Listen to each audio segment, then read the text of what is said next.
Harry Potter and the Son of the Phoenix by Mr. Oblivious. 1. Son of the Phoenix.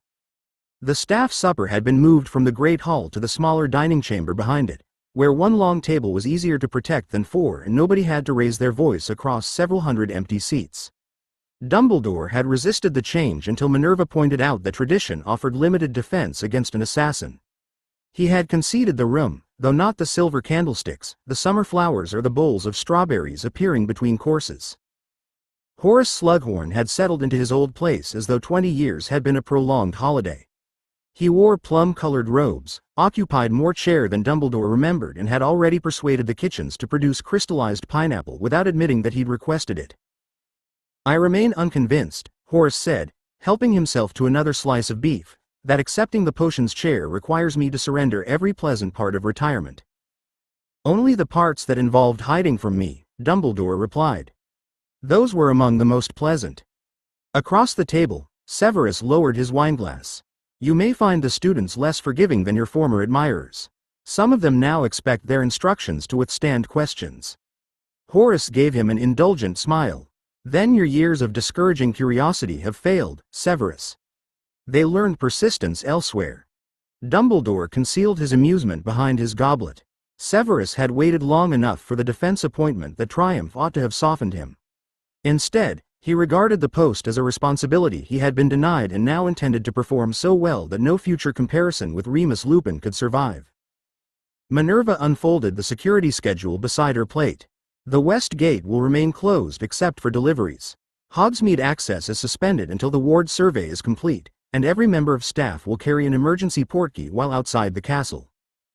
Phileas leaned closer to read the lower page. "You've assigned patrol pairs. I've assigned people the sensible precaution of not wandering alone during an open war." Horace paused with his fork halfway to his mouth. "Open war is rather strong language for a school supper." "Voldemort has returned," Severus said. "The Ministry has admitted it. Bellatrix Lestrange remains in Azkaban, and half the families sending children here are waiting to discover which promise will keep them safest. What term would you prefer?" Horace set down his fork. "One less likely to spoil the pudding." Pomona sighed. "The children will arrive frightened whether we discuss it or not." That ended the lighter argument. Dumbledore looked along the table at colleagues who had taught through one war and now prepared to receive children during another. Amelia Bones had begun repairing the Ministry's damaged cooperation with Hogwarts, but new leadership couldn't remove compromised officials, frightened parents, or the knowledge that Voldemort had already reached inside the school once. "We will make Hogwarts as secure as we can," Dumbledore said. "We will also remember why it is being secured. Lessons will continue. Quidditch will continue where safety permits, and no child will be made to feel that every corridor is merely a route between shelters." Minerva folded the schedule. "That will be easier if certain professors don't use their first defense lesson to terrify the first years." Severus's expression remained perfectly composed. "I intend to teach them. Those aims have occasionally overlapped." Horace laughed, Phileas reached for the potatoes, and conversation began moving again. At the far end of the table, Sybil Trelawney complained that the gravy boat had been placed beyond her reach, unaware that before supper ended, every person in the room would remember precisely where she had been sitting. Sybil solved the problem by leaning across Phileas and drawing the gravy boat towards herself with both hands. Her bracelets knocked against the silver, and one of the dangling glass beads fell into her plate before she noticed it. She rescued the bead with her spoon, wiped it upon her napkin, and returned it to her wrist as though nothing unusual had happened. "The inner eye is frequently hindered by poor table arrangement," she said. "It appears to have overcome the obstacle," Severus replied. Sybil ignored him and poured enough gravy over her potatoes to hide them. She had spent most of supper predicting that the coming year would be unusually dangerous, which required no gift beyond reading the newspapers. Her warnings had wandered from the castle wards to the position of Saturn and finally to Horace's decision to return, though she had avoided explaining whether his appointment represented salvation or doom. Horace selected a strawberry from the bowl between them. "I've always considered prophecy most useful when it arrives after one has already made arrangements. The future doesn't alter itself to suit your convenience. Then it has very poor manners." Pomona smiled into her wine. Sybil lifted her chin, gathered a forkful of potato and continued telling Phileas that the alignment of Mars suggested unusual violence before spring. Phileas listened with the patient attention he gave nervous first years, offering a polite question whenever she paused long enough to permit one. Dumbledore allowed the conversation to move around him. The supper had done what he'd hoped. New appointments had been acknowledged, security measures had been challenged and refined, and the staff had begun becoming colleagues again rather than isolated defenders preparing separate classrooms. Even Severus had ceased studying Horace as though the potions chair remained stolen property. Fawkes shifted upon his perch near the fireplace. The small sound drew Dumbledore's attention. The Phoenix had been quiet throughout the meal, his head tucked close to one wing. Now he stood upright, claws tightening around the polished wood while his dark eyes fixed upon the table. Sybil's fork stopped before reaching her mouth. Her shoulders stiffened, the loose beads around her neck settled against her robes, and the complaint she had been making ended without a final word. Phileas turned towards her, concern replacing courtesy. "Sybil?" Minerva asked. Trelawney lowered the fork to her plate with unnatural care. Her head rose, though her unfocused eyes looked past the people around her. When she spoke, the familiar breathless affectation had vanished. The voice that emerged was rough, distant and strong enough to still every movement in the room. "When the thief of death gathers his last live's close, the son of the Phoenix shall walk where no door opens." Horace's strawberry slipped from his fingers and landed beside his plate. No one looked at it. "The lion's blade shall drink twice, and the hidden heart shall break against its master's breast." Fawkes spread his wings. Golden feathers caught the candlelight as a low note gathered in his throat, too quiet to become song and too grave to mistake for ordinary sound. "Death shall claim the sun, but the deathless one shall stand mortal before him."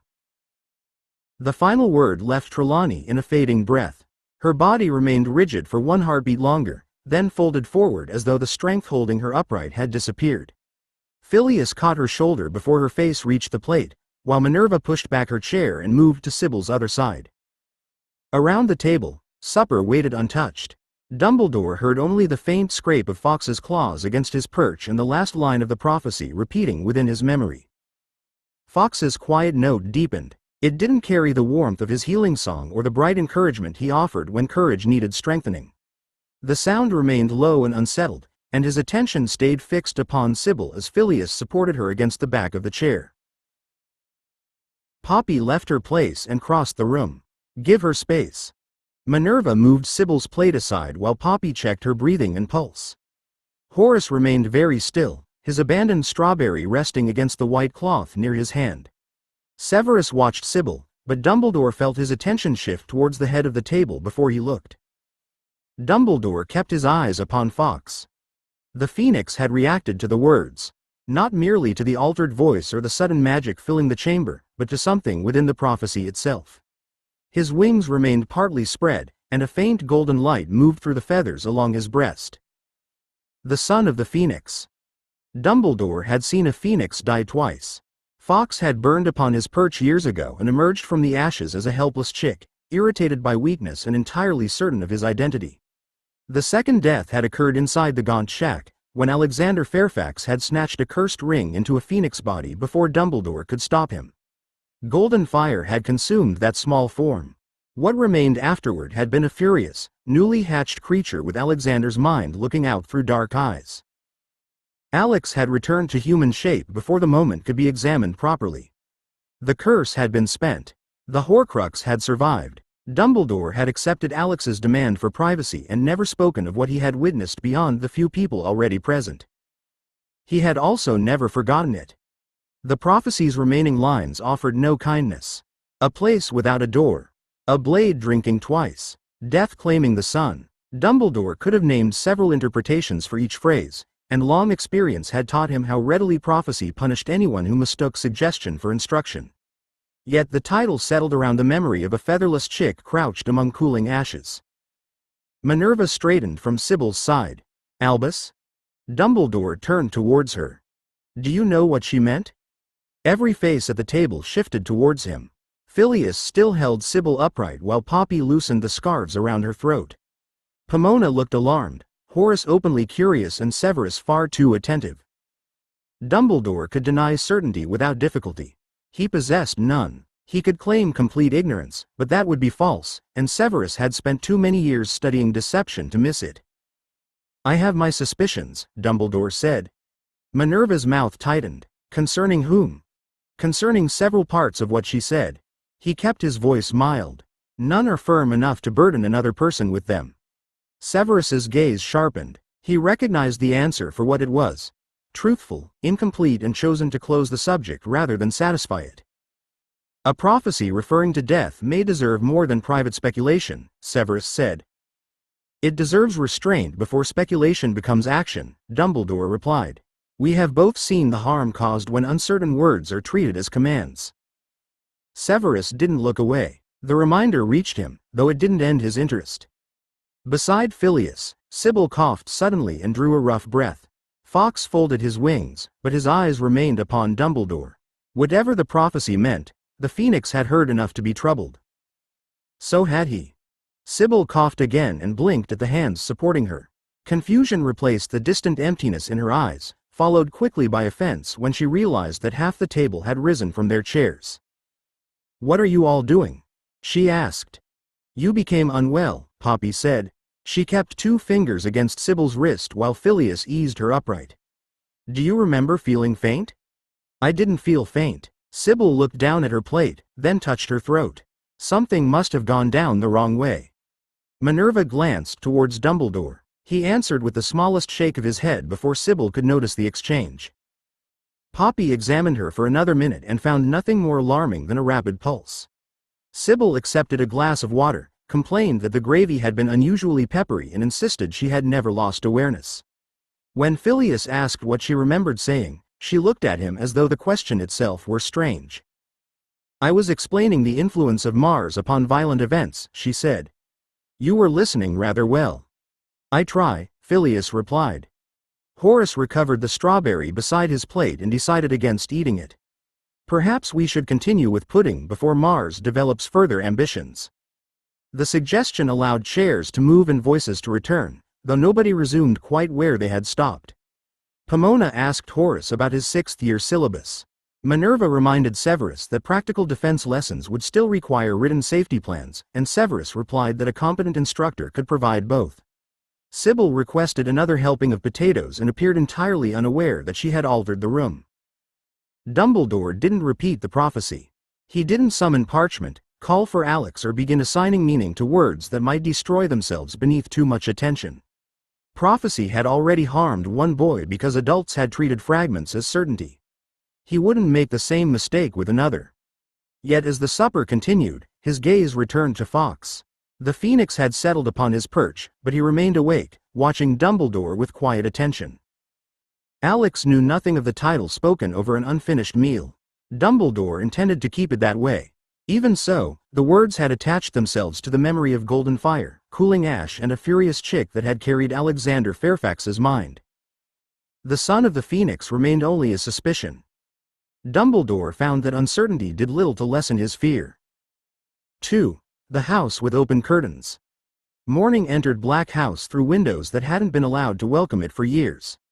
The heavy curtains had been taken down from the first-floor landing, leaving pale rectangles upon the wallpaper and enough sunlight to reveal every scratch in the floorboards. Alex stood beside Harry's open bedroom door while Creature inspected the exposed walls with the grim attention of a general surveying damage after battle. The plaster must be repaired before the paper is hung, Creature declared. Master Sirius wishes the house restored, but Master Sirius continues attempting to restore things in the wrong order. Sirius emerged from the room carrying a broken curtain rail. The curtains were trying to kill anyone who opened them. The curtains were antique. They bit Dobby. Dobby appeared behind him with a roll of clean wallpaper balanced across both arms. Dobby is not holding this against the curtains, sir. Dobby is holding it against whoever charmed them to bite. Creature's ears lowered. Mistress Walburga believed cheerful visitors should be discouraged. Harry glanced towards the empty wall where his grandmother's curtains had hung. Then they definitely had to go. The room behind him already held more than a guest needed. His firebolt rested upon wall brackets Sirius had fitted himself. Schoolbooks filled half a shelf, ordinary clothes occupied the wardrobe, and framed photographs waited upon the desk for Harry to decide where they belonged. Nothing had been arranged for a temporary stay, yet Harry still asked permission before moving anything larger than a book. Below them, the front door opened. Adult voices crossed the entrance hall before lowering as someone entered the drawing room. Sirius looked towards the stairs, his expression tightening. "Order meeting?" Alex asked. "Only 4 people," Sirius replied. "They need somewhere protected to compare reports." Harry's gaze moved towards the landing. "Do I need to stay upstairs?" "No," Sirius answered quickly, then hesitated. "You can use the kitchen and the back sitting room. The drawing room will be closed until they finish." It was a reasonable restriction, but Alex heard the uncertainty beneath it. Sirius was trying to protect Harry, support the order and reclaim a family home without allowing any one purpose to consume the others. Quiet text appeared across Alex's vision. "Current task. Help the people beside you make a home worth returning to. Reward. 5 integration points." The words faded while Dobby carried the wallpaper into Harry's room and Creature followed to prevent him hanging it incorrectly. Sirius remained upon the landing, watching Harry rather than the closed drawing room door. "We should decide which rooms belong to the household," Alex said, "before the order decides by using them." Sirius looked around the brightened landing. "After breakfast," he said, "Harry gets a vote." Breakfast had barely ended when the front bell rang 3 times in quick succession. Creature departed to answer it with the offended dignity of someone who believed proper guests should arrive according to a written schedule. A moment later, Hermione's voice carried from the entrance hall, followed by Ron protesting that he hadn't been responsible for the 3rd ring. Luna entered the dining room first, holding several official envelopes tied together with blue ribbon. Hermione followed with Neville and Ron, each carrying an opened OWL result sheet. Hermione's careful composure lasted until she reached the table. "I received outstanding in everything," she said. Ron dropped into the nearest chair. "She's been trying not to say that since we left York House. I thought announcing it before saying good morning might appear boastful."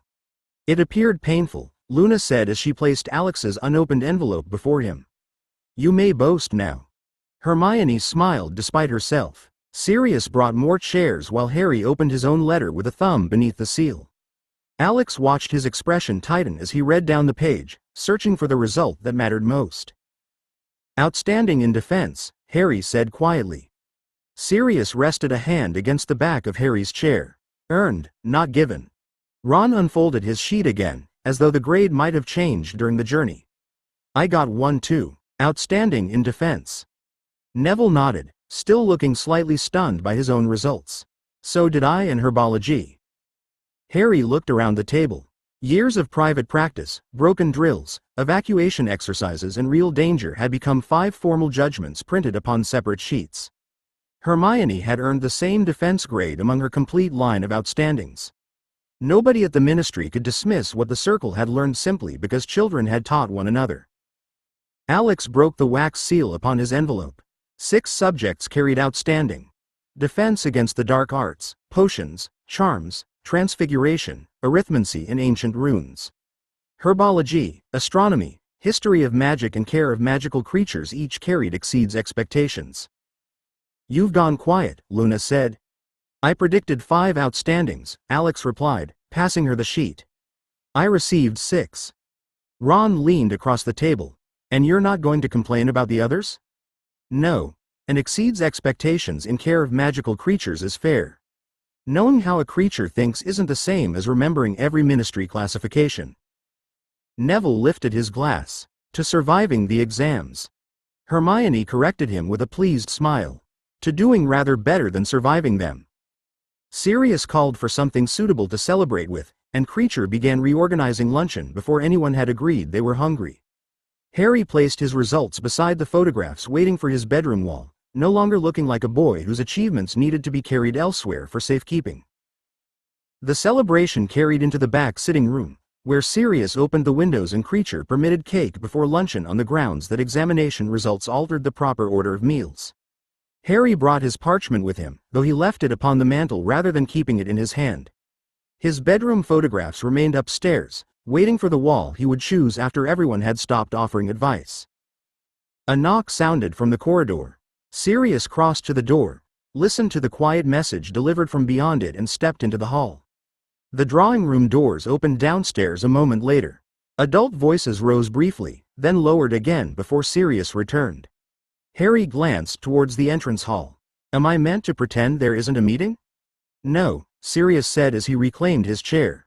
You're meant to enjoy your results without being dragged into every report that reaches this house. That isn't quite the same answer. The room settled around the challenge.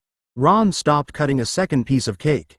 Hermione looked towards Sirius with the alert attention she usually gave a badly worded rule, while Alex watched Harry rather than the closed doors below. Sirius leaned forward and rested his forearms upon his knees. The order discusses names, movements and risks involving people who haven't agreed to share them with students. I can't give you everything simply because the meeting happens downstairs. Harry nodded once, but his expression remained guarded. And when they're discussing my scar? Then it concerns you directly. My visions? You're told. What Voldemort might have put in me. Sirius went still. The question wasn't based upon knowledge of the fragment, but upon years of adults studying Harry's scar, dreams and connection while deciding how much he deserved to understand. Dumbledore's voice came from the doorway. He had entered quietly enough that only Luna appeared unsurprised. Then Harry must be included in the part concerning his own body, magic or safety, he said. Information affecting other operations may remain restricted, but secrecy cannot turn him into an object under discussion. Harry looked between him and Sirius. And Alex? The same boundary applies, Sirius said before Dumbledore could answer. Neither of you becomes an Order member. Neither of you is excluded from decisions about your own bodies, abilities or secrets. Alex accepted the distinction. Formal membership would invite routine tasks and complete operational knowledge. A right to participate when adults handled something that belonged to him was narrower and more important. Hermione set down her plate. That boundary should be written down. Creature appeared beside the cake table holding a fresh sheet of parchment and an ink bottle. Creature has already begun the household rules. Sirius looked towards the ceiling. Harry laughed, and some of the tension left his shoulders. Yet when footsteps crossed the entrance hall below, he no longer looked like a guest wondering whether he should leave the room. Creature's household rules occupied less than half a sheet before Sirius took the quill from him.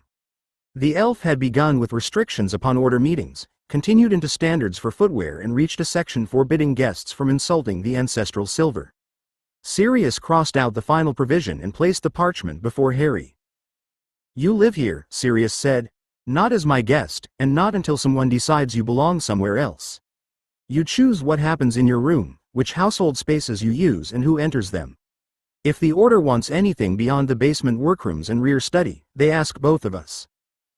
Harry stared at the parchment. Both? Black House belongs to me on paper. Sirius slid the quill towards him. That doesn't make every decision mine. Harry glanced around the sitting room, taking in his results upon the mantel, his friends around the table and the open windows carrying ordinary London sounds into a house that had once resisted them. His fingers closed around the quill, but he didn't write immediately. Then this is home, Harry said. Not headquarters with bedrooms upstairs. Sirius's smile appeared slowly. Home first. Harry added his name beneath Sirius's. Creature inspected both signatures, gave a grave nod and carried the parchment away for what he called proper preservation. Quiet text appeared across Alex's vision before the elf reached the door. Task complete. Reward. 5 integration points. Integration points. 50. The notice faded as the front bell rang again. Fred and George entered carrying 2 thick ledgers and none of the cheerful equipment that usually announced a visit. They cleared a space beside the cake, opened the first book and revealed columns crowded with orders for dragons at war, beasts above the table and tabletop Quidditch. We're selling them faster than we can make them, Fred said. George opened the second ledger to a page where the figures narrowed sharply. Which sounds excellent until we calculate what happens after everyone who can afford a large game owns one. Hermione leaned over the accounts. The sales are strong. The games are strong, Fred agreed.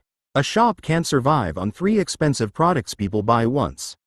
Alex followed the manufacturing totals, weighing orders and projected rent. Success had proved there was demand, but it hadn't created enough variety to support premises, staff and ordinary weekly trade. We need more than games, George said. Different prices, repeat purchases and things people enter the shop intending to buy. New text appeared across Alex's vision. Current task. Help your friends build an honest livelihood. Reward. 10 integration points. Harry looked from the ledgers to the signed household rules creature was carrying upstairs. One future had just been given a home. The next required somewhere it could open its doors. 3. More than 3 games. The ledgers traveled back to York House with Fred and George, though neither allowed them out of sight during the journey. By mid-morning the following day, the long table in Alex's workroom had disappeared beneath order sheets, production schedules and 3 examples of each game in its current packaging. Luna sat beside Alex with a pencil tucked behind one ear, while Hermione checked columns and Ron opened boxes whenever the figures became too dull to deserve his attention. Fred placed the thickest stack of parchment in front of Alex. Those are confirmed orders we haven't filled. George added a second stack almost as tall. Those are inquiries from shops that want samples before committing. Alex compared the dates against the manufacturing ledger. Dragons at War led the demand, followed closely by Beasts above the table. Tabletop Quidditch sold fewer copies, but its higher price left the strongest profit on each completed set. You could increase production, Alex said. A second assembly team would clear most of this backlog within 6 weeks. And then what? Fred asked. Alex looked up. George tapped the 3 boxed games. Suppose we make enough for every family willing to spend that much. They buy 1 game, perhaps another at Christmas, and then they don't need us again until we invent something equally large. Hermione turned one of the order sheets around. The backlog makes the business look busier than it will be once the first demand is satisfied. Exactly, Fred said. We haven't built a shop. We've built 3 successful queues. Ron opened a tabletop Quidditch box and lifted out the folded projection pitch. People might buy replacement teams. They might, George replied. But not often enough to pay rent, wages, ingredients, packaging and whatever Fred breaks while claiming to improve the premises. Fred ignored him and drew 3 lines across a clean sheet. High-priced goods here. Lower-priced goods here. Things people return for here. Alex studied the empty categories. His first instinct was to fill them with smaller games, cheaper components and practical devices adapted from work they'd already completed. Those products would be useful, manufacturable and easy to standardize. Luna removed the pencil from behind her ear. You're designing already. We need enough products to support regular trade. We need enough Weasley products, George corrected. He rested both hands upon the table, his expression still friendly but no longer amused. Not a catalog that happens to have our names printed on the cover. Fred pushed the blank sheet towards Alex. So today we test what belongs in our shop, not merely what can be sold in one. Alex looked from the ledgers to the empty categories. Strong sales had proved that customers wanted what they made. The harder question was whether the partners understood what people would return to buy. Fred answered that question by opening the nearest traveling case. Compartments rose from its interior carrying color-changing sweets, trick quills, shielded gloves, false ink, portable warning charms and several objects Alex couldn't identify without touching. George placed handwritten price cards beside them, while Hermione began a second sheet for production time, ingredient cost and likely replacements. They tested the sweets first. Ron volunteered for a peppermint that made steam pour from his ears, then refused a purple chew after Fred admitted it hadn't decided which animal noise to produce. Luna selected one shaped like a silver moon and spent 30 seconds speaking in a calm baritone that made Neville drop his pencil. Cheap, memorable and consumed immediately, George said as he marked the result. People return because they've eaten the evidence. Alex examined the ingredient list. The unstable effects need separating from anything sold to younger students. We could use numbered packets, fixed durations and clear antidotes. Fred looked pained. You've made sweets sound like potion ingredients. They are potion ingredients. They're also funny. The next group included joke goods that snapped, squeaked, changed color or insulted anyone who used them incorrectly. Beside those sat shielded hats, warning pins and small defensive items disguised as ordinary novelties. Neville tested a brooch that warmed when a harmful potion touched the wearer's drink, while Hermione checked whether the charm could distinguish poison from strong tea. Alex arranged the successful products into neat groups. Defensive clothing, detection tools, classroom supplies, controlled confectionery and replacement game pieces. We can create standard instructions, age bands and consistent packaging. Ron looked over the growing list. This sounds like the Hogwarts supply catalog, except some of the rulers bite. George leaned across the table. Exactly our concern. Alex looked again. His catalog was practical, safe and broad enough to support repeat sales. It was also orderly enough that a parent might complete the entire purchase without smiling once. Fred picked up a quill that shouted increasingly ridiculous spelling corrections. People don't enter our shop because they need approved educational equipment. They might enter because their shield hat stopped a curse, Hermione said. And leave with this, Fred replied as the quill accused him of misspelling his own name. George moved several practical tools away from Alex's carefully ordered rows and returned the joke goods to the center. We can sell useful things. We should sell useful things. But surprise has to remain part of the product. What about selling the games abroad on consignment? Alex asked. Foreign shops could carry small quantities and pay us after each sale. That extends the market, George said. It doesn't give the London shop a personality. Fred pushed the catalog back towards Alex. Try again. This time, leave enough Weasley in it that customers remember where they bought everything. Alex took the catalog back and drew a line through the categories he'd arranged. Then we stop sorting by function. Fred lowered the shouting quill. Promising. We sort by whose judgment controls the product, Alex continued. He placed dragons at war, beasts above the table and tabletop Quidditch together. The games require balance testing, stable projections and consistent rules. I retain design authority over those systems, with both of you controlling presentation, humor and sales. George shifted the shielded hat beside the games. And this?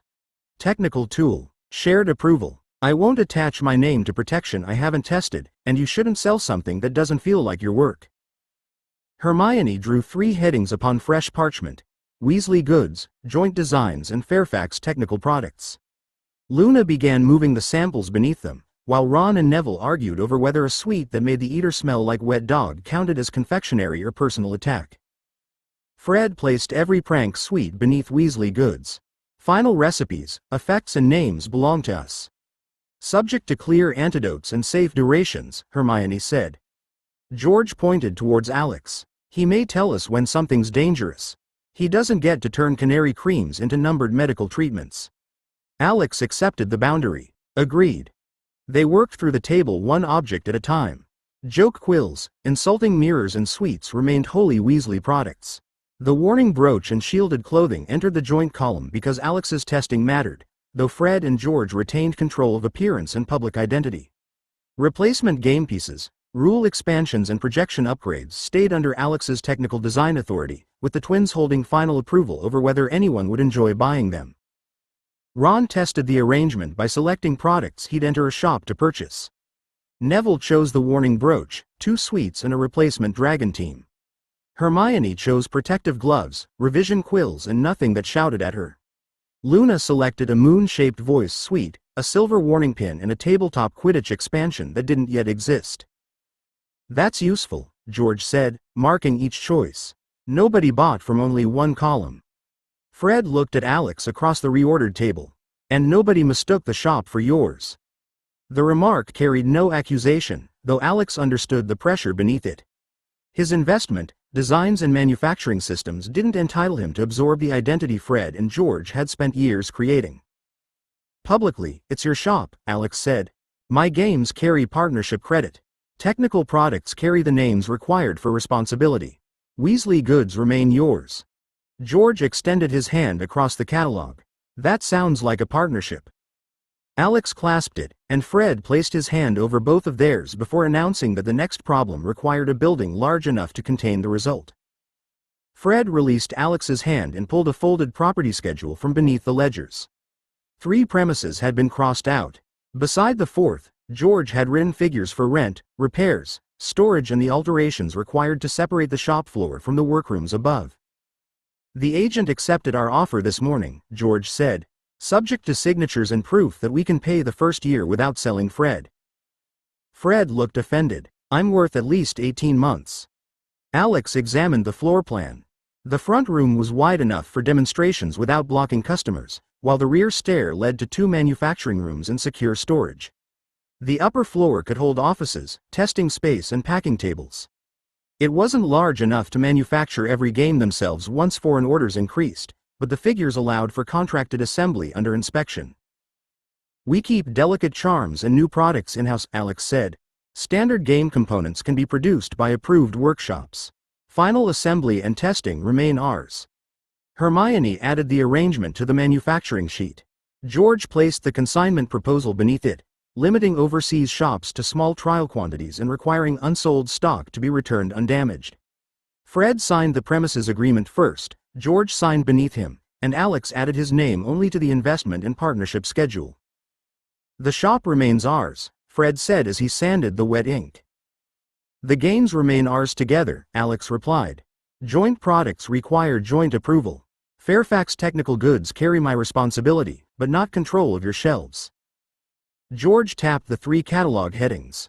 "Pranks and sweets bring people inside. Games give them something substantial to save for. Defensive and student goods give them reasons to return when they need more than a laugh." Luna drew a small doorway beside the final total. "Then it has somewhere to open." Quiet text appeared across Alex's vision. "Task complete. Reward. 10 integration points. Integration points. 60. The notice faded as Wainwright entered carrying a telephone message for Sirius. Sirius read it near the window, then looked towards Harry, who had been helping Neville calculate how many warning brooches could be made from one batch of ingredients. "Gringotts has confirmed the appointment," Sirius said. "They're ready to complete the formal Potter inheritance next week." Harry set down his pencil. "Completed how?" "Records, accounts and the family rings," Sirius replied. "You'll be examined before anything binds to you." New text appeared before Alex could ask what kind of examination the goblins required. Current task. Help a rightful heir uncover and claim what violence denied him. Reward. 5 integration points. 4. The empty hiding places. Voldemort returned to the Sea Cave 3 nights after the Ministry had failed him. He apparated onto the narrow shelf above the water, where spray struck the cliff and vanished into darkness. The entrance remained hidden from ordinary sight, and the old blood seal still waited inside the crack he had carved into the stone decades earlier. No alarm had reached him. No follower had confessed to knowing the place. Those facts should have been reassuring. He pressed one pale hand against the wall and offered the seal a measured cut. The rock opened at once. Voldemort entered without light, remembering every turn well enough that darkness presented no obstacle. He had chosen the cave because children had once hurt him there and because fear improved a hiding place. The inferi beneath the lake, the blood payment and the poisoned basin had been designed to punish anyone capable of reaching the island. The hidden boat answered his touch from beneath the black water. Its chain moved too easily, and Voldemort stopped. The boat rose without resistance and settled beside the shore. No concealed weight disturbed it. No ward challenged his claim. He crossed the lake standing upright, his wand trained upon the still surface while shapes shifted below. The inferi remained, but several floated nearer the island than he remembered, their pale hands resting against the submerged stone as though someone had called them and left before they could feed. The basin waited beneath its green light. Voldemort approached slowly, testing the chamber for foreign magic. Old damage marked the floor near the pedestal. The stone had been repaired, but not by his hand, and the join carried the faint orderliness of a wizard who believed careful work could erase intrusion. He reached into the basin. No potion resisted him. No agony demanded payment. His fingers touched the dry bottom where the locket should have rested. For several seconds, Voldemort didn't move. The cave remained sealed. The inferi still obeyed. Every outer protection had survived well enough to conceal the theft from him, yet the object at their center was gone. Someone had entered, understood what mattered and departed without seeking glory for it. They hadn't attacked a relic or robbed a treasure. They had removed part of him. Voldemort closed his hand around empty air until his nails cut his palm. The locket might have been taken for its age, its name or its connection to Slytherin. He could still accept ignorance once. He would visit the other hiding places himself. By dawn, Voldemort had crossed the threshold of the Gaunt Shack. The door hung crooked where later repairs had failed to disguise earlier violence, and the wards woven through the ruined walls no longer recognized a master worth protecting. He entered with Nagini gliding behind him, her body disturbing the dust that had gathered across the floor. The concealed compartment beneath the boards opened to his wand. It held no ring. Nagini raised her head beside him. "Another servant has failed you?" "No servant knew," Voldemort answered in Parseltongue. He examined the blackened wood surrounding the compartment. Fire had touched it, though not ordinary flame, and the curse he had placed upon the ring was gone. It hadn't been avoided or contained. Someone had forced it to spend itself. He left the shack standing only because destroying it would erase evidence he hadn't yet understood. The cave had lost the locket. The house had lost the ring. 2 hiding places known to no living follower had been entered by people who understood precisely where to look. His next confirmation waited at Hogwarts. He reached the castle by means he had prepared long before its current defenders imagined themselves vigilant. The hidden room answered his demand with towering aisles of abandoned possessions, but the place where he had concealed Ravenclaw's diadem held only disturbed dust and a faint scar where old magic had been broken apart. Voldemort searched the surrounding shelves twice. He overturned cabinets, split trunks and tore open walls that yielded nothing except forgotten rubbish. Nagini watched from the aisle. "It is gone too." Voldemort turned upon her, and she lowered her head before his wand completed the movement. He held the curse back. Nagini wasn't responsible, and killing what remained loyal wouldn't restore what had been taken. The diary had been lost years earlier. Lucius had claimed ignorance and incompetence, insisting he hadn't understood what he'd placed inside the school. Voldemort had punished him for wasting a valuable weapon, never considering that the destruction formed part of a deliberate hunt. Diary, ring, locket, diadem, 4 fragments, chosen across decades and hidden by different methods, had vanished into the hands of enemies who knew what they were. Fear arrived as a cold certainty. Someone had discovered the architecture of his immortality and dismantled most of it while he remained unaware. Voldemort's rage struck the room before his wand moved. Shelves burst apart, broken objects filling the air as Nagini recoiled. When the debris settled, he no longer wondered whether the losses were connected. He wondered who had spoken. Voldemort sent the summons before leaving Hogwarts. The dark marks burned across Britain, calling those he still considered useful to a shuttered house whose owners had fled months earlier. By the time he arrived, masked figures were already kneeling across the drawing room floor. Nagini entered beside him, and the nearest followers shifted away without raising their heads. Lucius Malfoy knelt closest to the cold fireplace. Severus Snape occupied the place beside him, still and composed, while Wormtail trembled near the rear wall. Voldemort walked between them without granting permission to rise. 4 objects entrusted to secrecy have been taken from me, he said. One was destroyed inside Hogwarts after Lucius chose to use it without instruction. Lucius pressed his forehead nearer the carpet. "My lord, I didn't know what the diary contained." "That ignorance is the only reason you remain alive." Voldemort stopped before Snape. The man's face revealed nothing, but Dumbledore had controlled Hogwarts when the diadem vanished, and Dumbledore had known enough about forbidden magic to recognize what others would miss. "Who has searched the places connected to my past?" Voldemort asked. Snape kept his gaze lowered. "Dumbledore has pursued information concerning you for years, my lord. Potter and Fairfax have both entered matters beyond ordinary students, but I've heard no open discussion of hidden objects." "Then you'll listen more carefully." Snape bowed. "Yes, my lord." Voldemort turned from him. Questions could wait until every surviving safeguard rested within his reach. Nagini remained beside him, alive and loyal. The other remaining vessel had been placed under Bellatrix's protection because her devotion had once appeared beyond doubt. "Bellatrix Lestrange is to be removed from Azkaban," he said. "Not eventually. Not after some grand assault gives the Ministry warning. Find the officials who can move paperwork, keys and prisoners without understanding whom they serve." Lucius raised his head by an inch. "The prison is under strengthened guard." "Then don't attack the guard. Make the prison deliver her." Several followers exchanged frightened glances before lowering their faces again. "When Bellatrix returns, she will recover what I entrusted to her," Voldemort continued. "No object connected to me will remain in a vault, ruin or hiding place beyond my sight. Nagini stays at my side. Everything else comes to me. Wormtail's silver hand twitched against the floor. Where shall we bring them, my lord? Voldemort looked around the borrowed room. Its weak wards, narrow corridors and absent owners made it useful for a summons, not for the protection now required. He needed a house large enough for his followers, old enough to hold layered magic and inhabited by people who could be made to surrender every room. Voldemort's gaze settled upon Lucius. Your family estate will serve. Lucius raised his head before caution forced it down again. Malfoy Manor is yours whenever you require it, my lord. Then return and prepare it.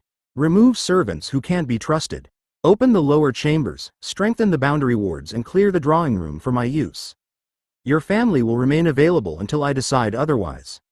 Lucius bowed low enough that his hair touched the carpet. Of course, my lord. Voldemort dismissed the gathering in pairs, keeping Snape long enough to repeat his orders concerning Hogwarts and sending Wormtail to support the work inside the ministry. Lucius departed with the others, carrying the knowledge that his home had been selected because its protections were useful and its owners powerless to refuse. Narcissa met him in the entrance hall of Malfoy Manor. Draco stood beside the staircase, dressed for an afternoon he no longer expected to enjoy.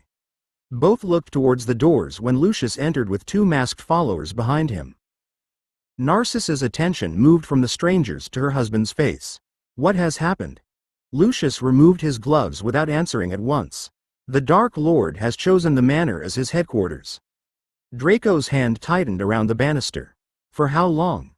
You won't ask him that, Lucius said. His voice sharpened, though fear weakened the authority behind it. You'll speak when addressed, obey immediately and remain away from any room assigned to his followers. Narcissa glanced towards the masked men now examining the hall's wards. And our rooms? Whatever he requires. The answer silenced Draco. He looked towards the family portraits, the polished floor and the doors leading deeper into the house. Nothing had changed yet, but strangers were already measuring the walls as though the Malfoys had become guests awaiting instructions. Narcissa stepped closer to Lucius and lowered her voice. Is Bellatrix coming here? She's being recovered. A flicker of relief crossed Narcissa's face before concern replaced it. Recovered by whom? Lucius looked towards the followers within earshot. That no longer concerns us. The front doors opened again. More masked figures entered carrying warding materials, locked cases and instructions bearing Voldemort's seal. Draco moved aside as they passed, and Narcissa placed one hand briefly against his shoulder. By nightfall, Malfoy Manor still bore their name. It no longer belonged to them. 5. Azkaban's open door. While masked followers occupied Malfoy Manor, the Ministry prepared to defend Azkaban against an attack that wasn't coming. Amelia Bones stood over the prison security table while reports arrived from the Auror Office, Magical Law Enforcement Patrol and the coastal observation posts. The largest map showed the island surrounded by concentric warning zones. Colored markers identified reinforcement teams, emergency portkeys and ships whose crews had been instructed to watch for unnatural fog, broom formations or magical creatures approaching across the water. They'll expect us to strengthen the outer wards, Rufus Scrimgeour said, resting one scarred hand beside the northern approach. If Lestrange matters enough to recover, they'll try to overwhelm one point before we can reinforce it. Amelia examined the marked routes. Then we don't leave one point unsupported. Double the inspection teams, rotate them without a published pattern and place reserve Aurors at the Ministry rather than on the island. I won't give Voldemort a single target containing half our trained strength. Scrimgeour nodded towards the lower level marked beneath Bellatrix Lestrange's name. Her cell remains sealed. 4 guards, no shared keys, no food or object delivered without inspection. Make it 6 guards during any alarm, Amelia said. Nobody enters alone, and nobody removes her without my written authority. 2 floors below, the written authority already appeared to exist. A junior records officer received a sealed transfer packet through the internal chute and checked the violet verification strip against the custody register. The parchment identified Bellatrix Lestrange by full name, prisoner number and conviction record. It ordered her temporary removal from the protected wing for a restricted interrogation concerning active Death Eater networks. 3 departmental seals occupied the bottom of the page, followed by an authorizing signature copied into the register months earlier. The officer frowned at the timing and carried the packet to his supervisor. They're moving Lestrange during the alert? His supervisor read the first page, checked the seals and turned to the attached security instructions. Not off the island. Interview Chamber 3 has new suppression wards, and the escort requirement has been increased. Director Bones said nobody removes her without written authority. This is written authority. The supervisor tapped the signature and returned the packet. Enter the transfer before the evening changeover. We don't delay a classified interrogation because the Aurors expect fireworks. The junior officer opened the custody ledger. Above him, the ministry prepared for breached wards, masked attackers and curses striking from the sea. His quill moved across the page, and Bellatrix Lestrange's protected cell quietly ceased to be her assigned location. The altered custody entry reached Azkaban with the evening transport schedule. Deputy Warden Selwyn received it in his office, read the verification code and compared the 3 seals against the ministry register kept beneath glass. Each matched. The interrogation order named 2 approved escorts and required a 3rd prison officer to witness Bellatrix Lestrange's removal from her cell. Selwyn's eyes paused upon the 2nd escort's name. Auror Dawlish had been assigned to the Outer Ward Command less than an hour earlier. The conflict should have stopped the transfer until the ministry supplied a replacement. A quiet pressure settled behind Selwyn's thoughts before he could reach for the communication mirror. He opened the emergency staffing ledger instead, found an officer with the required clearance and copied the man's name into the empty space. The decision felt reasonable. The interrogation was classified, the authority valid and the prison already under an alert that made delays dangerous. The door opened, and Senior Guard Robards entered carrying the escort roster. We have a problem. Dawlish isn't available.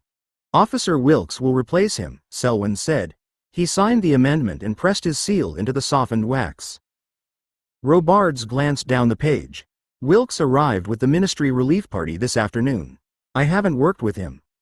He passed verification. So did everyone already assigned to the prison. Robards kept hold of the roster rather than accepting the amended order. Director Bones required established teams around Lestrange. Selwyn looked at him. The pressure behind his eyes tightened, smoothing concern into irritation. Director Bones required 6 guards during an alarm and written authority before removal. We have both. Do you intend to tell the ministry that Azkaban refused a lawful interrogation because you hadn't shared tea with one escort? Robards's jaw hardened, but he took the parchment. I intend to record that I objected. Record whatever helps you sleep. Officer Wilkes waited outside the protected wing wearing regulation robes and carrying a wand whose serial number matched the escort register. He answered the challenge phrase correctly, submitted to a search and allowed every protective charm to pass over him without reaction. Only when Robards turned towards the inner gate did Wilkes touch 2 fingers to the side of his neck, where a fading bruise hid beneath his collar. The expression on his face loosened for a moment. Fear surfaced, followed by a desperate effort to speak. Then the control settled again. Robards opened the first security door. Beyond it, 6 guards prepared to remove Bellatrix Lestrange from the safest cell in Britain under an order that appeared entirely lawful. Bellatrix heard the locks opening long before the guards reached her cell. She rose from the narrow bed and smoothed the front of her prison robes while bolts withdrew beyond the door in the careful sequence the ministry had spent months designing. 6 guards entered behind layered shields. 2 kept their wands upon her chest, another carried restraint chains, and Robards held the transfer order as though the parchment itself might prevent betrayal. Bellatrix looked from the chains to the waiting escort and laughed. All this for an interview? You'll remain silent unless questioned, Robards said. He inspected the fixed shackles around her wrists before adding the transport restraints above them. Any attempt to resist ends the transfer. Then I must be grateful you've explained the rules. Officer Wilkes stood nearest the door. Sweat gathered beneath his collar despite the cold corridor, but his wand remained steady and his face held the blank concentration of a man performing instructions he couldn't refuse. Bellatrix recognized the look. She had placed it upon others often enough. The guards moved her through 3 separate gates, each opened by different keys and witnessed signatures. Detection charms passed over her clothes, hair and restraints. Her shoes were replaced, her sleeves searched and even the iron clasp securing the transfer chain was examined before Robards approved it. Nothing forbidden traveled with her. Interview Chamber 3 contained a bolted table, 3 chairs and a single covered pitcher of water. The room's suppression wards pressed heavily against Bellatrix's skin as the guards fixed her chain through a ring set into the floor. Robards pointed to the nearest chair. "Sit."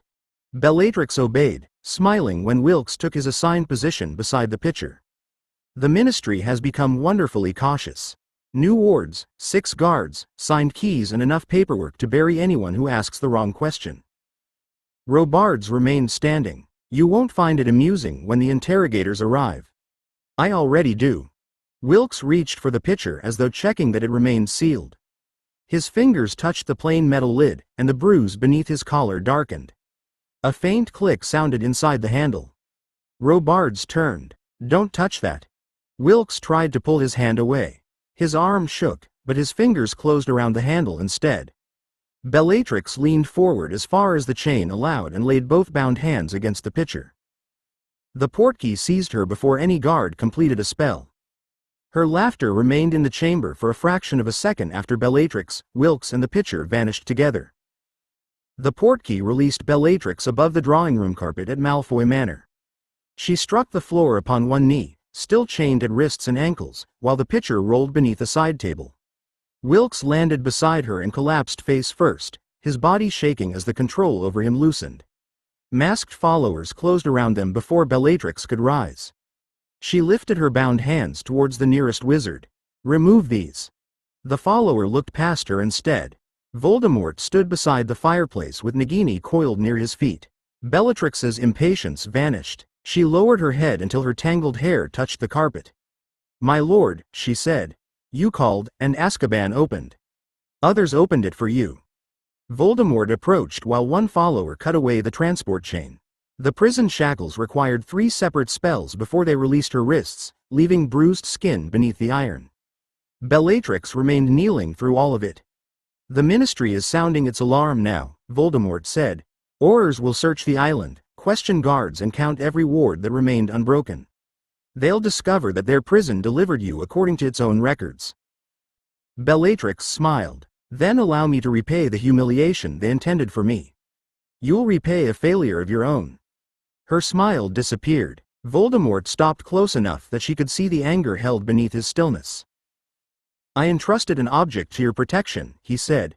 "You placed it beyond your immediate reach because you believed no one could enter the vault that held it."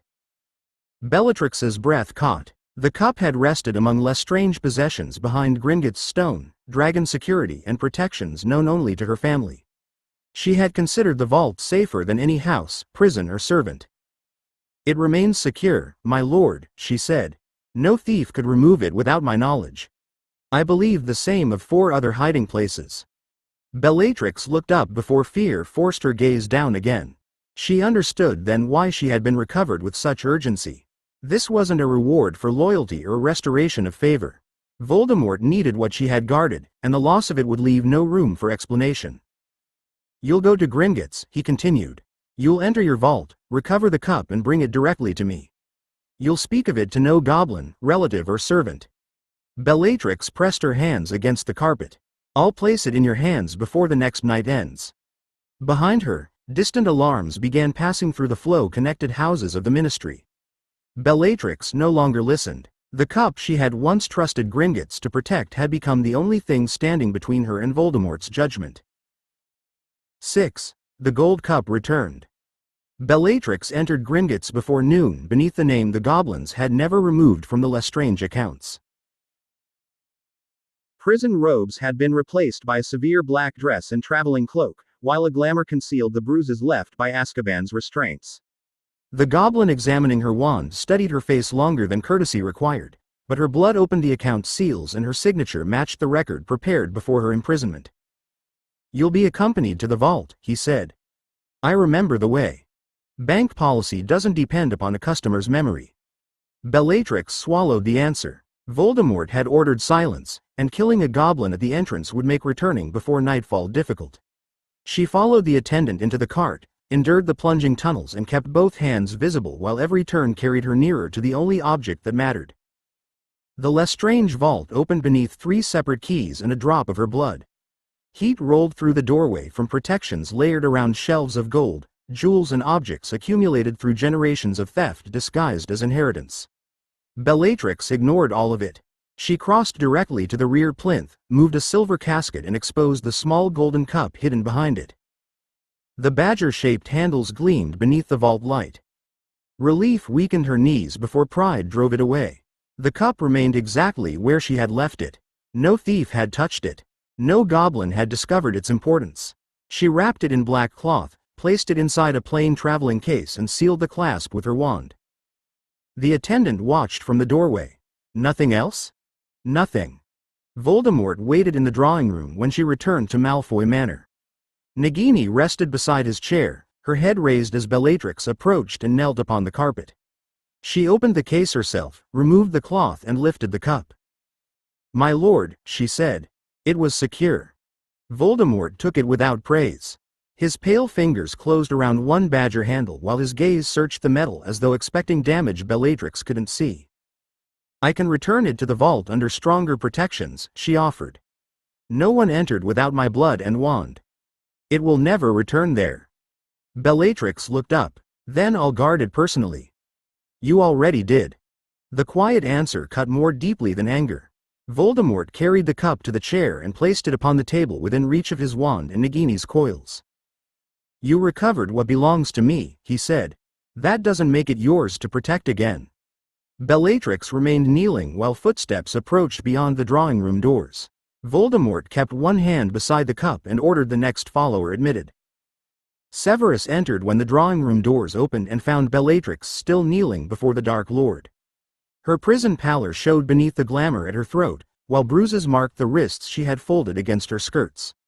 She watched Severus approach with the hungry suspicion of someone newly freed and already searching for proof that others had failed in her absence. He bowed before Voldemort. "My lord." The golden cup rested upon the table beside Voldemort's chair. Severus allowed his gaze to pass over it as he took in the room, giving the object no more attention than the extinguished candles or the abandoned traveling case near Bellatrix. It was small, old and worked with two handles shaped like crouching badgers. Nagini lay beneath the table, one thick coil touching the chair leg while her head remained raised towards every movement. "You returned promptly," Voldemort said. "Hogwarts has begun preparing for the students' arrival. My absence is easier to explain now than it will be once term begins." Bellatrix lifted her head. "He speaks of timetables while our Lord's enemies strip protections from places they shouldn't know exist." Severus didn't look at her.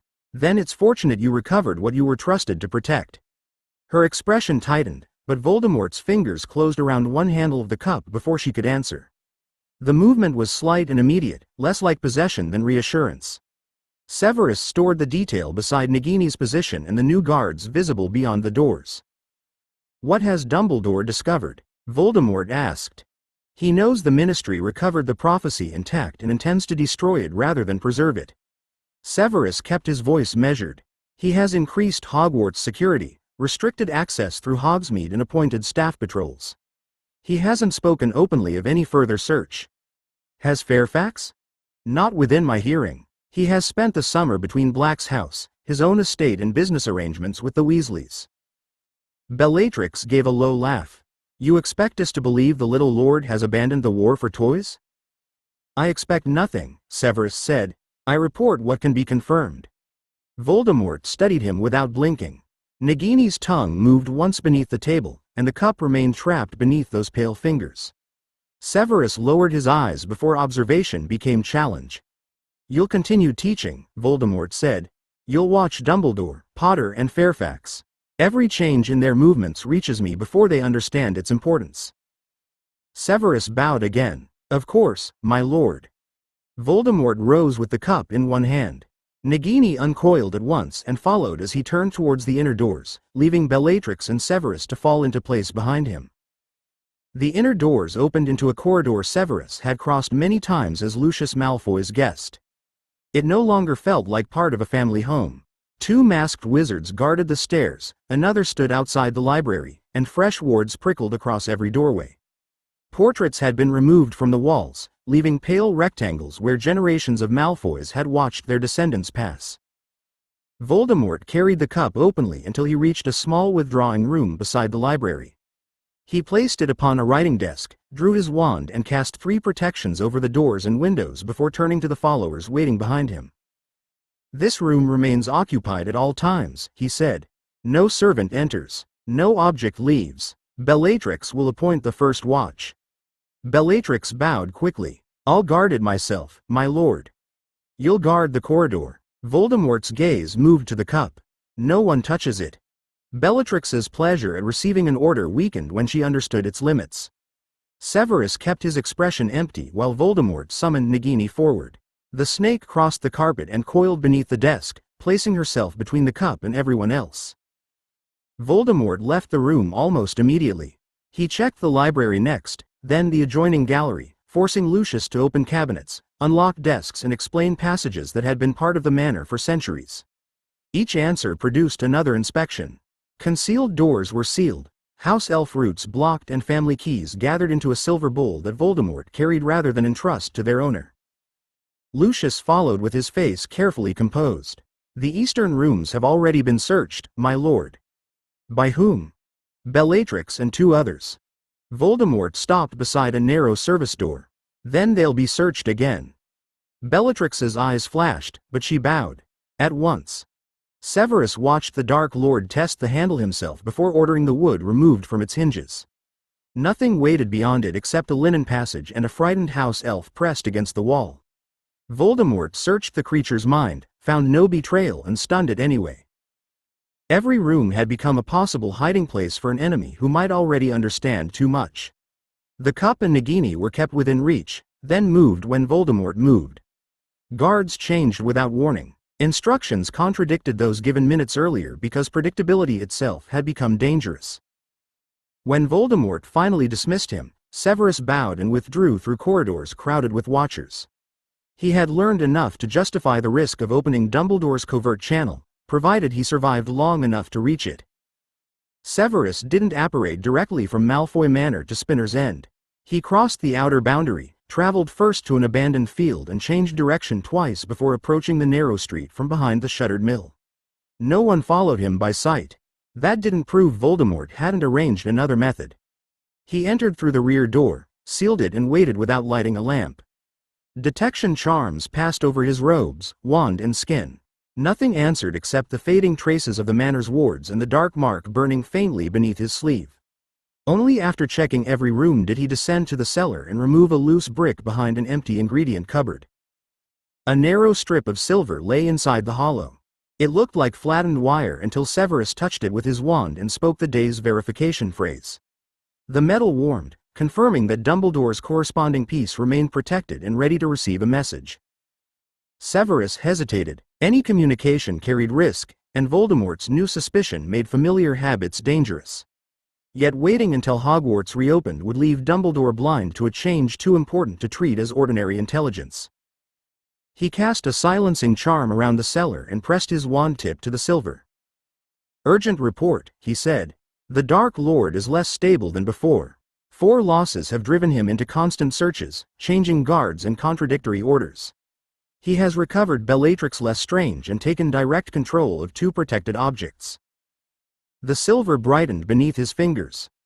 "One is Nagini," Severus continued. "She remains close enough to answer his movement and receives protection beyond that given to any follower. The second is a small old golden cup with 2 handles shaped like badgers. Bellatrix recovered it from Gringotts. He won't permit her to touch or guard it. He keeps both objects near him and behaves as though losing either would threaten more than possession." A line of blue light traveled along the strip and vanished into the wall. Severus remained still until 3 brief pulses returned, confirming that the message had reached its matching receiver. No spoken answer followed. Dumbledore understood that anything more might delay Severus where delay itself could expose him. He removed his wand and returned the silver to its hollow. Before replacing the brick, he added one final sentence in a voice barely above breath. "He is madder than ever, Albus, and he's guarding them as though his life depends upon it."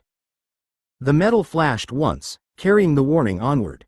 Severus sealed the hiding place, climbed back into the dark house and began preparing the explanation he would need when Voldemort summoned him again. 7. The Potter Rings. Sirius refused to call the Gringotts appointment a mission. He said so while fastening the cuffs of his formal robes in the Black House entrance hall, then repeated it when Harry checked for the third time that his wand remained inside his sleeve. "We're going to settle family business," Sirius said. "No surveillance route, no order briefing and no committee waiting to decide what you're allowed to know afterward." Harry adjusted the collar Creature had insisted was appropriate for the heir of an old house. "You checked the street before breakfast. I'm responsible, not incapable of hypocrisy." Creature appeared beside the umbrella stand carrying a narrow leather document case. Master Harry's birth record, guardianship judgment and appointment seal. All arranged correctly despite Master Sirius attempting to put the guardianship judgment beside the breakfast marmalade. It was a crowded table. It was labeled. Harry took the case before the argument could continue.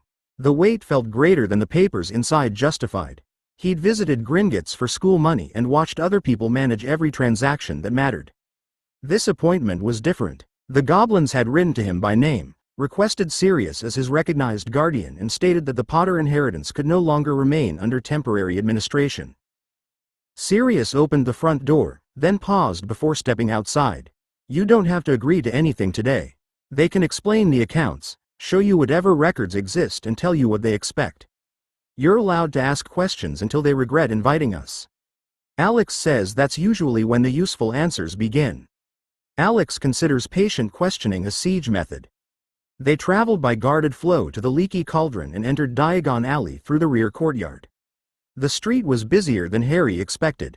Shopkeepers had reopened beneath fresh protective charms, while ministry notices warned families to report suspicious behavior without attempting heroic intervention. Sirius kept beside him without holding his arm or scanning every face so openly that the walk became another reminder of danger.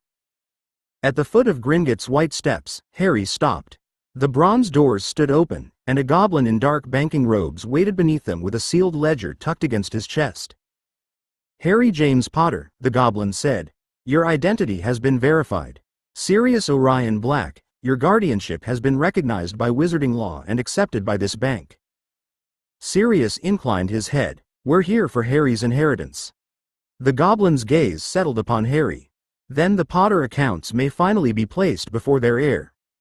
Harry tightened his hand around the document case and followed him inside. The goblin led them away from the public banking hall through a bronze door that closed without visible hinges. Beyond it, a narrow corridor ended at a private chamber containing 3 chairs, a stone table and cabinets protected by silver chains. The room held none of the gold Harry associated with Gringotts. Everything had been arranged for records rather than display. "Place the documents here," the goblin said. Harry opened Creature's case and laid out the birth record, guardianship judgment and appointment seal. The goblin examined each page, pressed the seal against a metal plate and waited while the Potter and Black names appeared in pale lettering across its surface. "Your guardianship permits Sirius Black to advise and witness," he told Harry. "It doesn't permit him to accept obligations, surrender rights or answer questions of inheritance for you." Sirius settled into the chair beside Harry. "That's how we wanted it." The goblin unlocked the first cabinet and removed 3 ledgers bound in dark green leather. He placed them before Harry in order of age. The oldest contained family births, marriages and deaths. The second listed properties, trusts and objects held under Potter ownership. The third recorded accounts administered since James and Lily Potter's deaths. Harry opened the family ledger first. His parents' names appeared near the final pages, followed by his own birth in writing that had darkened with age. Beneath James's entry, the line recording his death was brief enough to seem insulting. "Who wrote this?" Harry asked. "The bank records legal fact," the goblin replied. "It doesn't write grief." Harry closed the ledger more carefully than he'd opened it. The goblin placed 2 small boxes upon the stone table. These contain the Potter family rings. One represents the principal family line. The other carries authority over protected records, family trusts and property decisions. Neither may be bound until your identity and magical claims are examined. Sirius leaned closer without touching either box. What decisions become Harry's now? Access to complete records. Approval of ordinary expenditure from his inheritance. Appointment of advisors. Review of property and trust obligations. The goblin looked directly at Harry. Until wizarding adulthood, major sales, dissolution of trusts and irreversible transfers still require lawful oversight. You gain responsibility appropriate to your age, not freedom from every safeguard. Harry considered the ledgers, the unopened boxes and the years during which other people had decided what he was permitted to know. Then I want the records explained before I sign anything. The goblin's expression shifted by the smallest amount. A sensible heir begins there. He drew the first ring box towards the center of the table and released its seal. Inside lay a heavy gold signet ring set with a dark red stone. A small shield had been cut into its face, bearing a stag above 3 narrow lines. The metal looked worn rather than polished, with shallow marks around the band left by generations of hands. The goblin placed a square of black cloth beside the box. Your wand hand. Harry extended his right hand. The goblin set the ring upon the cloth, then drew a silver instrument from beneath the table. Its curved arms closed around Harry's wrist without touching his skin, while a thin crystal point hovered above his palm. This examination compares blood, living magic and inherited claim, the goblin said. You will feel warmth. You may experience memories associated with the family bond. Do not remove your hand unless instructed. Sirius shifted closer. And if something hurts? The examination ends. Harry looked at the ring. Begin. The goblin touched the crystal point to the Potter seal. Gold light traveled through the engraved stag and spilled across the cloth in fine lines. The ring lifted, turned once and moved towards Harry's waiting hand. Warmth entered his palm before the metal reached him. It spread along his fingers and wrist, carrying no voice or clear image, only brief impressions that weren't his own. A sunlit kitchen. Someone laughing beside a broom shed. His father's hand closing around the same ring while an older man corrected its position. The ring settled against Harry's first finger and began adjusting to fit. Sirius released a breath. James wore it there. Harry glanced towards him. You saw him bind it? I saw him complain that it made him look responsible. The band tightened gently. The red stone brightened, and the Potter stag appeared above Harry's hand in clear golden light. Beneath it, the 3 engraved lines joined into a single mark. Then the scar on Harry's forehead burned. He jerked but kept his hand upon the table. The golden stag twisted as a second color entered the light, thin and sickly green. It didn't rise from the ring. It appeared within Harry's magic, caught inside the shape the examination had drawn from him. The ring recoiled. Gold snapped away from Harry's finger, and the signet struck the black cloth hard enough to overturn its box. The silver instrument released his wrist at once. Sirius was on his feet before the ring stopped moving. What happened? The goblin didn't answer. He stared at the green thread fading above Harry's hand, then reached beneath the table for the chamber controls. He pressed his palm against a recessed plate. Bronze shutters slid across the chamber's only door, followed by a second barrier marked with angular runes. The silver chains around the cabinets tightened, and a low vibration passed through the stone beneath Harry's shoes. Sirius moved between Harry and the examiner. Open the door. No one is entering, the goblin said. No one is leaving until the examination has been secured and recorded. Harry rubbed his forehead. The pain had faded with the green thread, leaving the scar hot beneath his fingers. Was the ring cursed? The ring behaved correctly. Sirius's hand remained near his wand. It threw itself away from him. It recognized Harry Potter as its lawful heir. The goblin retrieved the signet with silver tongs and placed it inside a fresh stone container rather than returning it to the box. It also recognized that his living magic contains a claim that isn't Potter. Harry looked at his empty finger. What kind of claim? The examiner turned the silver instrument towards the light. A trace of green remained inside its crystal point, separate from the gold gathered beneath it.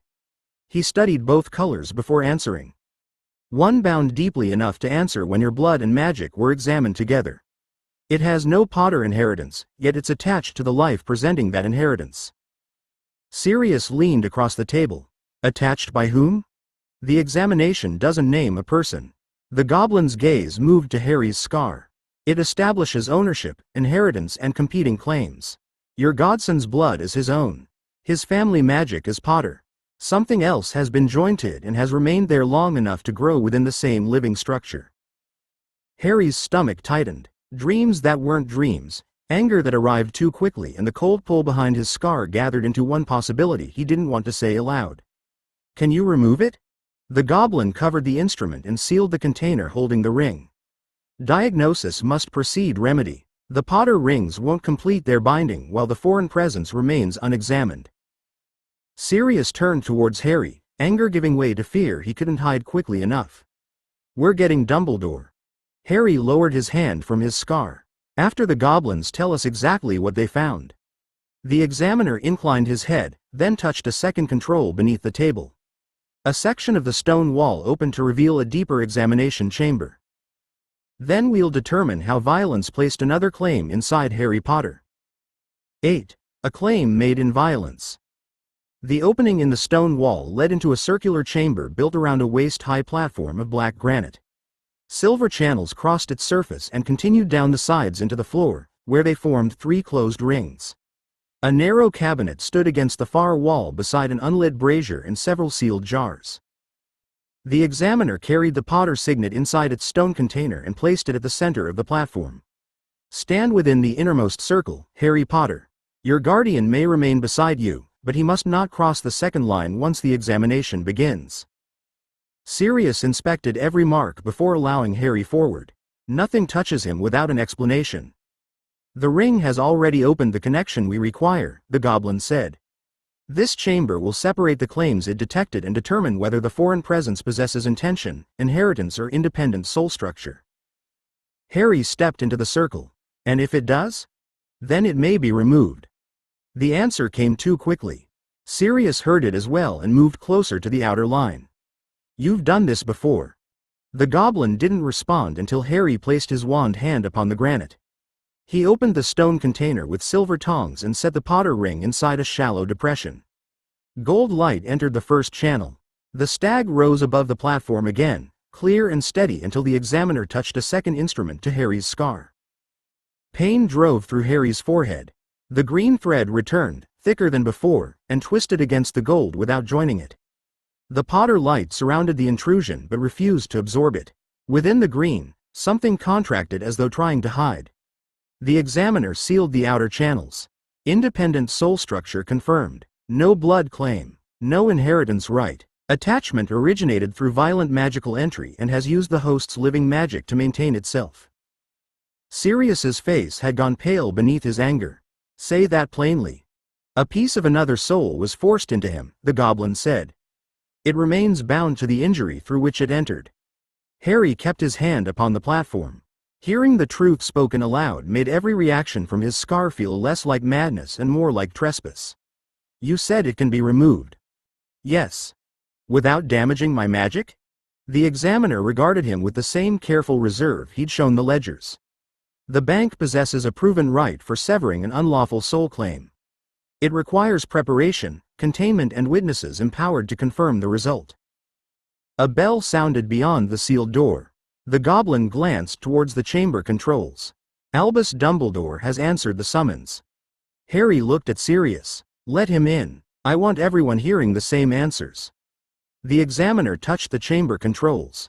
The outer barrier opened only far enough to admit one person, and Albus Dumbledore stepped through before the bronze shutters sealed behind him again. He wore traveling robes rather than formal dress, and his eyes went first to Harry inside the silver circles, then to the green trace suspended within the covered instrument. Sirius remained close to the boundary. They found a piece of someone else's soul inside Harry. Dumbledore stopped beside him. Whatever answer he might have prepared didn't reach his face quickly enough. Harry saw recognition before the headmaster lowered his gaze towards the Potter signet resting in its stone container. The examiner indicated the divided colors beneath the crystal cover. Potter blood and family magic are represented in gold.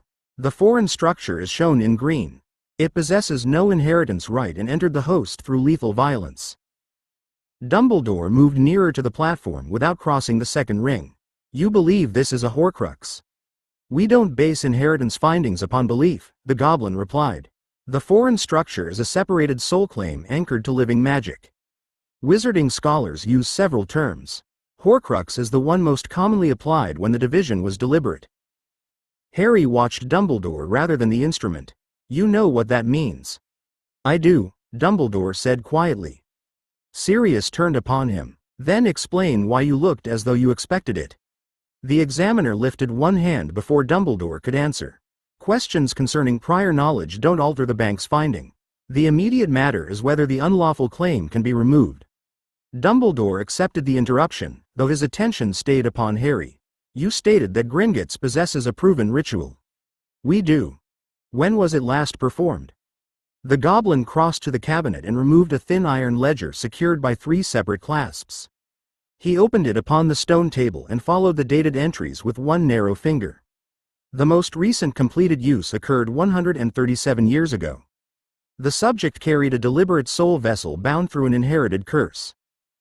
Dumbledore's expression tightened. Was the Horcrux destroyed? Yes. Completely? The examiner turned the ledger so Dumbledore could see the final verification marks.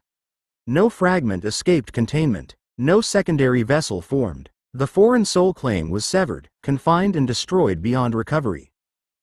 Sirius released a breath that sounded almost relieved. Harry didn't share it. The goblin had answered every question about the object and none about the person carrying it. Harry looked from the old ledger to the examiner. What happened to the host? The examiner's finger remained upon the final entry. The host died. Sirius's chair scraped across the stone as he moved closer to the platform. During the ritual? Yes. Harry stared at the verification marks beneath the record. 3 signatures confirmed destruction, containment and the absence of surviving foreign magic. A 4th line recorded the patient's death with the same narrow precision used for the Horcrux. Dumbledore's voice had lost its earlier calm. Was death expected? The rite was designed to sever a soul claim from a living anchor, the goblin replied. The host's survival was desirable, but it wasn't required for the procedure to succeed. Sirius drew his wand. He didn't raise it, but his hand shook around the handle. You're offering to kill him and calling the result a cure.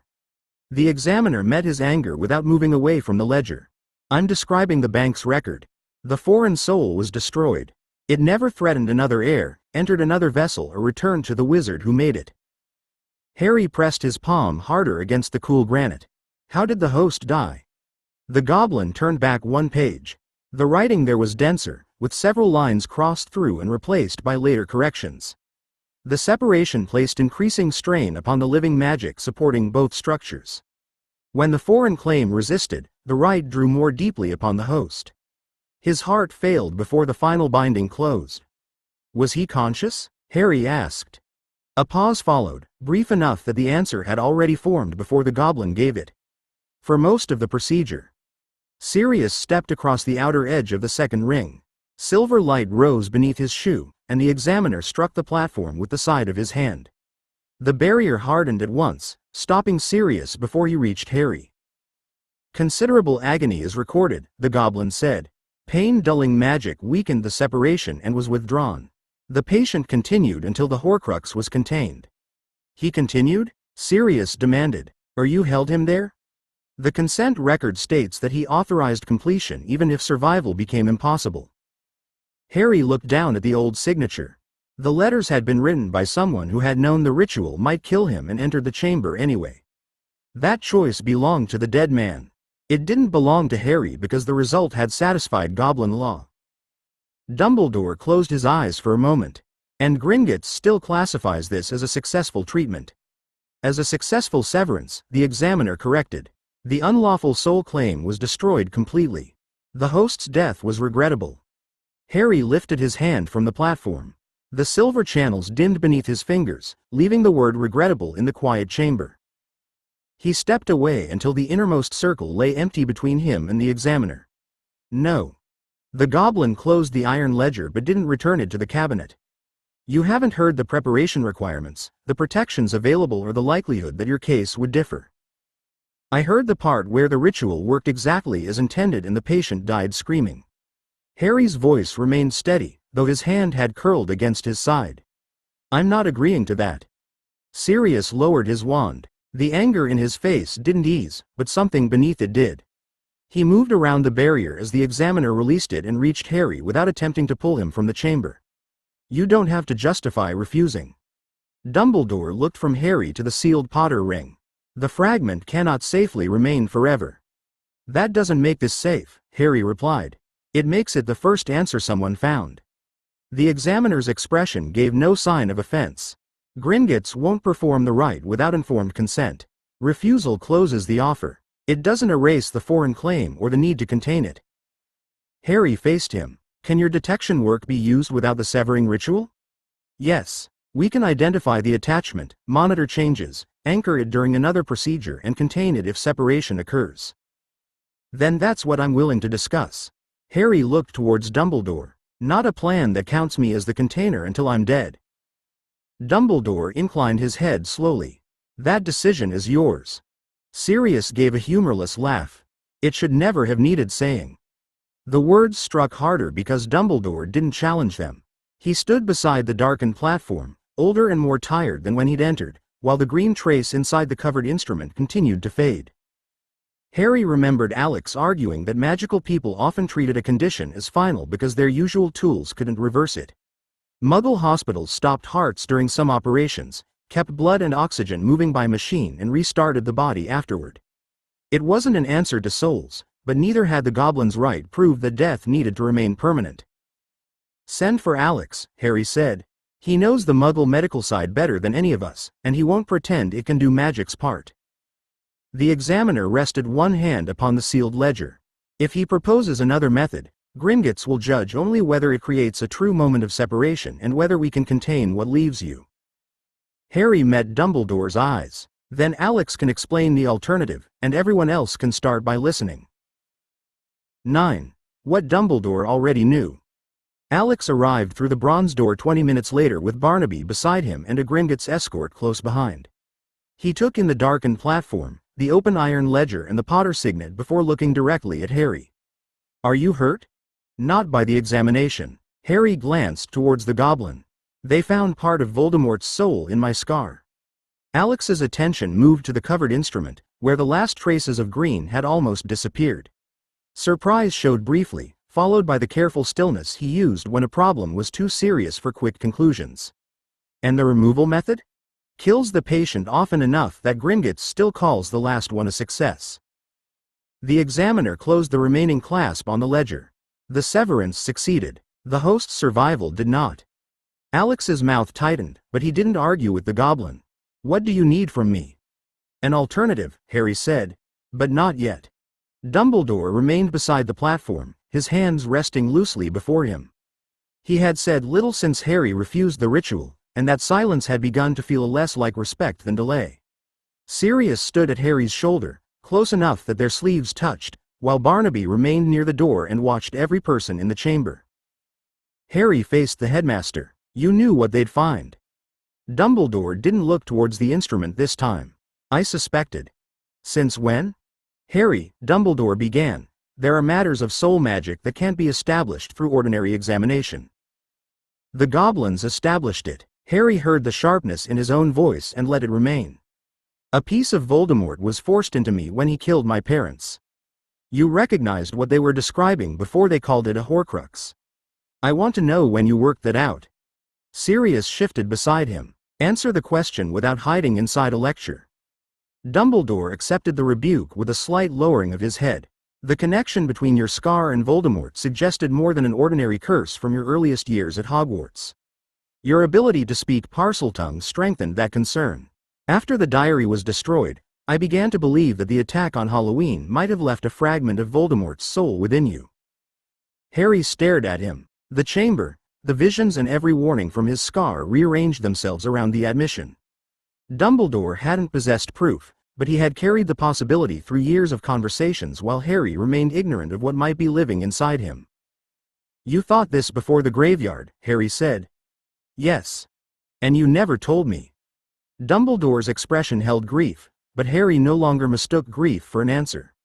He stepped closer to the platform and placed one hand beside the sealed Potter ring. Then start now. Tell me everything you believed this would eventually require. Dumbledore looked at Harry's hand beside the sealed ring. I believed the fragment might remain tied to Voldemort's survival. If every other Horcrux were destroyed, your connection could become the final obstacle between him and mortality. Harry waited for the rest. Dumbledore had answered what the fragment meant, not what he had expected Harry to do about it. You thought I'd have to die. The words left no space for a gentler version.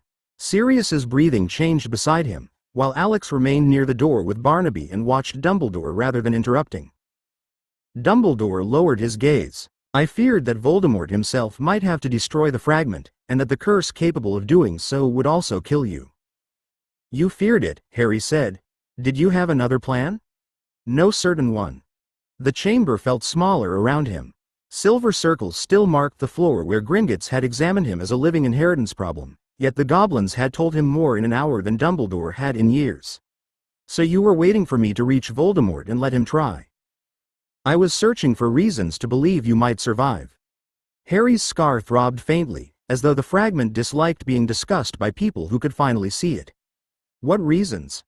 When Voldemort used your blood to restore his body, he carried forward the protection your mother placed upon you, Dumbledore said. Your blood now lives within him. I hoped that connection might tether you to life even if his curse struck you again. Sirius turned sharply towards the headmaster. Hoped? Dumbledore didn't look away from Harry. It was a possibility supported by old magic, not a result I could guarantee. I couldn't know whether the protection would preserve Harry, whether it would permit only a brief return, or whether the Horcrux would be destroyed at all. Harry thought of the graveyard, Voldemort drawing his blood into the cauldron, while Dumbledore later considered the act a possible protection. A chance had been hiding inside the worst night of his life, and the man before him had built an expectation around it without ever telling him.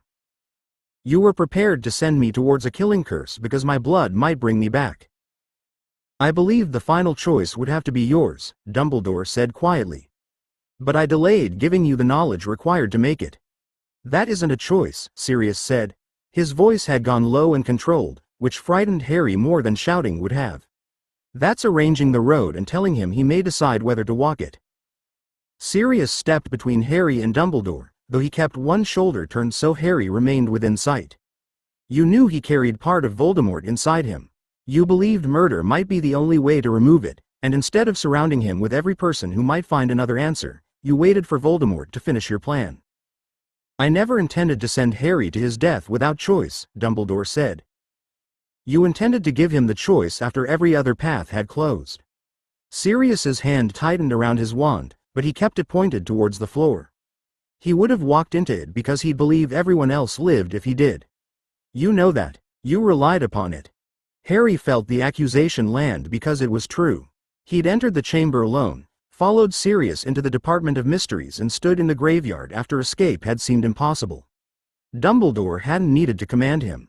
He'd only needed to wait until Harry believed his death would protect someone else. Alex moved away from Barnaby and approached the black granite platform. He didn't defend Dumbledore or ask Sirius to calm down. Instead, he looked at the examiner. Your right required the host's living magic to fail far enough that the foreign soul could no longer remain attached. The living anchor had to end, the goblin replied. Define end. The examiner's eyes narrowed. The host died. That describes the outcome. Alex rested his fingertips beside the darkened silver channel without touching the Potter ring. I'm asking what the magic detected. Did it require the soul to leave permanently, the heart to stop, the brain to cease functioning, or every biological process to become unrecoverable? Dumbledore turned towards him. Alexander, death isn't commonly divided into separate conditions. Muggle medicine divides it because the body doesn't fail all at once. Alex's voice remained measured, but Harry recognized the intensity beneath it. A heart can stop while machines continue moving blood and oxygen. Surgeons can cool a patient, interrupt circulation for a controlled period and restart the heart afterward. That's dangerous, but it isn't the same as waiting for the body to decay beyond recovery. The examiner studied him across the platform. You propose creating death without permitting the host to remain dead. I'm asking whether your magic knows the distinction. Silence settled around the silver rings. The goblin opened the iron ledger again, this time turning past the account of the dead host towards the ritual measurements recorded before his heart failed. The bank has never tested that question, he said. Alex looked at Harry rather than Dumbledore. Then nobody in this room knows that permanent death is required. Harry looked from Alex to the open ledger. A possibility wasn't a cure, and a question wasn't proof that anyone could stop his heart without losing him. Even so, the choice before him had changed. He no longer faced only the goblin's fatal ritual or Dumbledore's hope that Voldemort might kill him in the correct way. What would you need to find out? Harry asked. Alex kept his hands clear of the silver channels. First, whether the fragment loosens when your heart stops or only when your soul leaves beyond recovery. Gringotts can test the detection and containment parts without performing the severance. After that, we bring in people who understand controlled cardiac procedures and Madame Pomfrey, then discover whether magical preservation helps the body or interferes with the equipment keeping it alive.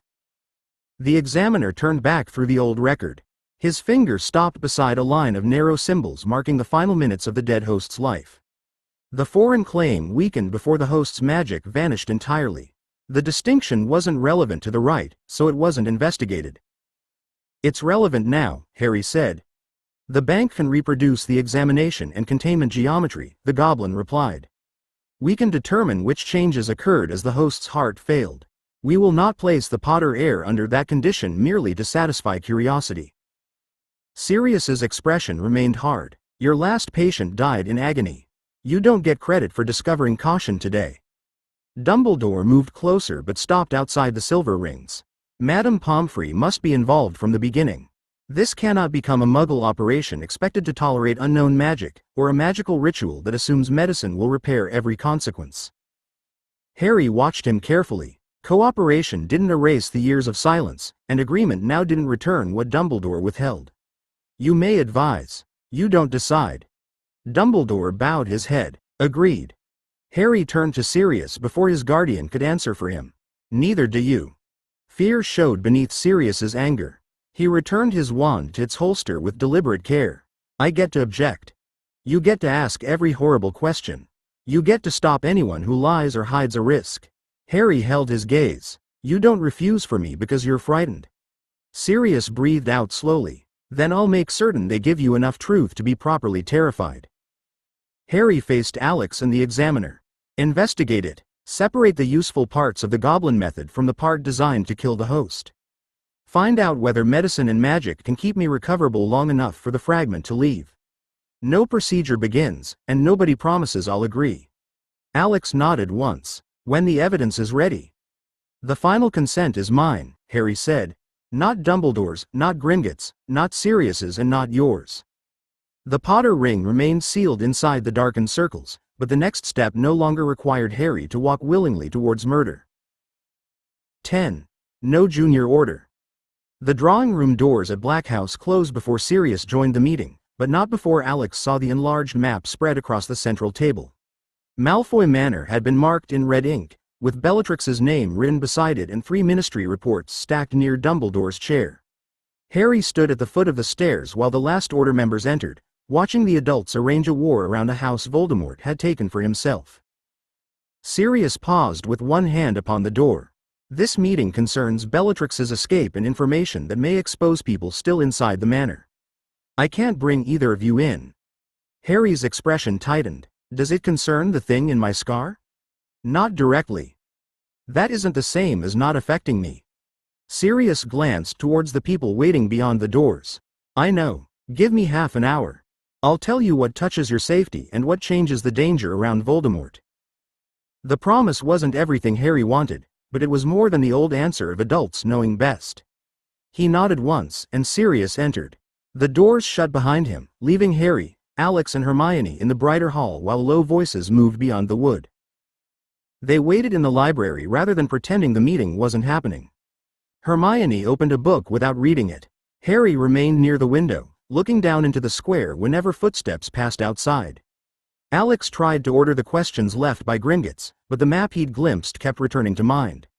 Bellatrix was free, Voldemort had taken Malfoy Manor, and Snape's warning already suggested that the 2 remaining external Horcruxes were being drawn closer to him. Sirius returned before the promised half-hour ended. He closed the library door behind him and stayed standing. Bellatrix reached Malfoy Manor, he said. Voldemort has occupied the house and brought more followers inside. The Order is watching routes connected to the estate, but nobody is attacking it. There are civilians, servants and people whose loyalties aren't known. Harry turned from the window. And the cup? We don't have enough verified information to discuss an operation around it. You know it matters. Yes, Sirius said, and you know that because it affects what's inside you. What you don't get is every name, watch schedule or route used by people who'll die if Voldemort learns they spoke. Harry studied him, searching for the familiar wall of protection disguised as silence. Sirius didn't look away. "All right," Harry said at last. "But when the information changes, what happens to me, you tell me." "I will." Sirius drew out the chair opposite him. "Now we need to decide where that boundary actually sits, because Dumbledore intends to make it formal." Dumbledore entered the library 10 minutes later with Professor McGonagall beside him. Sirius remained at the table rather than yielding the room, while Hermione closed the book she hadn't been reading. Harry took the chair opposite his guardian, leaving Alex and Hermione together along the side. Dumbledore looked around the table before speaking. "The Order of the Phoenix won't admit students as members. That decision applies equally to everyone here, regardless of ability, experience or the enemy's interest in them." Harry's mouth tightened. "You decided that before asking us?" "Yes," Dumbledore said. "Membership would give you access to information about people working under concealment, operations unrelated to your safety and choices made by adults who have accepted duties beyond defending themselves. It would also allow those adults to assign duties to you. I won't create a junior division of the Order by pretending exceptional students are ordinary recruits." McGonagall rested both hands upon the back of an empty chair. "Nor will the school recognize outside operations as an excuse to place pupils in avoidable danger. You've all faced more than enough without adults making it official." Alex studied Dumbledore. "Does that include consultation?" "No." Dumbledore's attention settled upon him. "There will be circumstances in which your knowledge is necessary. Your work with Horcruxes, unusual magic, engineering and the crown can't be dismissed because you're 16. Then what are you refusing?" "The assumption that usefulness creates availability." Dumbledore spoke carefully. "You can travel in ways most wards and transport restrictions don't anticipate. You can conceal yourself, alter your size and carry another person through magical fire. Those abilities could make you an excellent courier, scout or emergency route." Sirius's expression hardened. "Which is precisely why people will keep finding reasons to ask." "They will receive the same answer," Dumbledore said. "Alex will not become the Order's routine means of entering guarded places, carrying messages through dangerous territory or extracting adults from plans they chose to enter." Alex felt the refusal settle uneasily. Part of him agreed with every word. Another part heard doors closing while Voldemort gathered power behind them. "Even when I could do it more safely than anyone else." "Safer for the mission isn't always safer for you," McGonagall said. Dumbledore drew the remaining chair back but didn't sit. "Consultation will require a specific need, informed agreement and a limit known before it begins. Membership would turn exceptions into expectations." Harry leaned forward. "Then you're drawing rules around us while Voldemort keeps attacking through them." The quiet refusal in his voice made it clear that Dumbledore's boundary had been stated, but not yet accepted. Harry kept his hands flat upon the table. "The rules didn't stop Voldemort putting part of his soul inside me. They didn't stop him using my blood or dragging me into the graveyard. You can call us students, but he doesn't." Sirius shifted beside him. "That doesn't mean we hand you the Order's war plans." "I didn't ask for every plan." Harry looked towards Dumbledore. "I asked not to discover that adults discussed my life without me. My scar, the fragment and the way Voldemort can reach me aren't Order secrets. They're mine." Dumbledore's expression tightened, though he didn't interrupt. Hermione drew the closed book towards her and placed it squarely against the table's edge. "The boundary also can't depend upon whether an adult decides information is important enough to share." Professor Dumbledore already believed Harry might need to die. Harry learned that only after Gringotts proved what was attached to him. McGonagall's fingers closed more firmly around the chair. "Miss Granger, nobody here is defending that silence." "No, Professor, but the new rule could preserve it under a better name." Hermione met her gaze without raising her voice. "If the Order controls the information and decides what affects us, then we're still waiting for permission to understand dangers already aimed at us." Alex watched Dumbledore absorb the accusation. The refusal to create a junior order was sensible. Turning exclusion into another form of guardianship wasn't. "We don't need operational schedules," Alex said. "We don't need the names of hidden sources or permission to join field missions. We do need facts that change our own decisions. If Voldemort develops a way to follow Phoenix travel, that affects whether I use it. If someone learns about Harry's fragment, that affects his safety. If an attack is expected at Hogwarts or through the shop, Withholding it doesn't keep us outside the war. It leaves us unprepared inside it. Dumbledore rested one hand upon the back of the chair he'd drawn out. And who decides whether a fact crosses that boundary? That's the problem, Harry said. It can't be only you. Sirius looked from Harry to Alex and Hermione. Fear still pressed beneath his anger, but he no longer appeared ready to end the argument by invoking age. You're asking for enough information to protect yourselves without receiving enough to start chasing every threat. Yes, Harry said, and when the threat is inside my head, nobody gets to call it adult-only intelligence. Silence settled around the table. Dumbledore had established what the younger circle would not become. He now had to answer what they were entitled to remain. Dumbledore lowered himself into the chair at last. Then the boundary must be written around the information, not merely around your ages. Harry didn't relax, but he listened. Anything directly affecting your scar, the foreign soul claim, your inheritance or Voldemort's ability to reach you will be given to you, Dumbledore said. Not after an operation has been planned and not when another person decides you're ready to bear it. You will receive it in time to question, refuse or prepare. Sirius rested his forearms upon the table. Information about an immediate threat to this house, Hogwarts or any place you're expected to be goes with it. I'm not sending Harry to breakfast while keeping an attack warning in the next room. Hermione glanced towards McGonagall. What about threats aimed at the rest of us? McGonagall drew out the chair beside Dumbledore and sat. If knowledge changes whether you may safely attend lessons, travel, use the shop or return home, you'll be told what action is required and why. That doesn't include the identity of every informant or the details of operations intended to remove the threat. Alex considered the terms. And consultation? Dumbledore turned towards him. A specific question, a stated reason and an agreed limit. You may refuse. Agreement to advise on one matter won't be treated as permission to involve you in another. No vague requests to come and look at something, Alex said. No request whose true purpose is concealed from you, Dumbledore agreed. Harry looked between them. Who decides whether the rule has been broken? Sirius answered before Dumbledore could. You raise it with me, Professor McGonagall or another adult you trust who wasn't responsible for withholding the information. Nobody gets to judge his own silence and call the matter settled. Dumbledore accepted the restriction with a slow nod. That is fair. Hermione opened the book before her, found a blank page at the back and wrote the terms down while everyone watched. She read each sentence aloud, changing the wording whenever Harry or Sirius found room for an excuse. By the time she finished, the agreement contained no membership, missions, schedules or command authority. It promised relevant knowledge, bounded consultation and the right to challenge silence. Harry looked at the final page. We keep our own defense circle. Yes, McGonagall said, for training, preparation and protecting one another. Not as an order unit under another name. Alex watched Hermione close the book over the written agreement. The adults had refused to recruit them, but they had also surrendered the right to make them helpless through secrecy. Dumbledore rose from the table.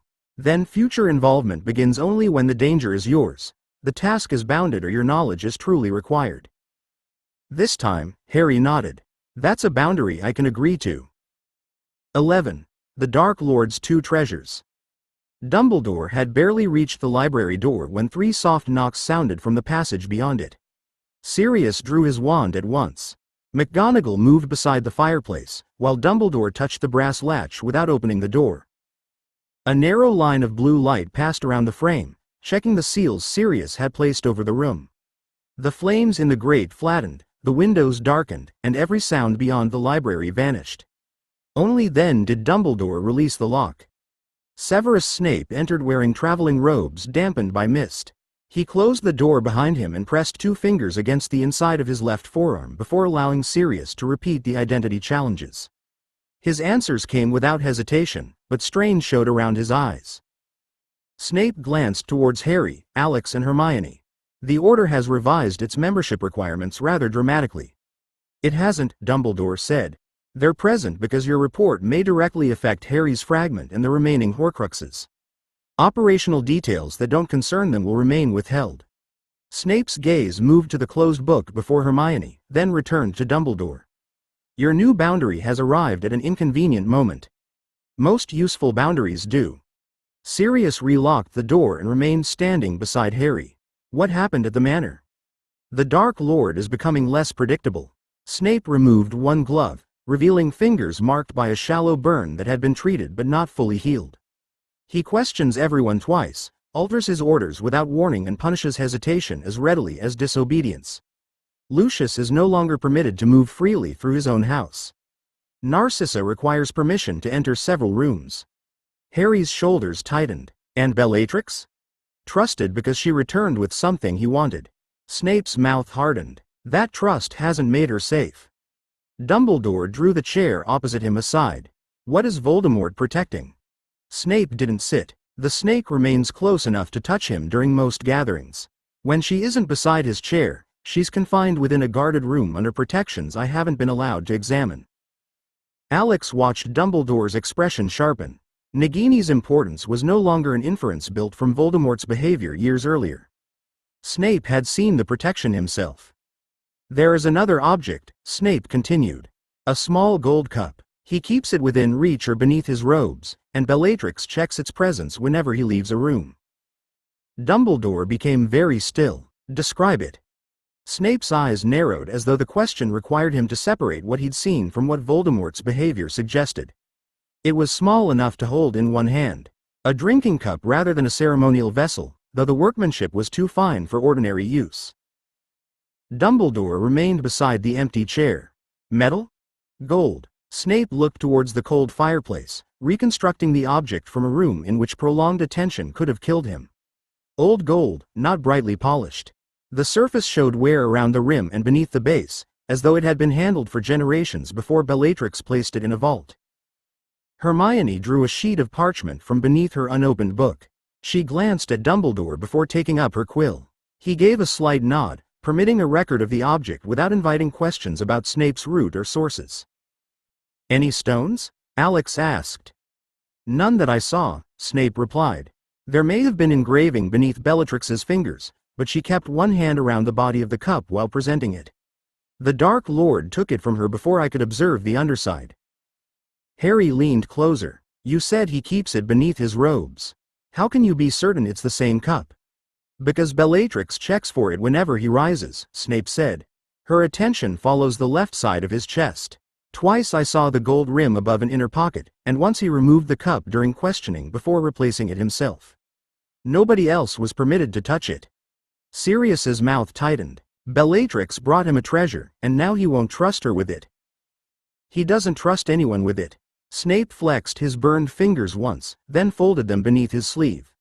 When Wormtail approached too closely, the Dark Lord struck him before he'd spoken.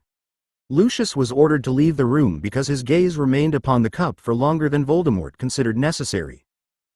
Dumbledore's attention hadn't left Snape. The handles, Severus. Did it possess one or two? Two. Snape lifted his hands slightly, shaping the width between them.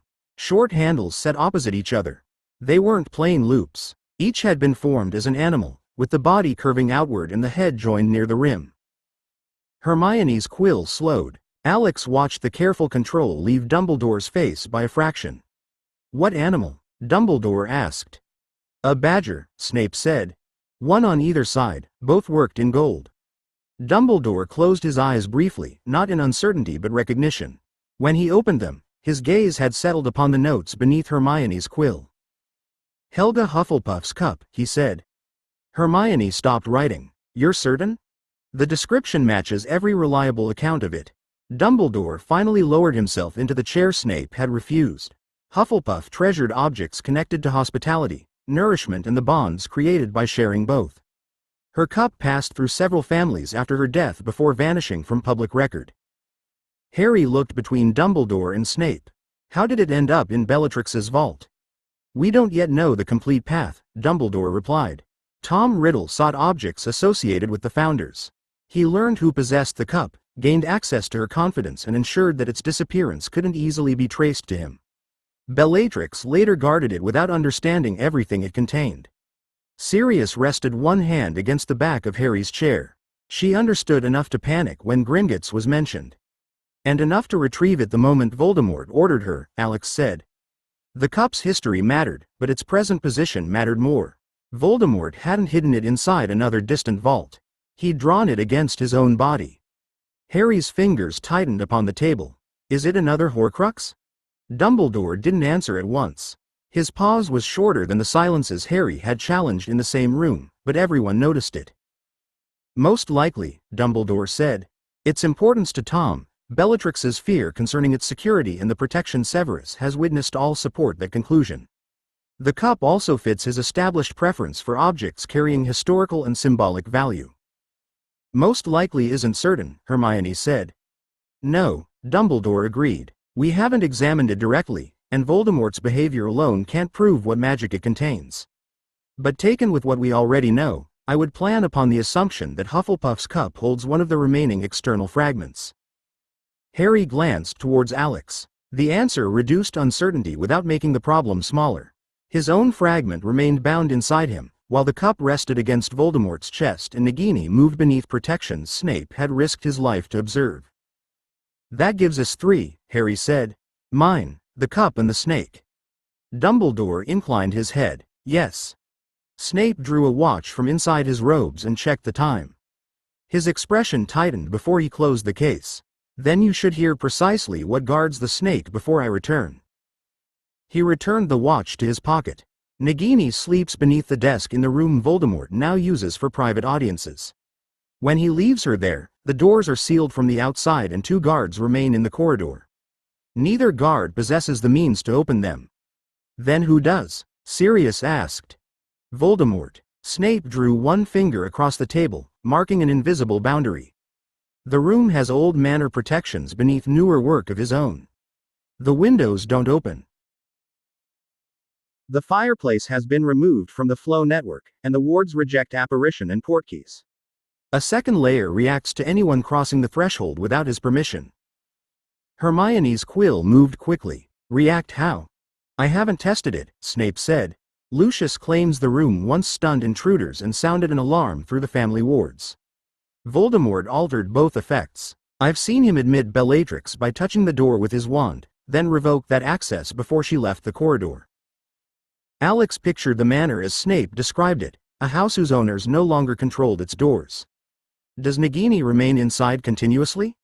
No. He keeps her beside him during meetings and questioning. He sends her into the room when he expects violence, receives uncertain intelligence or wishes to move through the manor without exposing her. Snape's expression tightened. When she's inside, he checks the seals himself. He trusts no follower to guard her without the wards. Dumbledore folded his hands. Can you determine the protections more precisely? Not without being observed attempting it. Snape looked directly at him. I can watch when she enters, when she leaves and which corridors are cleared. I cannot dismantle the room, steal the snake or linger beside the door while Bellatrix counts my breaths. You won't, Dumbledore said. The answer came quickly enough that Snape's eyes narrowed, perhaps expecting a qualification that never followed. Harry glanced towards the parchment beneath Hermione's hand. So we know what the last 2 are, but we can't reach either of them. We know where the danger sits, Alex said. The distinction offered little comfort, but it prevented despair from becoming the only conclusion. And Snape can tell us if Voldemort changes how he protects them. For as long as I remain able, Snape replied. The clock upon the mantel marked the quarter hour. Snape pulled on his glove, concealing the burn across his fingers, and moved towards the door. Dumbledore released the inner seals while Sirius prepared the identity protections for Snape's departure. Begin the medical work, Snape said before the door opened. I'll watch the cup and the snake. You may not receive much warning if either one moves. Then he stepped into the passage, and the library closed behind him with Harry's fragment still waiting inside his scar. 12. The Stopped Heart. The secured medical suite smelled of disinfectant rather than potions. Harry lay upon the narrow operating couch beneath warmed blankets while the room settled around him with the precision of decisions already made. Tubes waited beside the external circulation unit. Medical screens displayed his heartbeat, breathing and blood pressure. Silver goblin channels ran beneath the couch towards a closed containment vessel, while Madame Pomfrey's crystals cast a steady pale light across his chest. The medical lead checked the clock above the instruments. I control the arrest interval and resuscitation. When the authorized limit is reached, We restart your heart whether the fragment has separated or not. The goblin examiner rested both hands upon his silver instrument. I control detection and containment. I will state when the foreign claim loosens, when it crosses the boundary, and whether the vessel holds it. I do not extend the medical interval. Pomfrey adjusted the lowest crystal until its light touched Harry without obscuring the leads fixed to his skin. I'll preserve your living magic at the tested strength. If the field interferes with the readings or supports the foreign attachment, I withdraw it. Harry turned his head towards Dumbledore, who stood beyond the marked line beside Alex. And you? I observed the Horcrux's behavior, Dumbledore said quietly. I may advise. I cannot overrule the medical stop. Sirius occupied the chair Harry had chosen beside the couch, close enough to take his hand without entering the physician's working space. His fingers closed around Harry's, warm and held too carefully. The medical lead leaned over him. You may withdraw consent until the anesthetic begins. Do you still choose to proceed? Harry could hear the machinery weighing behind the question. He could also feel Sirius fighting the urge to answer for him, Dumbledore's attention fixed upon his face and Alex standing still because there was nothing left to improve by speaking. Yes, Harry said. Proceed. The anesthetist opened the line at his arm. Coldness spread beneath Harry's skin before the room softened around its edges. The blankets were removed in stages as cooling pads settled against him, and the physicians called each falling temperature loud. Pomfrey lowered her wand only after the medical lead confirmed that every trace remained readable. Sirius kept hold of Harry's hand until the anesthetist warned him that sensation would soon be gone. I'll still be here when you wake up, he said. Harry tried to answer, but his tongue had become slow. The circulation lines filled, and the external pump began carrying his blood through oxygenation and back into his body. The steady beat on the nearest screen continued without requiring him to listen. The last thing Harry saw clearly was Sirius refusing to look away as the medical lead reached for the control that would stop his heart. The control moved beneath the physician's hand. Harry didn't feel the drug enter the line or the final contraction pass through his chest. The rhythm on the nearest screen slowed, broke into uneven peaks and became a continuous tone. Cardiac arrest confirmed, the medical lead said. Supported circulation stable. Start the authorized interval. The second physician activated the clock. Bright numbers began counting upward while the external pump maintained Harry's blood flow and oxygenation. One nurse checked the lines entering his body as another called out pressure, temperature and oxygen levels. The medical lead kept both hands near the controls, watching for any change that would force resuscitation before the planned limit. Sirius stared at the flat electrical trace. Harry's hand remained beneath his, warm only because the support system continued moving blood through it. He knew the heart had been stopped deliberately and that the machines were protecting everything they could protect, yet the absence of that ordinary rhythm reduced every explanation to a fact he couldn't make harmless. Pomfrey lowered her wand until the pale field around Harry's body brightened. Living magic stable. Preservation holding at the tested strength. The goblin examiner turned the first ring upon his instrument. A pale line appeared above Harry's chest, followed by the narrow green thread they had learned to recognize during testing. It lay so tightly against the stronger light that Sirius couldn't see where one ended and the other began. No separation, the examiner said. Dumbledore stood behind the boundary with his wand ready but inactive. His gaze remained fixed upon Harry's scar. The skin there had darkened after the heart stopped, though no wound had opened and no visible magic escaped it. Alex watched the instruments rather than Harry's face. The green measure is moving. The examiner adjusted the silver focus. The thread tightened, then drew inward as though resisting pressure from every side. Its color deepened before thinning along one edge. Foreign claim responding, he said. Attachment remains. Pomfrey glanced towards the medical screens. Harry's magic is weakening evenly. The fragment isn't drawing more support from the preservation field. Pressure unchanged, the second physician reported. Oxygenation unchanged. Another interval passed upon the clock. The green thread shifted again. This time it pulled a fraction away from the pale line before snapping back against it. Sirius leaned forward. Was that it? No, the examiner replied, his hands steady upon the instrument. It loosened. It returned before crossing the first boundary. The medical lead checked the rising time and then Harry's readings. Continue under the agreed limits.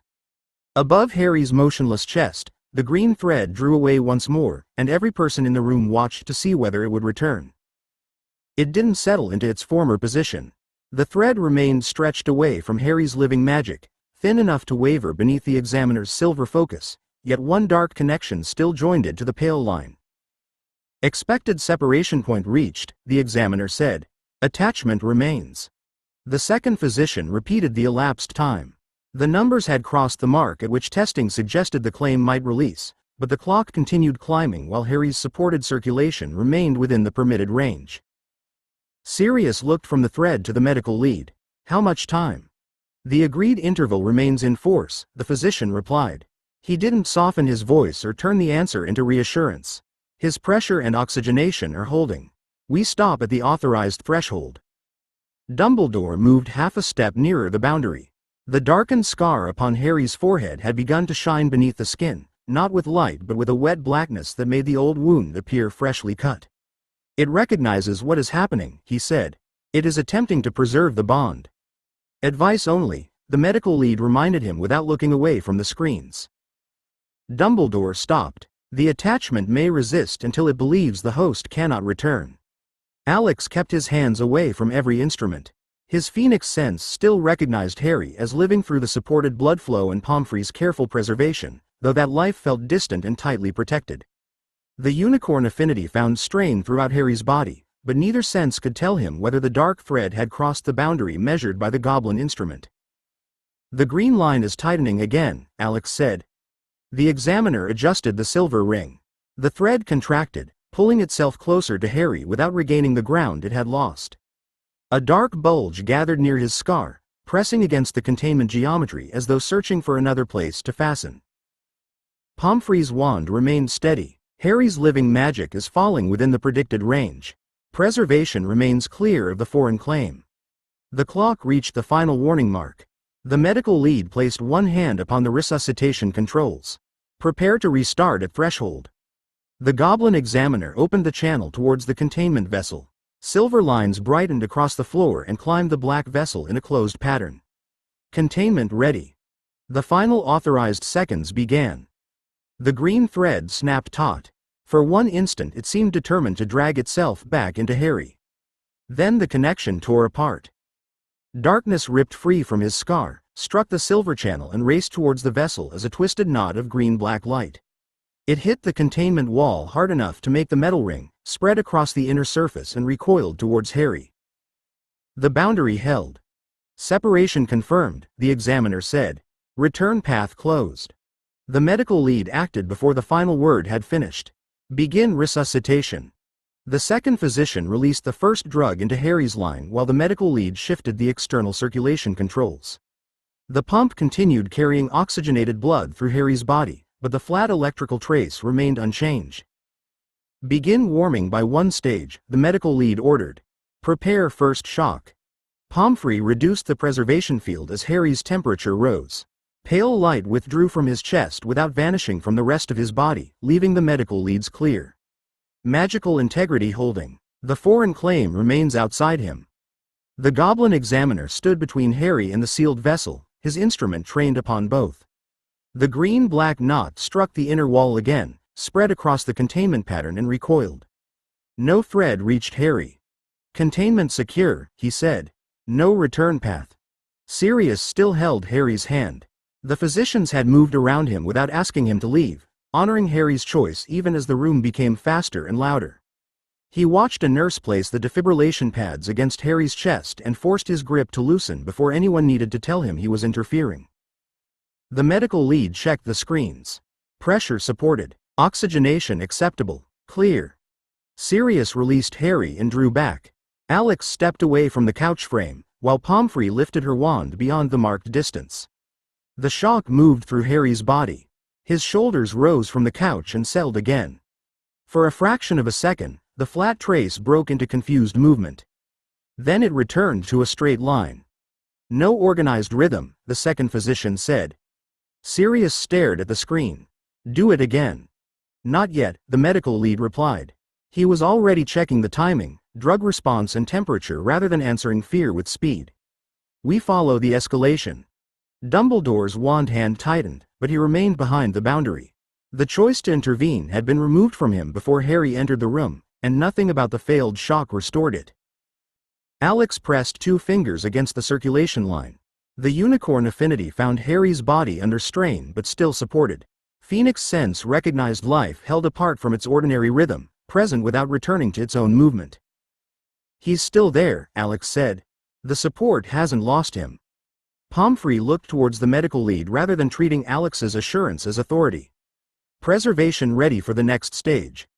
The clock continued climbing. The second physician administered the next drug, the pump settings changed and the warming unit increased by the planned amount. "Charge again," the medical lead ordered. The machine began building towards the second shock while Harry's heart remained silent. 13. The boy who came back. The machine reached its charge while the warming unit continued raising Harry's temperature by measured degrees. The medical lead watched the drug timer, the supported pressure and the unbroken flat trace before turning towards the couch. "Clear for second shock." Sirius stepped back from Harry's hand. Pomfrey withdrew her wand beyond the marked line, and Alex released the circulation tube he had been touching. The goblin examiner didn't move from the containment vessel. The green-black knot struck the silver pattern again as the physician activated the control. Harry's body lifted sharply from the couch. The electrical trace broke apart into rapid uneven peaks. They crossed the screen without order, faltered, then gathered into a narrow rhythm that repeated before anyone spoke. "Organized electrical activity," the second physician said. His fingers moved across Harry's neck while another nurse checked the pressure line. "Pulse present. Weak. Maintain external support," the medical lead ordered. "Don't reduce flow yet. Confirm rhythm stability." The pump continued carrying most of Harry's circulation despite the movement beginning inside his chest. His heart contracted again, too slowly and without enough strength to support him alone. The pressure reading rose by a fraction, dropped and recovered under the machine's assistance. Sirius took one step towards the couch. "Stay clear," the medical lead said. "His heart has restarted. It hasn't taken over." Sirius stopped where Harry had asked him to remain. His gaze moved between Harry's still face and the changing trace, as though either might prove the other wrong. Pomfrey lowered her wand until pale light touched Harry's shoulders and abdomen without crossing the medical leads. Living magic responding to the rhythm. Integrity remains strained. Temperature still below target, a nurse reported.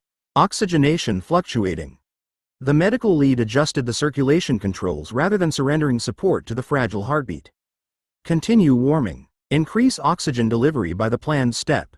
Watch for loss of rhythm. Alex felt the change through his Phoenix Sense before the numbers settled. Harry's life no longer seemed held entirely by the pump and preservation field. Something within him had begun moving under its own power, weak and uncertain but no longer absent. "He's returning to himself," Alex said. "Not confirmed," the medical lead replied. "We have a viable rhythm. We don't yet have stable circulation." The warning held everyone in place. Harry's heart beat again, stumbled once and continued while the external pump carried the burden it wasn't ready to bear. Above the sealed vessel, the examiner's silver instrument showed no line reaching back towards him. "Containment remains separate," the goblin said. The medical lead kept his attention on Harry. "Then we stabilize the patient before anyone does anything else." The rhythm sounded through the monitor in measured electronic tones, each one distinct from the continuous warnings Sirius had endured only moments before. He wanted to hear life in them. Instead, the pauses between beats seemed long enough for the sound to stop again. "Why is it so slow?" Sirius asked. "Cooling, medication and the arrest itself," the second physician replied while checking Harry's pulse against the screen. "His heart is producing a rhythm. The machine is still doing most of the circulating." The medical lead reduced the pump support by a single step. Harry's blood pressure fell almost immediately. The next heartbeat came late, followed by another that failed to raise the reading enough. "Restore previous flow," he ordered. "He isn't ready." The pump returned to its earlier setting. Pressure recovered under external support while the warming pads continued their controlled work. Sirius watched Harry's chest, but the breaths came from the ventilator, and the pulse beneath his skin remained too weak to see. Pomfrey moved her wand over Harry's forehead without releasing additional magic. The pale field stayed narrow around his shoulders and limbs, preserving what remained strained without hiding the physician's measurements. Sirius looked towards her. Can't you strengthen him? I can strengthen the preservation field, Pomfrey said. I can't safely pour magic through his brain and heart while they're determining what survived the arrest. Too much healing now could mask injury, alter his responses or reach towards the containment vessel. The green-black knot struck the vessel wall as though answering her. Silver lines flashed and held. The goblin examiner adjusted his instrument but didn't open any channel. Containment unchanged, he said. No contact with the host. Dumbledore's gaze moved from the vessel to Harry. A restorative charm applied only to the extremities might support his magical circulation without obscuring the central readings. Pomfrey didn't raise her wand. It might also create uneven magical pressure while his body is warming. I won't risk that for the appearance of improvement. The medical lead gave a brief nod. Maintain the current field. Sirius returned his attention to the monitor. The tones continued, weak but regular enough to tempt him into believing the worst had passed. Then Harry's pressure dipped again, and a warning light appeared beside the oxygen reading. Adjust ventilation, the medical lead ordered. Hold pump support. No further warming increase until oxygenation settles. The room moved around Harry with controlled urgency. Sirius remained beside the couch without touching him, listening to the heartbeat he had wanted and understanding that its return had only changed the danger they were fighting. The warning light faded after the ventilation adjustment, though the medical lead waited through several readings before allowing the warming unit to resume. Harry's heart continued its slow rhythm beneath the pump's support, each contraction weak but no longer arriving late. Oxygenation stable, the second physician reported. Pressure holding at current flow. Reduce support by the first step, the medical lead said. The pump eased. Sirius watched the pressure number fall, but this time it stopped within the permitted range. Harry's heart quickened by several beats and maintained the difference without slipping into disorder. Hold there, the medical lead ordered. No further reduction until temperature reaches target. Pomfrey moved her wand along Harry's limbs, checking the pale preservation field without strengthening it. Living magic is responding evenly. No collapse around the heart or brain. Dumbledore remained behind the marked boundary. And the scar? The scar is tissue now, Pomfrey replied. Whatever remains inside that vessel isn't drawing through it. The goblin examiner confirmed the separation without turning from his instruments. No foreign claim detected within the host. Containment remains closed. Sirius looked at Harry's face. Can you tell whether he's damaged? Not completely while he's anesthetized and supported, the medical lead said. We can establish whether his organs are recovering, whether circulation holds and whether his basic neurological responses remain present. Waking comes later. A nurse dimmed one lamp while the second physician checked Harry's pupils. Both contracted beneath the light. Pressure remained steady as the pump support lowered another measured step, and Harry's heart carried more of the circulation without losing its rhythm. Pupil response present, the physician said. Temperature entering normal range. Oxygenation unchanged. The medical lead studied the screens before reducing the pump again. This time the machine withdrew to standby flow rather than replacing Harry's circulation. His pressure dipped, recovered and held beneath the work of his own heart. Nobody moved for several breaths. Independent circulation established, the medical lead said. Maintain standby support. Continue monitoring. Sirius's hand closed around the back of his chair. He didn't approach until the physician nodded permission, and even then he touched only Harry's fingers, avoiding every line and lead. Pomfrey lowered her wand once more. The pale field brightened around Harry and settled without distortion. His magic is no longer falling. The medical lead checked the clock, the heart rhythm and the oxygen reading one final time. His body is recoverable. He remains unconscious and medically vulnerable, but the emergency escalation is complete. Only then did every gaze in the room begin turning towards the sealed vessel beside the couch. Sirius didn't follow them at once. Harry's heartbeat continued sounding through the monitor, slower than normal but steady enough to mark each passing second. No physician called it safe. Pomfrey offered no promise about waking, memory or damage. Sirius listened anyway, his fingers resting lightly around Harry's hand while the rhythm repeated beneath the quieter movement of the ventilator. The medical lead checked the readings again. Independent circulation remains stable, temperature is within the recovery range, and oxygenation is holding. Sirius looked up. You said his body is recoverable. Yes. That means he'll wake? It means we've reached the point where recovery is medically possible, the physician replied. I won't promise more than the evidence supports. The answer hurt, but Sirius had demanded honesty before Harry entered the suite. He couldn't reject it because honesty had stopped being kind. His attention returned to Harry, and the monitor gave another measured tone. He came back, Sirius said. Pomfrey stepped closer to the couch without disturbing the lines. Her wand traced a careful path above Harry's chest and forehead before she lowered it. His living magic is holding under its own pattern. There's no foreign pull inside him. Dumbledore remained behind the boundary. Relief had softened his face, though it hadn't removed the weight from it. Then Harry has survived the separation. The procedure isn't complete, the Goblin Examiner said. The green-black knot moved inside the vessel. It struck the inner silver wall and spread across it before contracting again.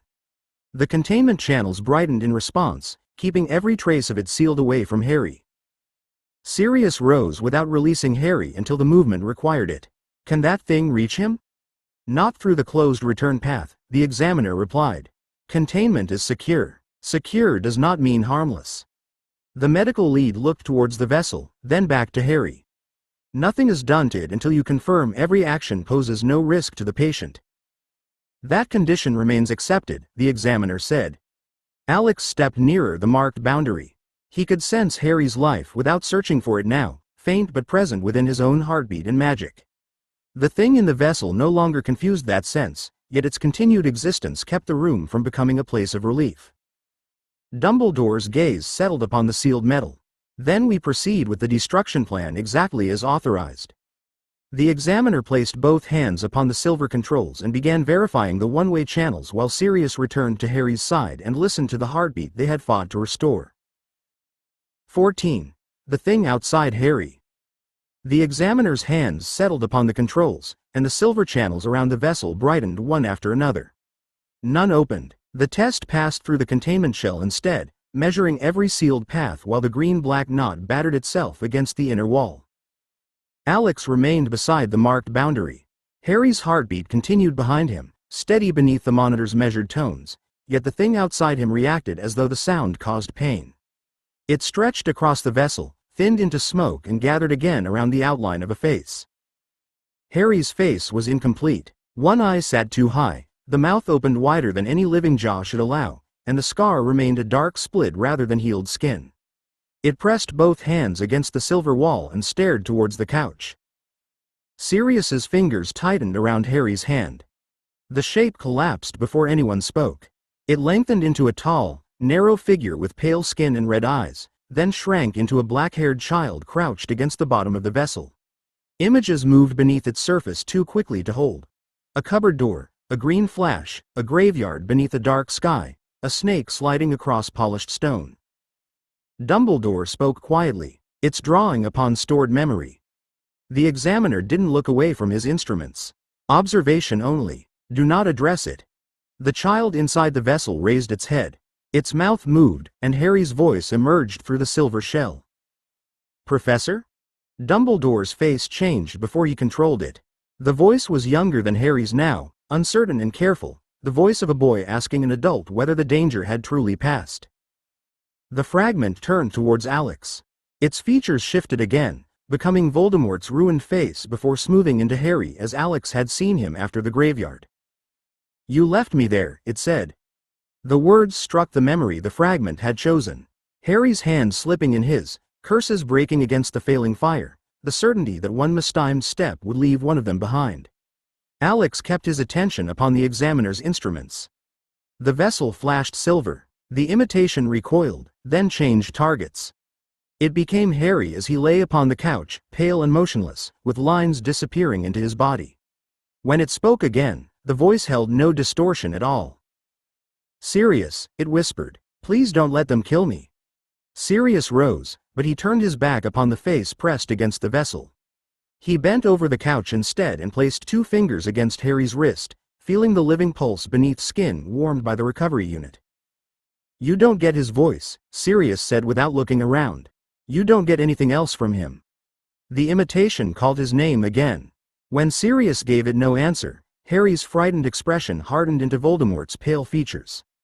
The fragment struck the silver wall, and the instruments surrounding the vessel rose sharply before settling within their limits.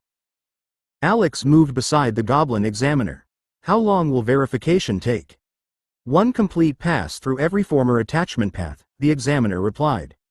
No shortened test, no assumption based upon appearance. Dumbledore raised his wand and sent a narrow golden thread against the sealed channel nearest Harry's head. The fragment rushed towards it, stretching itself into a pointed mass, but the thread ended against the outer silver layer. Nothing crossed towards the couch. Dumbledore lowered his wand slightly. Scar path closed. The examiner activated the next channel. A silver pulse moved from the vessel towards Harry's chest and stopped before reaching the medical preservation field. Harry's heart rhythm didn't alter. Pomfrey passed her wand over him and watched the pale light remain even around his body. Living pattern unchanged, she said. No answering pull. They tested the remaining paths in sequence. Each silver pulse ended at the containment boundary. The fragment pursued every one, changing between Harry, Voldemort and shapes too broken to resemble either of them. Its voices overlapped until individual words became difficult to distinguish. Sirius kept his attention upon Harry. Is it finished? Dumbledore lowered his wand. Every magical path through which the fragment was attached has closed. The examiner inspected the final reading before giving the answer Sirius had demanded. The fragment retains knowledge of its former host. It retains no claim capable of crossing this vessel. Alex looked towards the medical lead. Harry? Independent rhythm stable. Pressure and oxygenation unchanged. The examiner placed his palm upon the recessed control at the vessel's base. A narrow silver line appeared inside the wall, leading from a sealed inlet towards the trapped fragment. The false voices stopped. For one brief moment, the thing became perfectly still, as though it finally understood that none of them were listening and no route remained except the one being opened against it. Alex met the examiner's gaze. Begin. The first internal gate released with a heavy click. The examiner opened the prepared inlet, and a clear tube descended into the silver channel. Within it rested a measured quantity of basilisk venom, dark enough to stain the glass around it. The examiner watched the channel. It's one way. Venom may enter. Nothing within the vessel may pass out through it. The fragment threw itself towards the opening. It reached the channel mouth before the venom moved, flattening into Harry's shape with both palms pressed against the narrow passage. His copied face looked towards Sirius, then Alex, then Dumbledore. No one answered it. The examiner released the second gate. The venom entered the channel in a single thick line. The goblin worked silver blackened briefly beneath it, then cleared as the substance traveled towards the vessel. The fragment abandoned Harry's face and pulled away, gathering itself at the far side as though distance within the small chamber might protect it. Alex watched it retreat. It knows what the venom is. Dumbledore kept his wand ready. It knows destruction. The venom crossed the final seal. There was no gradual contest. The first contact tore through the fragment's outer shape. Green-black matter collapsed around the venom, curling inward as pale cracks spread through it. The vessel rang once beneath the impact, and every containment channel flared. The fragment struck towards Harry. Silver stopped it. It struck again without forming a face or voice, reduced to a twisting mass driven by the one direction it could still recognize. The venom passed through its center, and a hard green light burst against the walls. Pomfrey's wand moved over Harry at once. No change in his magic. The medical lead checked the monitor. Heart rhythm stable. The fragment broke into 3 separate knots. Each tried to gather, but the venom followed through every division. One dissolved against the lower silver pattern. Another burned away before reaching the former scar channel. The last formed Voldemort's face for less than a heartbeat before splitting from brow to throat. Alex felt the difference as the structure failed. The thing had been separate from Harry since the extraction, but it had still possessed direction, memory and the stubborn shape of a soul claim. Those qualities vanished together beneath the venom. The final knot contracted around a point of green light. The examiner kept the channel open. Do not reduce containment. The light cracked. A sound passed through the vessel, too brief and damaged to belong to any stolen voice. Then the green point went dark, leaving only thin gray residue drifting above the silver base. The examiner closed the venom channel but left every containment line active. Primary Horcrux structure destroyed. Verification begins now. No face returned to the vessel wall. The gray residue sank slowly through the vessel's interior. It didn't gather when the examiner sent the first silver pulse across it. No shape followed the light, and no pressure answered from the former attachment paths. Dumbledore tested the scar channel again. His golden thread reached the outer boundary, remained there for 3 counted breaths and withdrew without attracting anything from inside the vessel. No responsive soul structure, he said. Pomfrey moved her wand from Harry's forehead to his chest. The pale field followed the rhythm of his own magic without distortion. No foreign claim within him. His living pattern is entirely his own. Sirius looked towards the examiner. Entirely? The goblin repeated the test rather than answering quickly. Silver passed around the vessel, through the sealed return points and across the destruction chamber. The residue remained inert. Entirely, he said at last. The claim that entered Harry Potter through violence no longer exists. Sirius sat beside the couch. He bowed his head over Harry's hand, but he didn't ask the physicians to wake him or demand that the ventilator be removed. Harry remained unconscious, vulnerable and surrounded by machines, yet the thing that had lived behind his scar since infancy was gone. Alex watched the monitor give another steady tone. Harry still had to wake before anyone could call the procedure complete, but the most dangerous part of Voldemort inside him had been reduced to lifeless residue behind Silver. Far away, Voldemort stopped in the middle of Malfoy Manor's private audience room. Nagini raised her head beneath the desk as his hand struck the wood hard enough to overturn an ink bottle. Pain passed through him without wound or warning, a sudden tearing absence where something familiar had existed beyond conscious reach. Bellatrix moved from her place near the door. "My lord?" Voldemort didn't answer. His attention turned inward, searching across protections he had believed eternal. The diary was silent. The ring, locket and diadem had already vanished from whatever hidden sense had once assured him they endured. Now another absence had opened, sharper because it had been connected to the boy who continued surviving him. Harry Potter. Voldemort's fingers closed around the front of his robes. Beneath the cloth, the hidden cup remained solid against his body. Nagini moved nearer, responding to the violence in his mind. "Bring Severus," Voldemort said. Bellatrix bowed and hurried towards the door. Voldemort pressed one hand against the cup while Nagini coiled around his chair. Someone had reached the fragment inside Harry and destroyed it without killing the boy quickly enough for Voldemort to feel the victory. He no longer had distant safeguards to trust. What remained would stay against his own flesh. 15. Harry without the scar's voice. Harry woke to the sound of something breathing for him. The rhythm reached him first, a measured pressure filling his lungs before releasing them again. Then came warmth beneath his back, weight around his arms and soreness spread so widely through his chest that he couldn't identify where it began. He tried to swallow. The movement caught against the tube in his throat, and panic tightened every muscle he could still command. Pomfrey appeared above him before he managed to lift his hand. "Harry, don't fight it. You're breathing well enough for us to remove the tube, but you must stay still." Sirius rose beside the couch. His hand closed around Harry's without squeezing. "I'm here."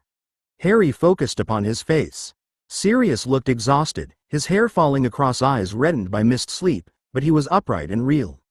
Alex stood beyond him near the monitors, while Dumbledore and the Goblin Examiner remained farther back, giving the physicians space. The medical lead loosened the securing strip. "Breathe out when I tell you."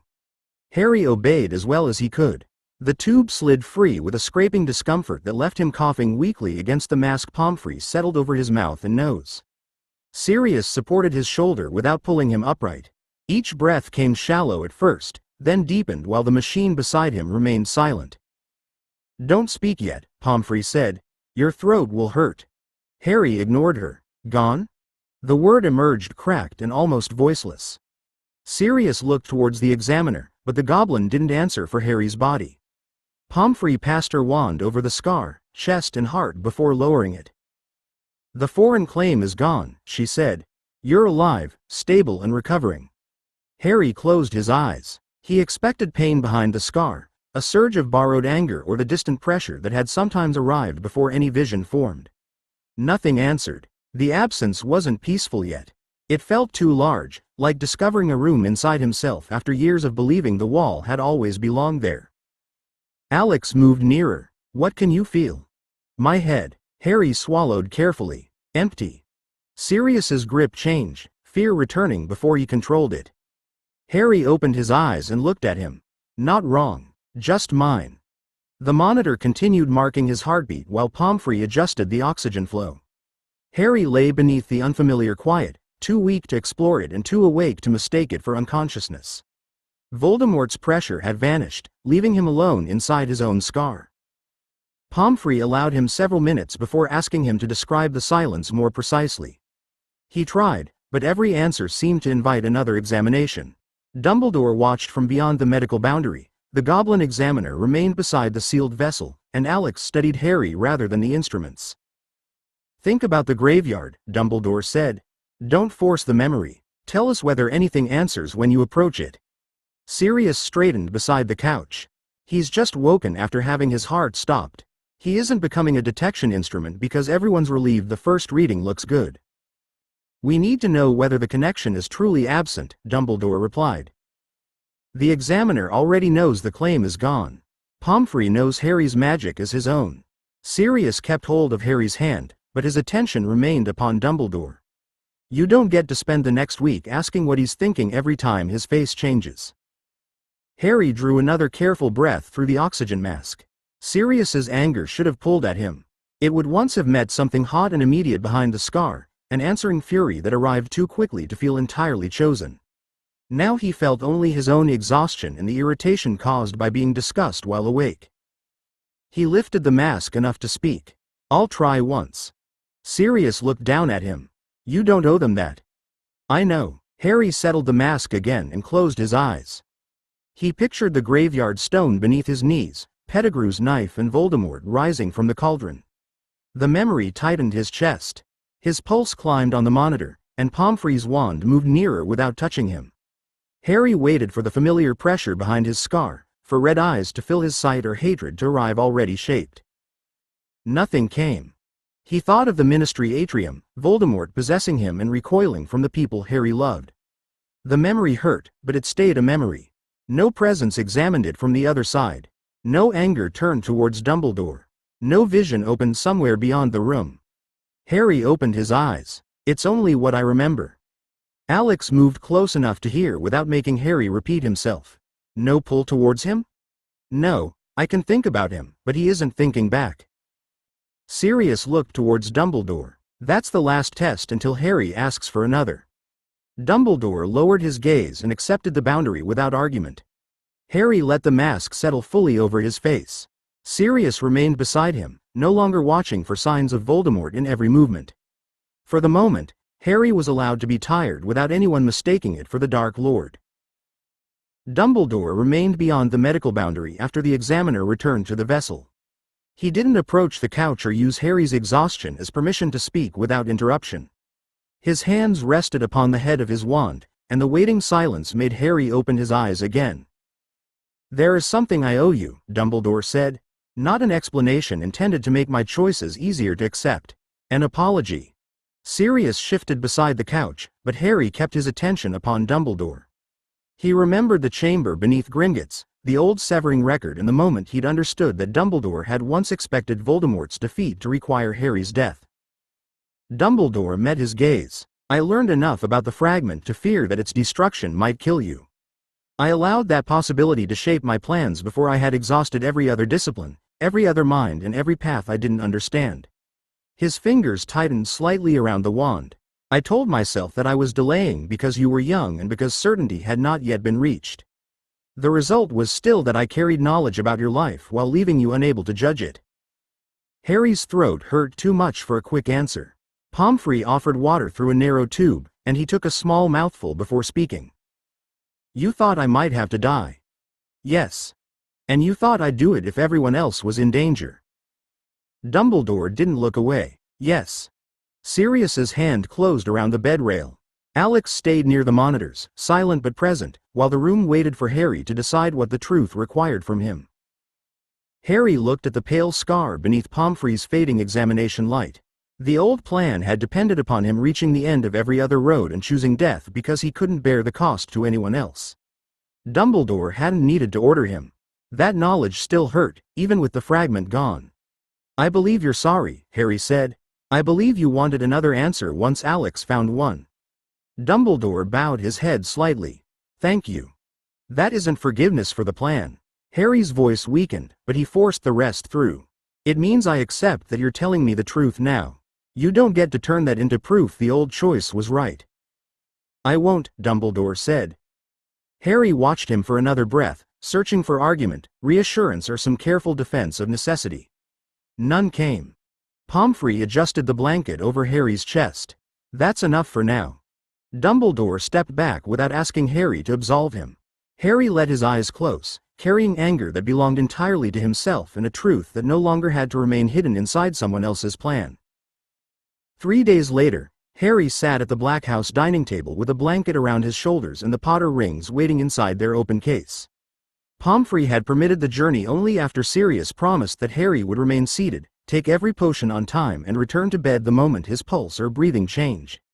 Hermione, Ron, Neville, Luna and the twins occupied the other chairs, while Alex stood beside the Goblin Examiner at the cleared end of the table.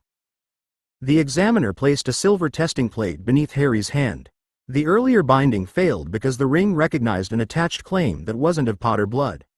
This examination will determine whether that obstruction remains. Sirius leaned against Harry's chair. "We already know it doesn't." "We know the extracted structure was destroyed," the Examiner replied. "Inheritance magic requires its own proof." Harry slipped the first ring over his finger. Cold silver tightened briefly against his skin, and the engraved Potter crest darkened as the plate beneath his hand filled with pale light.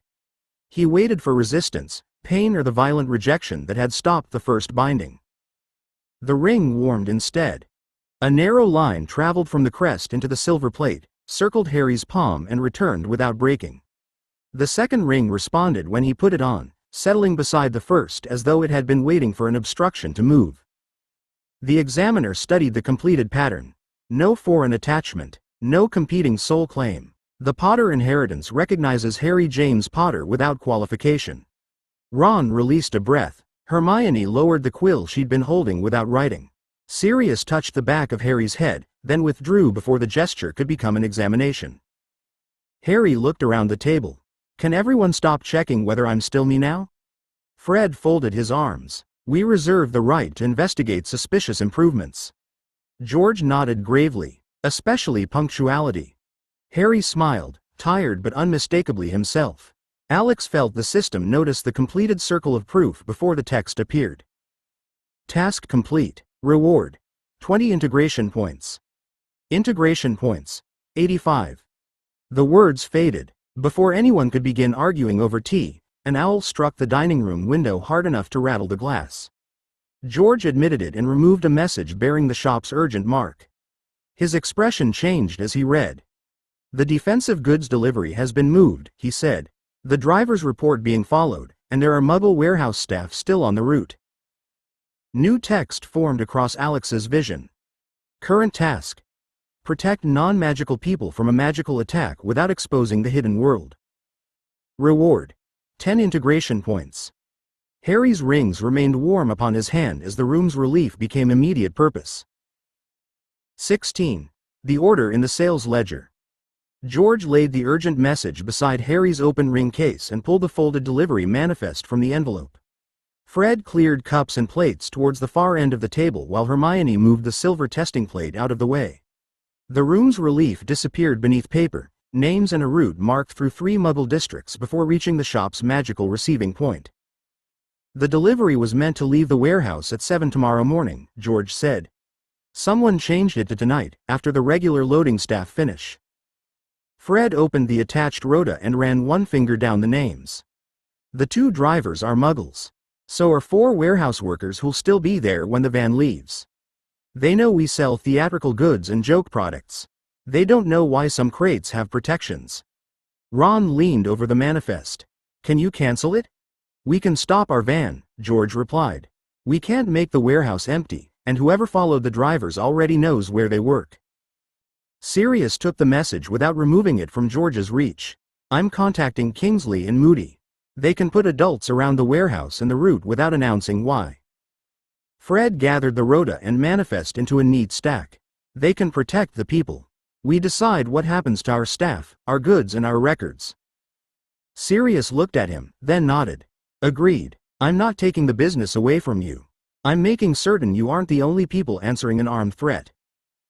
Harry shifted beneath his blanket, but Pomfrey's warning and Sirius's hand upon the back of his chair stopped him from rising. Alex understood the frustration. The task demanded protection, yet charging towards an uncertain route would only add recovering boys to the list of people needing rescue. Immediate safety first, Alex said. Warn the drivers without telling them about magic. Keep the warehouse staff away from the loading area if that can be done naturally. Investigation comes after nobody is standing inside the likely attack. Hermione drew the rota closer. We also need to preserve the original change notice. If someone inside the delivery chain altered the time, canceling everything might warn them before the adults are placed. George tapped the urgent mark upon the message. The manager kept the parchment and copied the Muggle paperwork. Nothing has been destroyed. Sirius crossed to the fireplace and reached for the flow powder. Fred remained at the table, assigning George to contact the drivers while he prepared instructions for the warehouse manager. The order would answer the danger, but the twins kept control of the people and records that belonged to their shop. As green fire rose around Sirius, George unfolded the complete manifest. Once they're moving, we find out why this delivery mattered enough to follow. Fred drew the shop's sales ledger from the packet and opened it across the cleared table. The pages held order numbers, product descriptions and delivery instructions in George's narrow handwriting, with Fred's additions crowded into margins wherever a customer had requested something unusual. Alex moved beside them while Hermione sorted the copied warehouse papers by date. The altered delivery contains shield cloaks, Peruvian instant darkness powder and reinforced restraint cords, Fred said. Those sell well separately. This quantity doesn't. George checked the manifest against the ledger. 12 cloaks, 18 tins of darkness powder, 6 cases of cords and every concealment pouch we had ready for wholesale customers. Ron frowned. Someone's preparing for a fight. Or preparing to move prisoners without being seen, Hermione said. She turned one invoice towards the twins. Who placed the order? Fred tapped the purchaser's name. Bramwell Trade Services. Never heard of them before this month. George searched backwards through the ledger and found 3 smaller orders under the same account. Each had tested a different part of the shop's delivery system. One had been collected from the magical entrance, one transferred through a Muggle courier depot and one returned after an address change. None was large enough to attract attention alone. Alex studied the dates. They weren't testing products. They were testing how goods moved. Harry shifted closer in his chair. And who handled them? Hermione found the account opening form beneath the invoices. The intermediary had been created 6 weeks earlier, paid through a Gringotts transfer and listed a rented office that accepted no customers. Its named director had signed every document with the same careful hand, but the witness seal belonged to a solicitor previously used by 2 businesses seized during Death Eater investigations. George's expression hardened. That's a connection, not proof that the buyer is a Death Eater. It's enough to show somebody connected to them studied your Muggle delivery chain, Alex said. They learned which orders leave through the warehouse, which drivers carry them and when the magical protections begin. Fred turned to the final page. A handwritten request had moved the bulk order into the evening window and specified that the ordinary warehouse labels remain unchanged. The signature matched the intermediary's earlier paperwork, but the instruction had arrived through someone claiming to represent the shop's own receiving staff. They didn't just watch the route, Fred said. They found a way to alter it. George closed his hand over the copied instruction. Then we preserve every page and identify everyone who touched this order before they realize we've noticed. Sirius returned from the fireplace with ash upon one sleeve. Kingsley has people moving towards the warehouse and the likely route. Moody's arranging watchers at the magical receiving point. Neither of them wants anyone from this room approaching the delivery corridor. Harry's mouth tightened. Are they going to tell us what they find? They'll tell Fred and George anything affecting their staff or goods, Sirius replied. They won't turn this into a general order briefing. Alex looked down at the invoices. The boundary felt deliberate rather than dismissive. They had identified the intermediary, the altered timing and the route being tested. Knowing every adult position, concealment charm and arrest plan wouldn't improve the warning they could provide from the table. Hermione separated the 3 earlier orders and placed each beside its matching delivery record. Then we trace only what passed through the business. Dates, payments, staff contact and changes made before collection. Fred opened a fresh ledger page. No copying customer names that aren't connected to Bramwell. People bought shield cloaks because they were frightened. That doesn't make them suspects. Ron pointed towards the evening rota. What about the workers who processed the orders? We identify who handled them, George said. We don't accuse them because someone used their warehouse. Neville examined the route map Sirius had left beside the manifest. Could the drivers take a different road once they leave? They could, Fred replied, but we aren't sending them out to see who follows. They're employees, not bait. Sirius nodded once. Kingsley said the same. The van moves only if the people responsible for it judge the route protected. Nobody keeps civilians in danger to preserve an investigation. Harry rested both hands against the blanket over his knees. So what can we still do? Alex drew the account opening form closer. Find the last point where the order changed without needing access to the adult response. If the false instruction entered through the shop, warehouse or courier office, the records should show which part of the chain was copied. For the next 20 minutes, they compared handwriting, receipt times and reference numbers without widening the inquiry. George found that the altered request quoted an internal collection code used only after warehouse confirmation. Fred found the same code written upon the second trial order, although that delivery had never required it. Hermione placed the 2 pages together. Someone saw the internal paperwork before tonight. Fred's expression lost its remaining humor. Then the watcher may be close enough to notice when the paperwork stops behaving normally. From the hall, the flow flared again. Sirius rose as a voice called his name from the green fire, while George gathered the original records into the protective case and locked it. Kingsley's head formed between the flames, his expression sharpened by urgency. The warehouse has received another change. The van is leaving in 12 minutes. Fred looked towards the clock. It can't. The loading crew hasn't finished securing the marked crates. The manager was shown a release code matching your paperwork, Kingsley said. He believed it came from the shop. 1 driver is already in the cab, and the second has been told the route was cleared. George pulled the copied instruction from beneath Hermione's hand. We didn't send anything. We know, Kingsley replied. The false message arrived after our first watchers took position. Whoever controls the order has noticed a delay or a change in routine. Sirius crouched closer to the fire. How many teams are ready? 2 magical pairs near the warehouse. Crown Road personnel are moving, but the eastern junction isn't secured. Moody's group hasn't reached the receiving point. The room tightened around the unfinished response. Alex looked at the route map and understood what the change time accomplished. It forced the van onto public roads before the protected corridor closed around it. Fred reached for the telephone notes George had made earlier. Stop the van. Kingsley's eyes shifted towards him. If the drivers receive an unexplained cancellation now, they may leave the protected building on foot. The warehouse staff may also scatter through separate exits. George opened the case again and removed the staff rota. Then keep everyone together. Tell the manager there's a problem with the cargo insurance and nobody leaves until it's checked.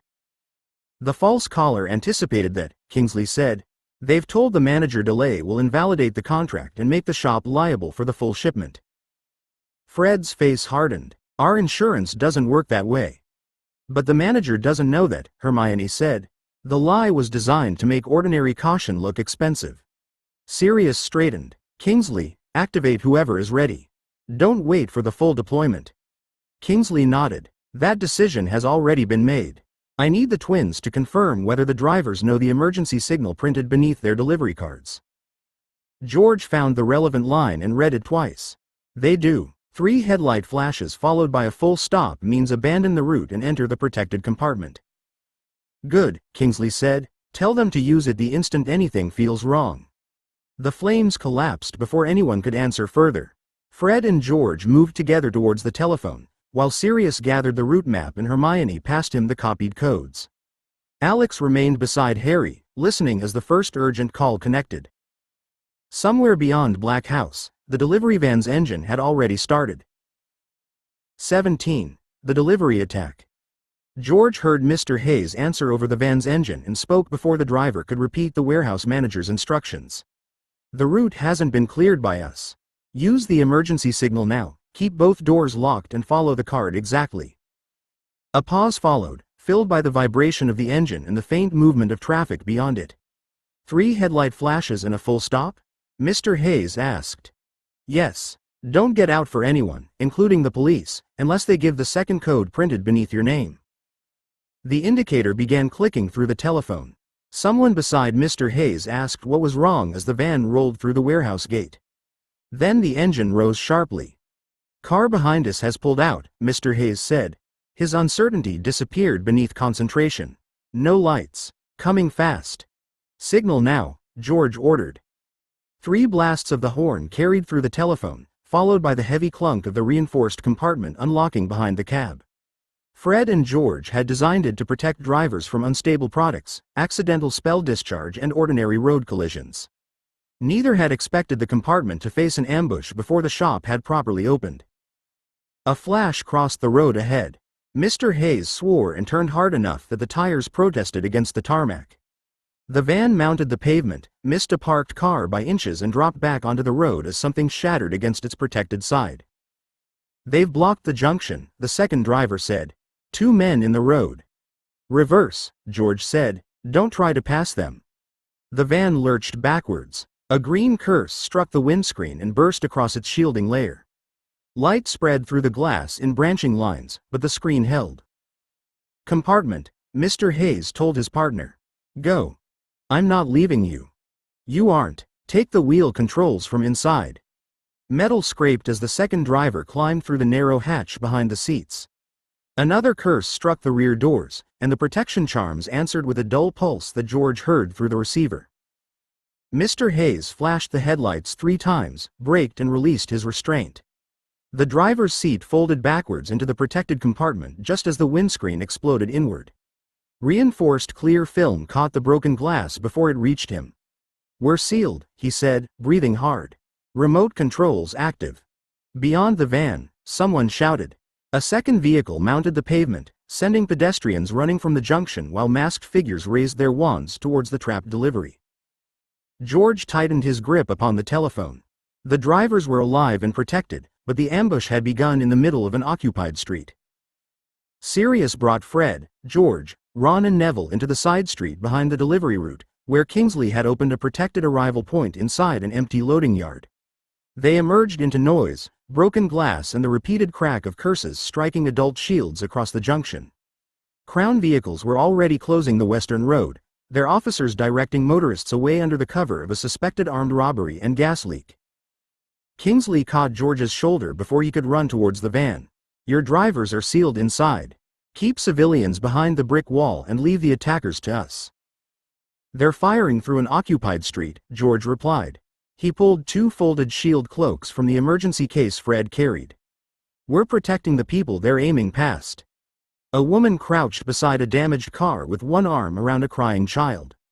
Ron reached them first, keeping low while Fred opened a tin of Peruvian instant darkness powder towards the attackers.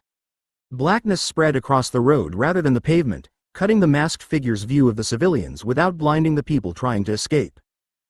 This way, Ron said, wrapping one shield cloak around the woman and child together. Stay beneath it and follow my voice. A curse struck the cloak as they moved. The fabric flashed blue, shuddered against Ron's shoulder and held. He guided them behind the wall while George covered the open space with the second cloak stretched between both hands. Neville knelt beside the yard gate and opened the padded plant carrier he'd brought from Black House. 3 thick green vines uncoiled from damp soil, responding to his wand and quiet direction. Road only. Hold ankles. Don't crush. The vines slipped beneath parked vehicles and crossed the pavement at ground level. One caught a masked attacker emerging from the darkness and pulled his feet together. He fell before he could aim towards the fleeing civilians, allowing an adult responder to bind his wand arm. Left side moving, Fred called. The circle drill took over before fear could scatter them. George shifted with Fred rather than chasing the fallen attacker. Ron returned from the wall and collected an elderly man who had frozen beside a bus shelter. Neville kept the vines low while Kingsley's pairs forced the remaining spellfire away from the crowd. Beyond the eastern junction, Crown personnel dragged barriers into place and began moving witnesses behind vehicle cover. The road was no longer open, but several civilians remained trapped between the van and the attacker's second car. Kingsley raised his wand against another burst of green light. "We need the eastern group out now." George looked towards the concealed emergency marker near the loading yard. Alex and Luna's agreed route had begun to glow. Golden fire opened within the marked space, and Alex stepped into the loading yard with Luna holding his hand. They released one another as soon as the passage closed. The eastern end of the road lay beyond the brick wall, where curses struck vehicles, glass covered the pavement and several people remained trapped behind the disabled delivery van. Kingsley looked towards Alex's shoulders, then at Sirius. "You were told he was recovering." "He entered through an agreed civilian route," Sirius replied. "Argue after we clear the street." Alex could already feel the weakness Pomfrey had warned him about, but the trapped people didn't need another duelist. They needed the distance between danger and safety reduced. He crossed to the wall and studied the second attacking car, the delivery van and the narrow gap between two parked vehicles. "Luna, left side," he said. "Tell me when they're moving." Luna raised a shield cloak and stepped into view just long enough to draw a curse against it. The fabric flashed, forcing her back against the wall, but she kept her feet. 3 adults behind the van. One can't walk properly. Alex divided once. The second body appeared beside him carrying the same exhaustion, then moved low through the loading yard gate while the first remained with Luna. An attacker turned towards the motion. Kingsley struck his wand aside, and George's restraint cord caught the man across both elbows before he could recover. Alex's second body reached the trapped group and opened the nearest parked car's rear door for cover. "You're going to move when Luna calls. Keep your heads below the windows and don't stop beside the van." A curse struck the delivery vehicle before they began. The rear protection buckled inward with a metallic crack, and one wheel dropped as the axle failed. Across the junction, an adult responder fell behind a Crown vehicle with blood spreading through one sleeve. "Now," Luna called. The civilians moved beneath the shield cloak. Alex supported the injured man while his first body crossed from the yard to meet them halfway. A masked attacker broke through Neville's vines and aimed towards the group. Luna's stunning spell struck his chest before he completed the curse, and Fred's cord wrapped his ankles as he fell. Moody's voice carried through the darkness. "Last 2 withdrawing east." One attacker vanished behind the second car. The other reached for a portkey and was caught by Kingsley's binding spell before it activated. Spellfire stopped, leaving alarms, frightened voices and the hiss of a damaged engine. Alex reintegrated beside the wall and nearly lost his balance when the returned memories struck. Luna caught his arm. Around them, the defenders still stood, but several were bleeding. The van could no longer move and shattered windows marked half the street. Luna kept hold of Alex until Sirius reached them and took his other arm. Alex wanted to object, but the pavement shifted beneath him when he tried to stand without support. Across the road, Crown officers moved between damaged vehicles, checking every driver, passenger and pedestrian before directing them towards ambulances and screened holding areas. Kingsley crossed from the captured attacker with blood upon one sleeve that didn't appear to be his. All civilians accounted for. The drivers are conscious inside the compartment, and the warehouse staff never left the protected building. George closed his eyes for one brief moment. Fred placed a hand against his shoulder, then looked towards the disabled van. "What about the records?" "Still sealed inside the protected cargo section," Kingsley replied. "The attackers tried to open it after the axle failed. They didn't succeed." A Crown officer approached carrying a scorched leather folder inside a clear evidence bag. This was recovered beneath the second car. The papers use ordinary business names, but the instructions mention targets inside a boarding school. Sirius accepted the bag without opening it. "Who has read them?" "2 officers and Mr. Shacklebolt. No civilian witnesses saw the magical wording." Nearby, responders were already replacing visible spell damage with explanations the street could survive. Broken windows became gunfire and thrown objects. The damaged engine belonged to fleeing robbers. Witness statements were taken separately, but no one raised a wand towards the people who had been rescued. Alex watched an officer give the same patient explanation to the woman and child Ron had led through the attack. Secrecy remained imperfect, but it hadn't required stripping frightened people of the memories that belonged to them. Kingsley opened the folder behind the brick wall. The first page ordered the delivery captured and its drivers questioned. The second listed fallback instructions if the ambush failed. Contacts at Hogwarts are to strike Fairfax, Potter and their circle once term begins, Kingsley said. The school attack is meant to prove that the younger supporters aren't protected beyond their homes. George's relief hardened into anger. They attacked our staff to test whether we'd expose the route protecting our friends. Task complete. Reward: 10 integration points. Integration points: 95. Current task: keep your circle alive when the enemy brings the war into school. Reward: 10 integration points. Alex looked from the recovered order to Ron, Neville, Luna and the twins standing among the damaged vehicles. They had saved everyone here. Now the surviving evidence warned that the next attack would wait for them inside Hogwarts. 18. Consolidate what you know. 4 days after the delivery attack, Alex stood at the long worktable in York House's teaching room while Professor Slughorn inspected 5 cauldrons with the solemn concentration of a judge deciding whether anyone deserved to keep brewing.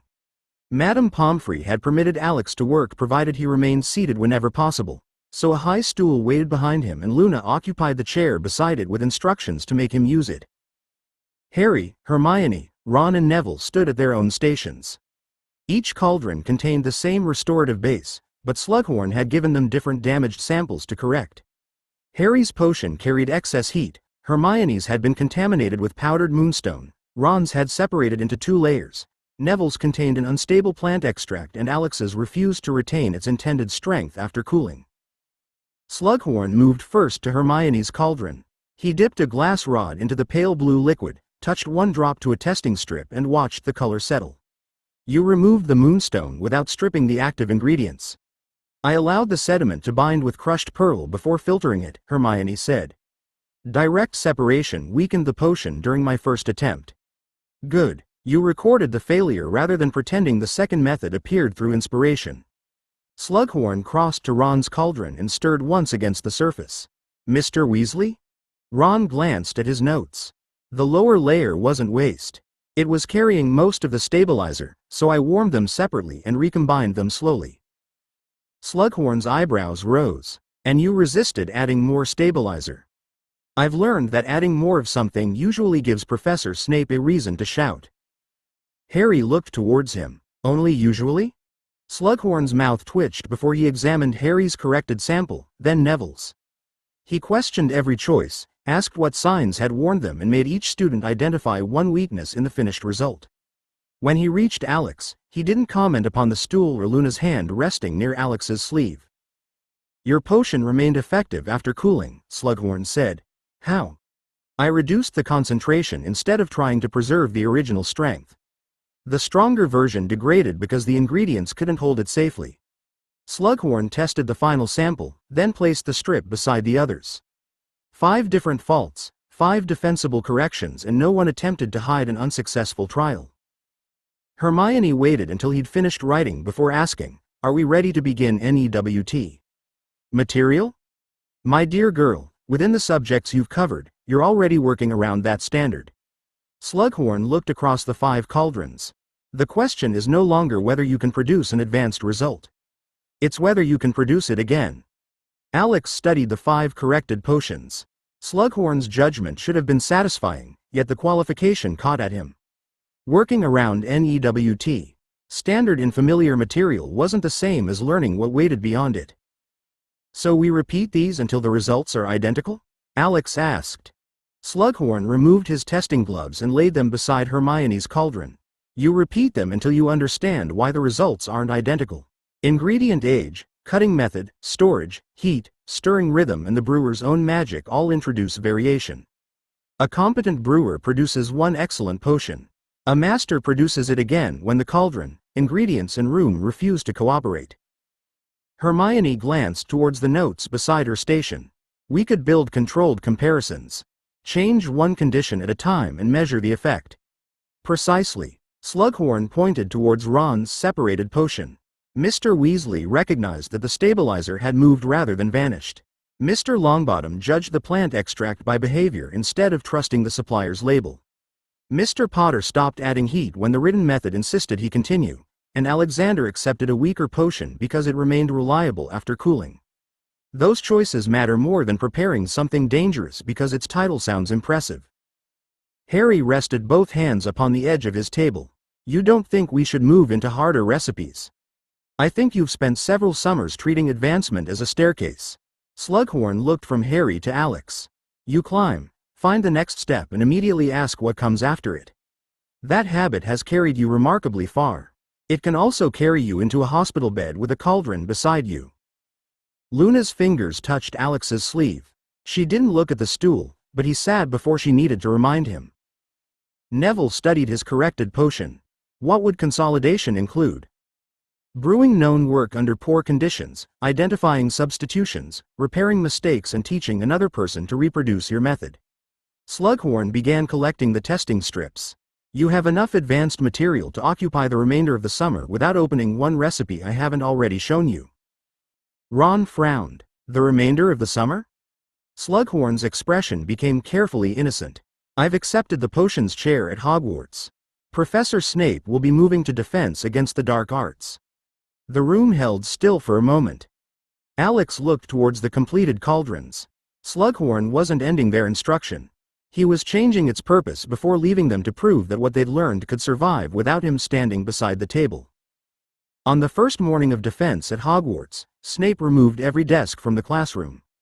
5 padded figures stood along one wall, each marked with colored bands around the chest, wand arm and throat. The blackboard carried no chapter title. It displayed a list in Snape's narrow writing: recognize, move, shield, continue, protect. You've been taught to identify curses after they're named, Snape said as Alex, Harry, Hermione, Ron and Neville took their places upon the cleared floor. An attacker is unlikely to announce his selection for your convenience. You'll recognize intent from wand position, movement and the beginning of an incantation.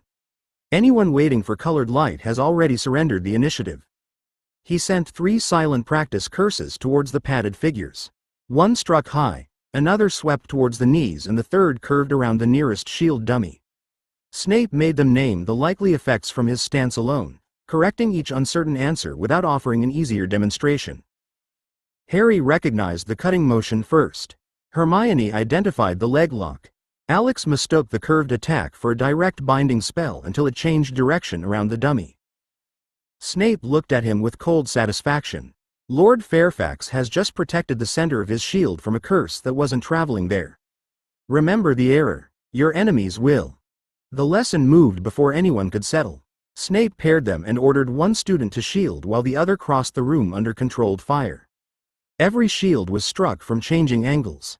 When Hermione's barrier cracked, Snape didn't pause the exercise. A failed shield isn't permission to stop, he said. Move, cast again or pull the person beside you clear. Ron caught Hermione's arm and dragged her behind a padded figure while she rebuilt her defense without speaking. Neville took a practice strike against one shoulder, lost the use of that arm under the training charm and continued with his wand in the other hand.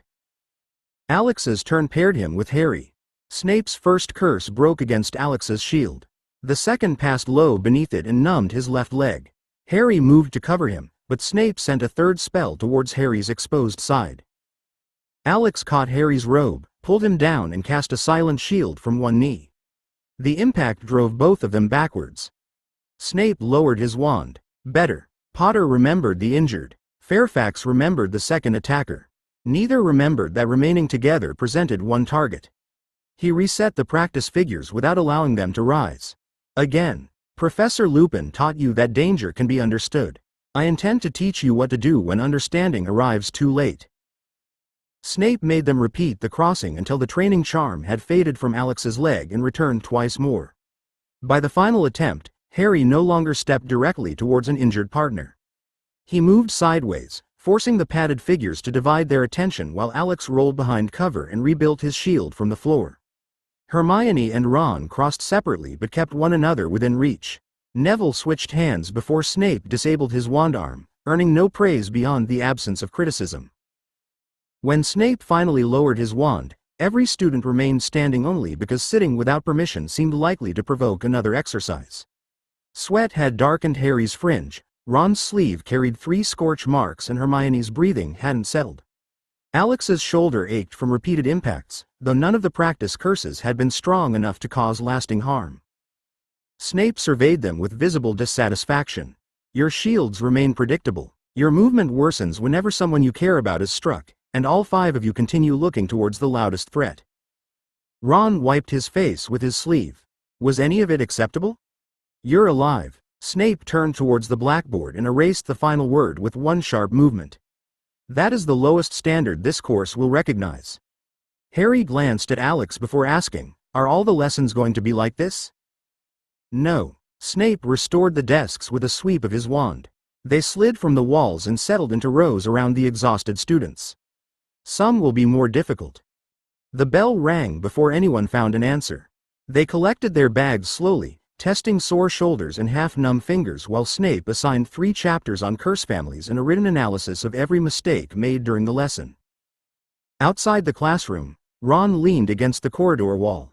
I dislike him even more now. Hermione adjusted the strap of her bag. That doesn't make the lesson bad. It would be more convenient if it did. Neville flexed the hand Snape had forced him to use. He noticed when I changed grip before the curse landed. Harry looked back towards the closed door. Lupin made defense feel possible. Snape makes it feel as though possible isn't enough. Alex understood the discomfort because he shared it. Snape had been cruel, exacting and openly pleased whenever confidence failed. He had also built every exercise around mistakes that could kill someone outside a classroom. They started towards the stairs in a tired cluster until Alex noticed all 5 of them occupying the same side of the corridor, bags restricting their wand arms and conversation pulling every gaze forward. Spread out, he said. No one argued. They separated before reaching the blind corner, carrying Snape's lesson with them into the ordinary passage beyond his door. 19. The Curse Between Classes. By the 3rd week of term, the first curses had become part of the distance between lessons. A 4th-year Hufflepuff arrived at breakfast with purple hands after touching a banister. 2 Ravenclaw girls found their book bags sealed around live beetles.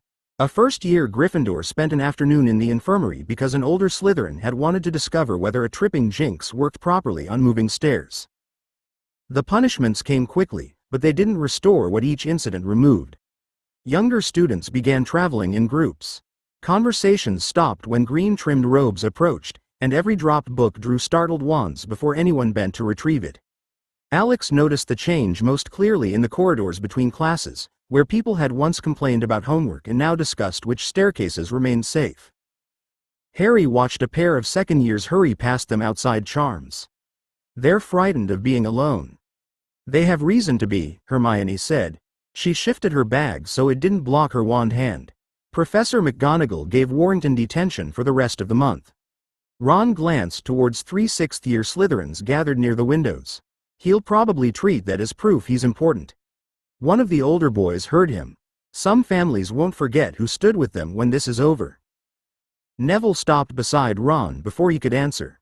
Alex expected a drawn wand or another crude jinx, but the Slytherin merely smiled and walked away with his companions. Their threats had become performances, offered loudly enough for younger students to hear and carefully enough to avoid admitting loyalty to Voldemort. Harry waited until they'd turned the corner. They want everyone to think their parents are going to reward them. Some of them probably believe it, Alex said. That makes them dangerous, but not necessarily competent.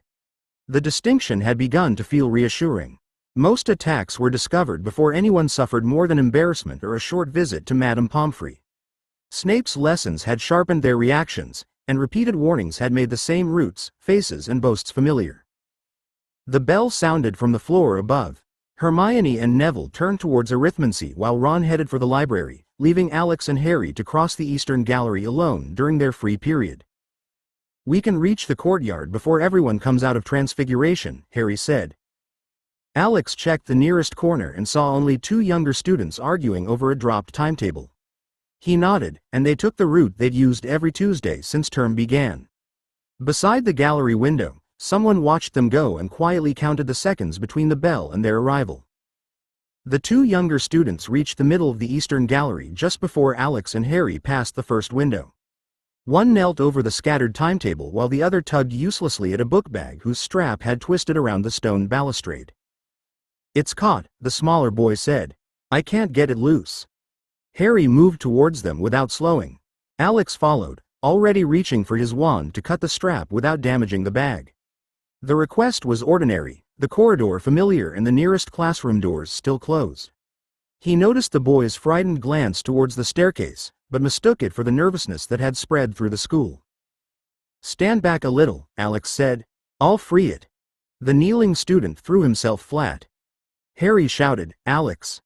A curse struck the gallery floor between them and burst stone chips against Alex's legs. He turned towards the staircase, raising his shield as two more spells arrived from different directions. The first shattered against the barrier. The second came from behind a hanging tapestry and caught his right shoulder before he could turn. Pain tore through the joint, and his wand dropped from fingers that no longer obeyed him. Harry stepped across him, but the movement placed him exactly where the attackers expected. A red curse struck his shield from the front while a narrow yellow bolt curved from the window alcove and hit his ribs.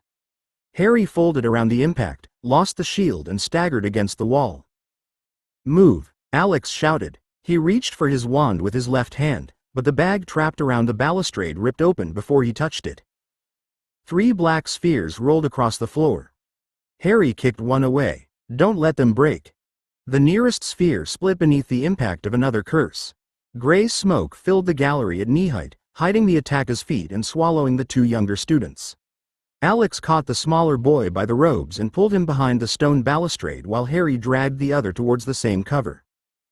A curse passed through the smoke and struck Alex across the back. His body locked so sharply that he couldn't breathe.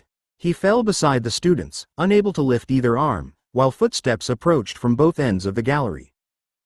Harry tried to stand between Alex and the nearer shapes. His left arm hung against his side, and each breath came short, but he forced his wand upward.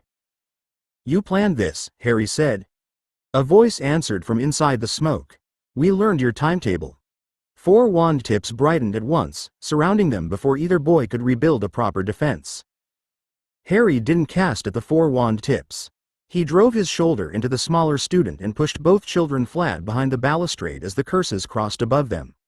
One struck the wall where Harry's head had been. Another shattered a stone ornament and sent fragments through the smoke. Alex couldn't move his body, but Snape's lessons had never treated injury as permission to stop thinking. The attackers had divided themselves between 2 approaches. Their spells came towards the loudest threat, and Harry was still trying to become that threat alone. "Left alcove," Alex forced out. His jaw resisted every word. "Curving caster." Harry shifted sideways instead of standing over him. 2 attackers followed the movement with their wands, leaving the balustrade uncovered for a moment. Harry fired a blasting curse into the floor between them. Stone dust burst upward, breaking their sight and forcing both figures back. One of the younger students crawled towards Alex's fallen wand. "I can reach it." "Don't," Alex said. "Stay down." The boy stopped before exposing his arm. Harry's next shield formed at an angle rather than directly ahead, catching a curse from the staircase while allowing another to pass harmlessly beyond his right side.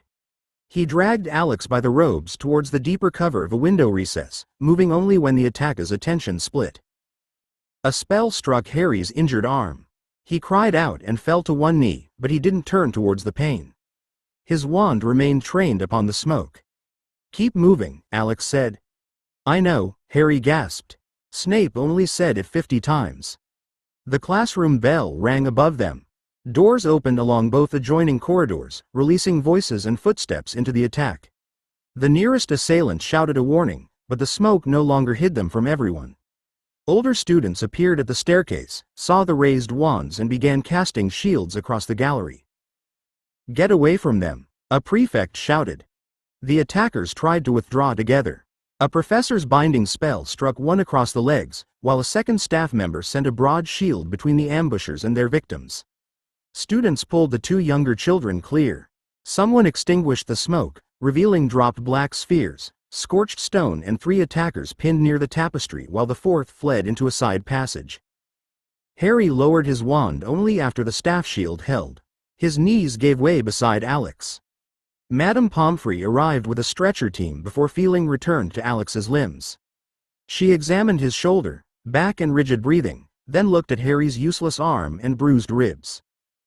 "Neither of you is walking anywhere," she said. As the stretchers lifted them towards the infirmary, Alex saw professors sealing the gallery and collecting every object left behind. The attack had failed to finish them, but Snape's lesson had only kept them alive long enough for help to arrive. Madame Pomfrey restored movement to Alex's limbs before she permitted anyone to question him.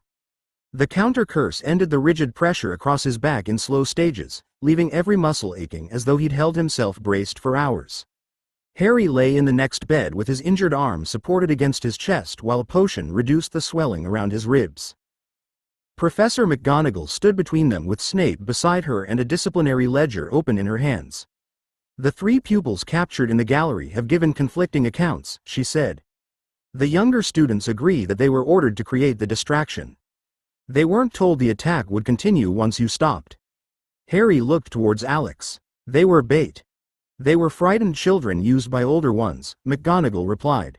"They'll be protected while their involvement is examined." Snape's face remained unreadable. The black spheres were purchased through an intermediary in Hogsmeade. The curses were practiced in an unused classroom, and written observations of your route were recovered from one attacker's trunk. Alex shifted against the pillows and regretted it at once. "The 4th attacker?" "Identified," Snape said, "not yet found inside the castle." Harry's good hand tightened around the blanket. "Then he could try again." "He could," Snape replied. "Which is why the matter no longer belongs solely to school discipline." McGonagall closed the ledger. "Headmaster Dumbledore has been informed, as has Madame Bones at the Ministry. The captured pupils' wands, notes and purchased materials are being transferred to the Department of Magical Law Enforcement. Their families will not be permitted to settle this through influence, donations or promises of improved behavior." The words eased something in Alex that detention never would have touched. The attack had been planned, supplied and rehearsed. Treating it as rough conduct between houses would have taught every frightened student that careful violence carried only school consequences. Harry glanced at the infirmary doors. Beyond them voices had gathered throughout the afternoon. "Everyone knows. Enough students witnessed the end that secrecy was impossible," McGonagall said. "What they don't yet know is whether Hogwarts can keep them safe." After the professors left, Ron, Hermione, Neville and Luna were admitted for 10 minutes. None tried to pretend the injuries were minor. Hermione sat close to Harry's uninjured side. Neville reported that prefect patrols had doubled, and Ron described the Eastern Gallery as sealed from wall to wall. Luna took Alex's hand carefully. "You came back." "On a stretcher," Alex said. "That still counts." Beyond the curtains, another student began crying. Alex listened while Madame Pomfrey calmed them. The organizers had been identified, the evidence had been gathered. No one had permanent damage, but Hogwarts was frightened. Survival hadn't repaired what the attack had taught the school to expect. 20. Lessons by proxy. Madame Pomfrey refused to release either boy the following morning. Harry's arm still required support, his ribs hurt whenever he laughed or turned too quickly, and Alex woke with stiffness running from his injured shoulder to the base of his spine. He managed 6 steps beside his bed before the matron pointed him back towards it. "You may walk to the washroom," she said. "You may sit in that chair for meals. You may not attend lessons, inspect the Eastern Gallery or decide that being able to stand proves you've recovered." Alex settled against the pillows. "What about work that doesn't require my injured body?" Pomfrey narrowed her eyes. "That sentence usually means you've found a more complicated way to disobey me." Harry looked across from the next bed. "He means the copies." "I know what he means." Pomfrey folded her arms. "Will creating them strain the curse damage?" "No. Reintegration will tire me, but I can delay that until you approve it. You'll send no more than you can maintain without weakening yourself, and they'll return here if I order it." She looked from Alex to Harry. "Neither of you will use this infirmary as a command center." Alex waited until she entered her office before dividing. 2 school-age copies stepped away from him beside the bed, each wearing ordinary Ravenclaw robes and carrying a lawful wand. The first accepted his charms and transfiguration books. The second took potions, defense and a stack of unfinished notes from the previous week. Harry watched them compare timetables. "You look far too pleased." I'm lying in bed. Two of you aren't. The copies left separately to avoid filling the corridor with identical Alexes. By luncheon, the first returned with 3 pages of Charms notes, a complaint from Flitwick about answering questions intended for other students and a warning that McGonagall had noticed his transfiguration work was neater than usual. The second arrived 10 minutes later carrying Snape's assignment and a contradictory account of the morning's defense demonstration. You wrote that the shield failed because the caster planted his rear foot, Alex said. The second copy shook his head. It failed because he turned his shoulder before impact. The first copy observed the foot. The first copy wasn't there. Harry began laughing, caught his ribs and immediately regretted it. You've finally found someone who argues notes with you. Alex compared both sets while the copies exchanged increasingly precise objections. Their separate experiences remained beyond his reach until reintegration.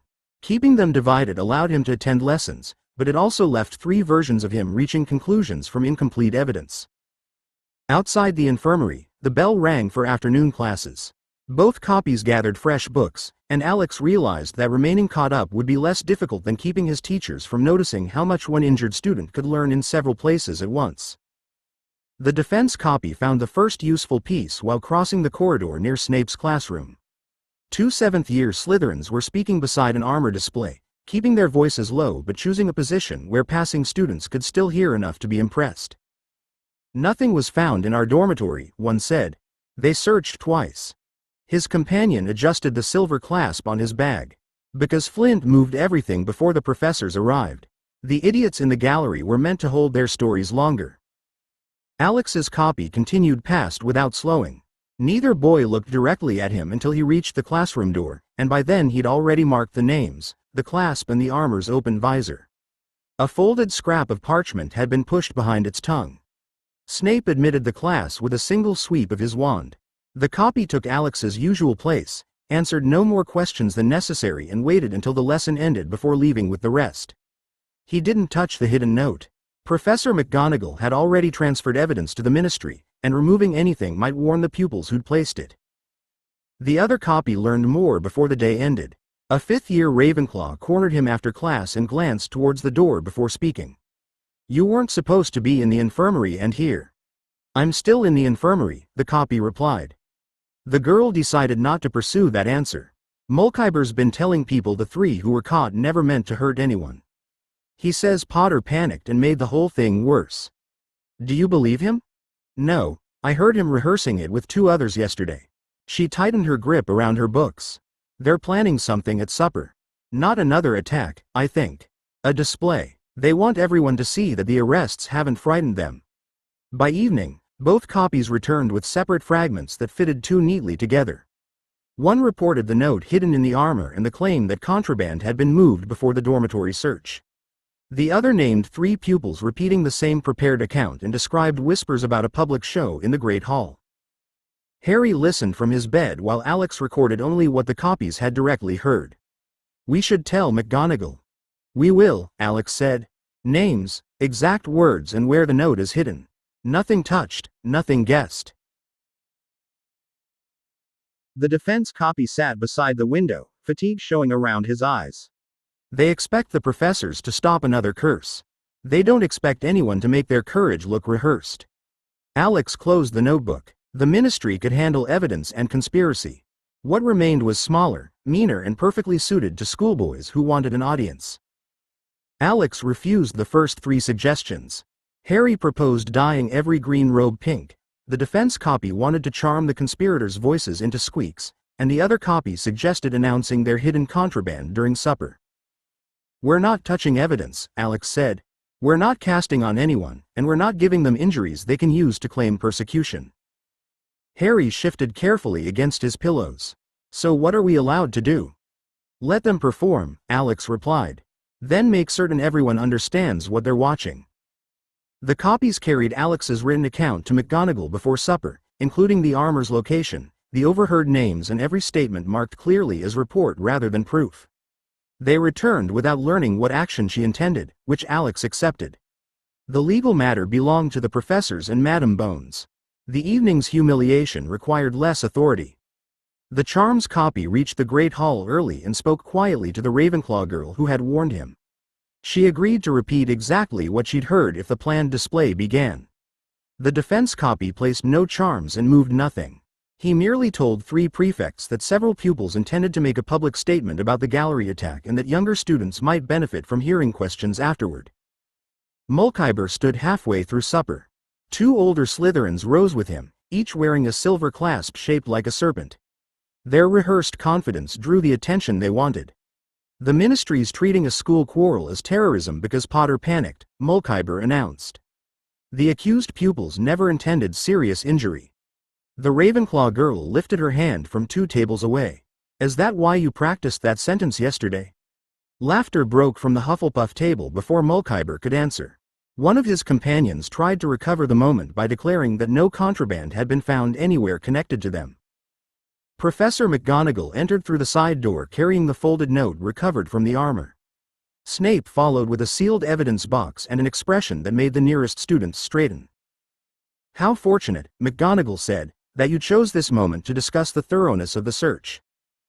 Mulciber turned too quickly. The poorly fastened clasp on his bag gave way, and the matching clasps worn by his companions followed as they shifted beside him. Parchment rolls, sweets, grooming combs and one embroidered handkerchief covered in tiny dancing snakes spilled across the floor. The hall laughed harder. Mulciber's prepared courage collapsed into frantic attempts to gather his belongings while McGonagall waited beside him. Nothing had been planted, altered or stolen. The boys had arranged their own display and supplied their own ending. From the infirmary, Alex couldn't hear the laughter. His copies would bring it back later, along with everything else. They returned after curfew, one carrying the ordinary tiredness of a full school day and the other looking as though he'd spent hours expecting a curse from every doorway. Madame Pomfrey examined both before permitting them near Alex's bed. No injuries? She asked. None, the charms copy said. The defense copy placed his wand on the bedside table. Several unpleasant conversations. That isn't a medical condition, Pomfrey replied. Though Hogwarts continues trying to make it one. Alex reintegrated the charms copy first. The returning memories arrived without order. Flitwick's lesson, the Ravenclaw girl's nervous warning, Mulciber rising during supper and the sudden laughter when his belongings scattered across the floor. Satisfaction came with them, but so did every frightened glance the copy had noticed between classes. The humiliation had broken one performance. It hadn't erased the reason students had watched with their wands close at hand. The second reintegration struck harder. Alex felt the defense copy's suspicion beside the armor, heard the older boys discussing hidden contraband and experienced the Great Hall from another angle, where laughter had mixed with relief rather than simple amusement. Fatigue settled through his injured body when the memories joined, tightening his shoulder and dragging him back against the pillows. Harry watched him close his eyes. Worth it? Ask me after my head stops containing 2 suppers. Professor McGonagall arrived before breakfast with the recovered note sealed inside a clear evidence sleeve. She didn't discuss names or punishments, but her expression had lost some of the strain it had carried since the gallery attack. The information your copies provided led us to 3 concealed stores, she said. Cursed objects, written routes and lists of younger pupils judged unlikely to resist effectively were recovered before they could be used. Harry's face hardened. They'd chosen more targets. They had, McGonagall replied. Those pupils have been warned and placed under additional protection. Patrol routes have changed. Unused classrooms are being checked twice daily and the students involved no longer possess access to their wands or unsupervised movement. Alex shifted, and pain answered along his back. The response had reduced the immediate danger without pretending ridicule had solved the wider problem. Evidence had reached people able to act, and children who hadn't known they were being studied would walk into safer corridors. Quiet text appeared across his vision. Task complete. Reward. 10 integration points. Integration points. 105. A new instruction followed. Current task. Destroy the protected life your enemy sealed away. Reward. 15 integration points. Alex read it once before letting the words fade. Beyond the infirmary windows, students crossed the grounds in guarded groups. Inside, his body remained sore, his copy's memories remained unpleasant and the war had already presented its next demand. 21. Narcissa's price. Madame Pomfrey permitted Alex to leave his bed only after Dumbledore agreed that the conversation would take place in her office and last no longer than 15 minutes. Harry came with him, one arm still supported beneath his robes, while Sirius stood beside the unlit fireplace with his wand already drawn. "You said someone contacted you through the Black family solicitor," Alex said. "Someone used an old request for sanctuary," Sirius replied. "The wording predates my mother. It guarantees that a Black hears the petitioner before deciding whether to help." A sharp crack sounded beside Pomfrey's medicine cabinet. A small house elf appeared, wearing a clean pillowcase embroidered with the Malfoy crest. She touched one hand to the wall, and green fire rose inside the cold fireplace. Narcissa Malfoy's face appeared within it. She wore no jewelry, and the careful arrangement of her hair couldn't hide the strain around her eyes. "I have very little time," she said. "Millie brought me to an unused room without permission. She must return me before the guard outside my suite notices." Sirius's expression hardened. "You're confined?" "To my rooms. I'm allowed meals, clothing and whatever books they approve. Draco may move through the manor and return to school, but every freedom they give him is another chain around his neck." Narcissa's control slipped for one breath. "If he refuses an order, they hurt me. If I attempt to leave, they'll punish him." Harry leaned forward. "And Lucius? My husband has ceased to matter to them." Narcissa looked away before forcing herself to continue. "He obeys, and they curse him. He fails, and they curse him. Sometimes the Dark Lord uses him because no reason is required. Lucius has become something kept nearby for amusement." Sirius lowered his wand slightly. "Why risk this contact?" "Because there are prisoners beneath the manor." Narcissa spoke faster now. "Muggles taken from roads, homes and businesses. Some are questioned, others are used for practice. Ollivander is among them. He's alive, but weakened, and they demand that he explain wand behavior he cannot explain." Dumbledore's attention sharpened. "How many prisoners?" "I don't know. The cellar doors are guarded, and Draco has only seen them open twice." Narcissa glanced behind her as though expecting the room to betray her. "He heard Ollivander's voice 3 nights ago." The house elf tugged at Narcissa's sleeve. "Mistress must return." Narcissa looked directly at Sirius. "I ask to be recognized again as a daughter of the House of Black. I ask for divorce from Lucius Malfoy, sanctuary for Draco and myself, and whatever protection the family name can still command." Sirius stared into the flames. "Sanctuary means leaving the manor. Then help us survive long enough to escape it," Narcissa said as the fire began to contract. "And help the people trapped beneath us before there's no one left to rescue." Sirius didn't answer the petition. He stepped closer to the fireplace instead, studying Narcissa as though the family resemblance gave him more reason for caution rather than less. "Which rooms?" he asked. "Don't tell me you're guarded.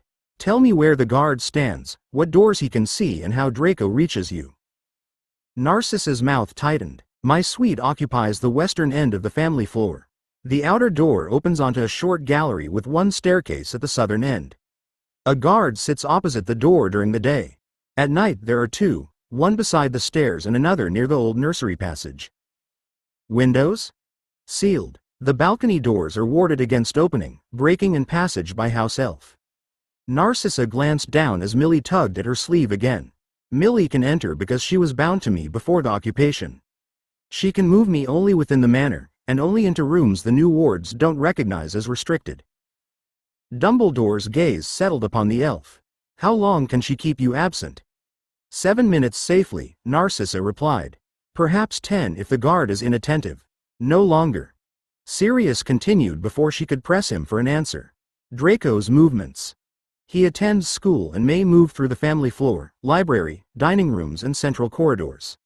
He's forbidden from entering my suite without permission, but they send him to me after every order they expect him to dislike." Her voice grew colder. "They want him to see what refusal will cost." Alex watched Sirius absorb that without softening. The questions weren't cruelty. Narcissa had asked him to place black protection against Voldemort's household, and sentiment couldn't establish whether any route she described would survive its first use. "The cellar," Sirius said. "There are 2 entrances. The main stair begins behind the lower drawing room and is guarded whenever prisoners are moved. A service stair descends from the old kitchens, but the final door is locked and warded. Narcissa closed her eyes briefly. Draco saw 6 muggles 3 days ago. 4 men and 2 women. 1 man couldn't walk without help. Ollivander is kept separately behind the second iron door. Draco heard him coughing and saw blood on his sleeve.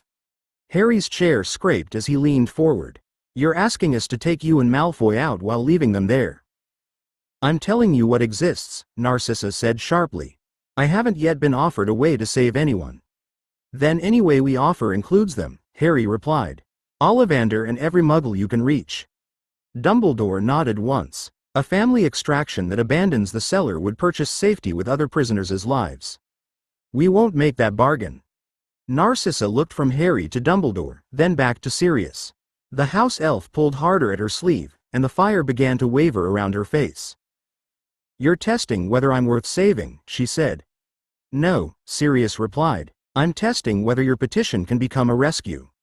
Narcissa's eyes narrowed. A rescue requires access, timing and someone inside the manor willing to risk discovery.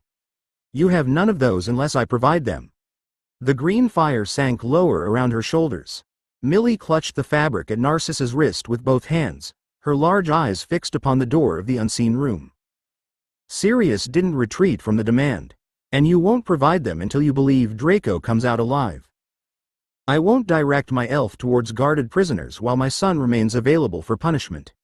Narcissa's voice stayed controlled, but fear showed through every careful word. If Draco disappears and I remain behind, they'll use me to call him back. If I disappear first, they'll curse him until he tells them where I've gone. I need more than concern for the people beneath my home. I need a route that takes us both. Harry's jaw tightened, though he didn't interrupt. Alex understood the shape of Narcissa's refusal. She wasn't asking them to abandon the captives. She was refusing to gamble Draco upon a promise made by people who had every reason to despise the Malfoys. Sirius raised his chin. Then hear the answer properly. As head of the House of Black, I recognize your petition. You're under Black protection while its truth is tested and while you cooperate in removing every prisoner we can reach. Narcissa's breath caught. As a daughter of the House? As a petitioner of black blood, Sirius replied. Restoration isn't a sentence I speak through a fireplace. Divorce will require records, witnesses and lawful action after you're safe. Sanctuary for you and Draco will be pursued now. Her gaze searched his face. And Lucius? Sirius's expression hardened. You asked for yourself and Draco. Narcissa looked down, accepting the boundary without pretending it didn't wound. I did. Dumbledore stepped nearer the fire. Protection isn't forgiveness, Mrs. Malfoy. It won't erase support given to Voldemort, purchase immunity from investigation or allow your family to control who is rescued first. I haven't asked for immunity. You've asked for trust under pressure, Dumbledore said. That must remain narrow and mutual. You provide a route that can reach the cellar. We build an extraction capable of taking the captives, Draco and you, without exposing the person already risking his life inside Voldemort's service. Narcissa understood the unnamed reference. Her eyes flicked towards Sirius before returning to Dumbledore. You already have someone inside. You don't need his name, Sirius said. Millie pulled sharply at Narcissa's sleeve. The remaining flames shuddered. Narcissa leaned towards them. Then prove the route exists before I make the second contact. Once Millie carries the signal, there'll be no safe retreat. Millie gave Narcissa no further time. The elf seized her wrist, and both vanished with a sharp crack as the flowfire collapsed into the cold grate.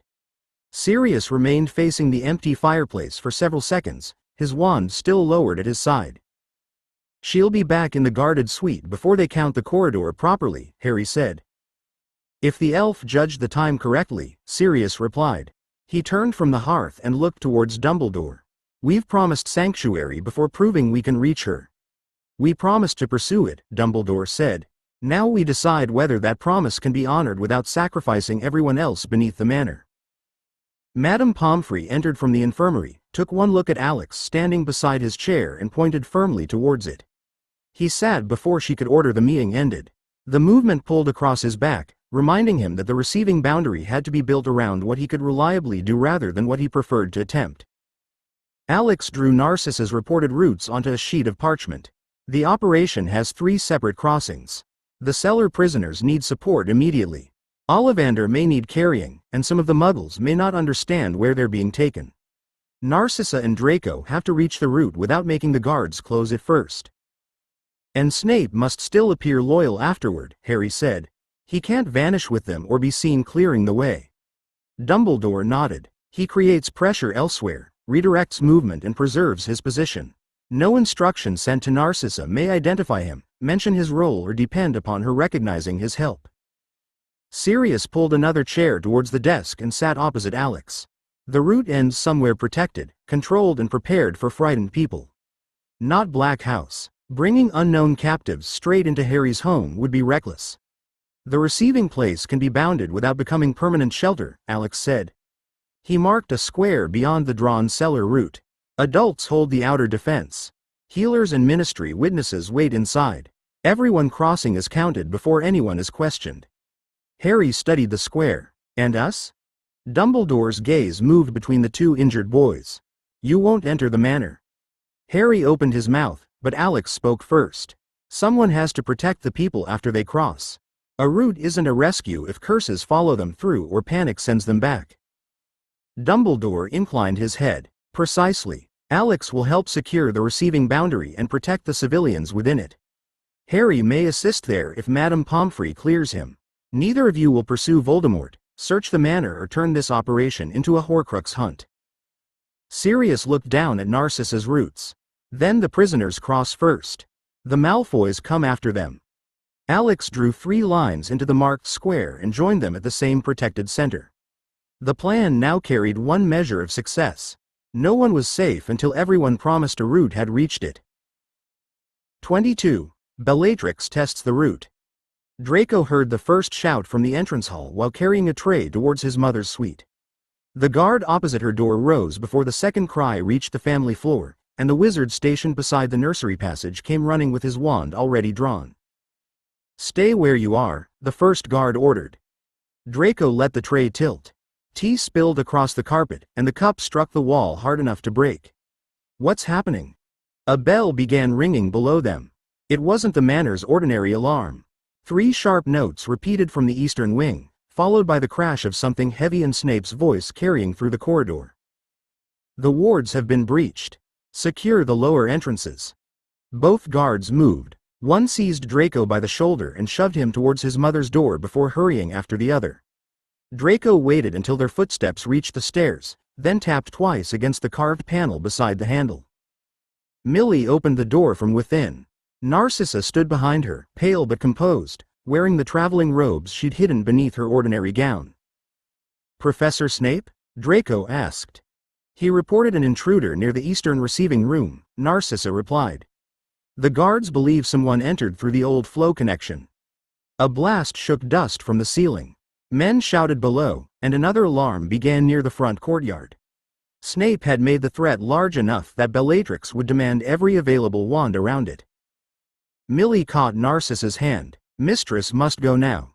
Not yet. Narcissa took Draco's face between both hands. Her control held, though her fingers trembled against his cheeks. You know the service stare.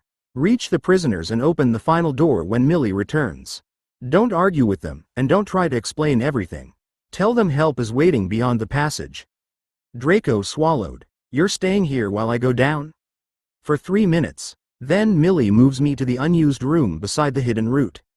Narcissa released him and drew her wand, though using it openly would end any pretense that she remained obedient. The prisoners cross before us. That was the bargain. Millie vanished with a crack. Draco stepped into the gallery and walked rather than ran until the stairs hid him from the family wing. The central corridors stood nearly empty. Every available guard had been pulled towards Snape's emergency, leaving only distant voices and the repeated alarm to cover Draco's descent into the old kitchens. The service door yielded to the key Narcissa had taken from Lucius weeks earlier. Beyond it, the cellar smelled of damp stone, blood and unwashed bodies. 6 frightened muggles stared through the bars while Ollivander lifted his head from the wall of the separate cell. Draco forced the key into the first lock. You have 1 chance to leave. When the elf returns, follow her immediately and don't stop for anyone. A sharp crack sounded behind him. Millie appeared beside the open service stair, holding one hand towards the prisoners. "The route is ready," she said. Draco opened the nearest cell and stepped aside. The prisoners didn't move. 4 men and 2 women stared at the house elf as though another impossible creature had become part of their captivity, while Ollivander struggled to push himself upright behind the second iron door. "You go before us," Draco said. "All of you. My mother and I won't cross until you're through." One of the women gripped the bars. "Where does it lead?" "A protected place with healers and officials waiting," Draco replied. He forced the next words past the fear tightening his throat. "It leads out of this house." The injured man couldn't stand without help. 2 prisoners took his arms while Draco unlocked Ollivander's door and caught the wandmaker before his knees struck the floor. Ollivander weighed almost nothing beneath the dirty robes, yet every step dragged pain across his face. Millie held both hands towards the open service stair. Space folded beyond the doorway, replacing the kitchen passage with a narrow stone route lit by white markers. The first woman entered only after Draco moved Ollivander towards it. "Keep going," Draco told her. "Don't wait for us." She crossed. The others followed in pairs, carrying the injured man between them. Ollivander reached the threshold last and tightened one weak hand around Draco's sleeve. "Your mother?" he whispered. "She comes after the prisoners." Approval flickered through Ollivander's exhaustion. Millie took his other arm, and together they guided him into the altered passage. A woman laughed above them. The sound carried down the cellar stairs before Bellatrix appeared at the turn, her wand already raised. Her gaze moved from the abandoned guard post to the open cells and finally to Draco standing beside a route that shouldn't exist. "How considerate," she said. "The little prince stayed behind to confess." Draco raised his wand, though his hand shook. "Millie, take him." The elf pulled Ollivander across the threshold as Bellatrix cast. Red light struck the stone beside the root and split the edge of the doorway. The folded passage shuddered, revealing one brief glimpse of figures waiting beyond it. Bellatrix's expression sharpened with delighted recognition. "Children," she said. "Dumbledore sent children to collect his witnesses." Draco fired a stunning spell. Bellatrix turned it aside without looking and sent a curse through the damaged opening. A shield flashed beyond the root, proving that someone had caught it before it reached the escaping prisoners. Bellatrix smiled and advanced into the cellar. "Now we'll discover how many traitors this door can hold." Her next curse tore through the damaged edge of the passage. Alex met it with a shield from the receiving side, but the impact drove him backwards across the stone floor. Harry caught his shoulder before he fell, while Hermione and Ron guided the last Muggle prisoners behind the prepared barriers. Ollivander had collapsed beside Luna and Neville, too weak to hold himself upright without their support. Boundaries failing, George called from the left marker. He and Fred reinforced the concealment charm together, but each strike from Bellatrix exposed another section of the room beyond. "She can see more every time she hits it." "She doesn't need to see us," Harry replied. He moved beside Alex and raised his wand towards the opening. "She only needs the root." Bellatrix sent a green curse directly through the breach. Alex pulled Harry sideways as the spell crossed between them and struck the wall. Stone burst across the receiving point, forcing everyone lower. The Muggles cried out, and one man tried to crawl back towards the passage rather than remain under fire. Hermione seized his coat and dragged him behind the barrier. "That way leads back to the cells. Stay down and keep moving when we tell you." A dark figure appeared behind Bellatrix. Snape descended the cellar steps with his wand leveled at Draco, his face fixed in open fury. "You incompetent boy," Snape said. "Did you imagine no one would notice an entire cellar emptying?" Draco turned his wand towards him. The movement left Bellatrix a clear line to his chest. Snape cast first. A violent red spell struck Draco's raised wand and threw him behind the iron cell door before Bellatrix's curse crossed the space where he had stood. To anyone watching, Snape had attacked him. Alex saw where the curse had truly moved him. Bellatrix laughed. "Bring him to me alive, Severus." Snape stepped between Draco and the root. The passage must be closed before more of Dumbledore's pets cross it. His next spell struck the ceiling above Alex and Harry. Stone fell across Bellatrix's direct line without blocking the root, forcing her to shift towards the open cells. Snape followed with another curse that split against Harry's shield and drove both boys towards the receiving markers rather than into the cellar. "He's directing us," Harry said under his breath. Alex understood. Snape couldn't defend them openly, and Bellatrix was watching every angle. Each apparent attack bought seconds while preserving the lie that he was helping contain the breach. Movement flashed at the upper stairs. Narcissa reached the cellar with Millie beside her, but Bellatrix turned before they could reach Draco. "Choose," Bellatrix called through the broken boundary. "Hold your little doorway, or come and save the blood traitors yourselves." Bellatrix backed towards the cellar stairs, keeping her wand trained upon Narcissa and Draco. Beyond her waited the manor's upper corridors and Voldemort, with Hufflepuff's cup somewhere beneath his robes. For one dangerous instant, Alex saw the chance she intended him to see. If he crossed now, pursued her and reached Voldemort before the alarm settled, the final Horcrux might come within striking distance. The damaged boundary shifted beneath another tremor. Ollivander lay behind Alex with Luna supporting his head, while Hermione and Ron kept the rescued muggles moving towards the healers waiting beyond the inner barrier.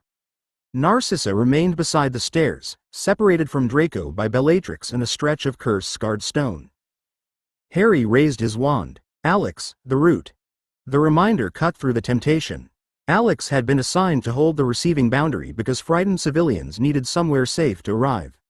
Sirius had promised sanctuary. Dumbledore had promised rescue. None of those promises allowed Alex to abandon the doorway for a chance Bellatrix wanted him to chase. "Keep everyone behind the markers," Alex said. He planted both feet and reinforced the failing edge with Harry. "Millie, bring them through." The house elf vanished from beside Narcissa and reappeared behind Draco. She seized his robes as Snape sent a curse across the cellar.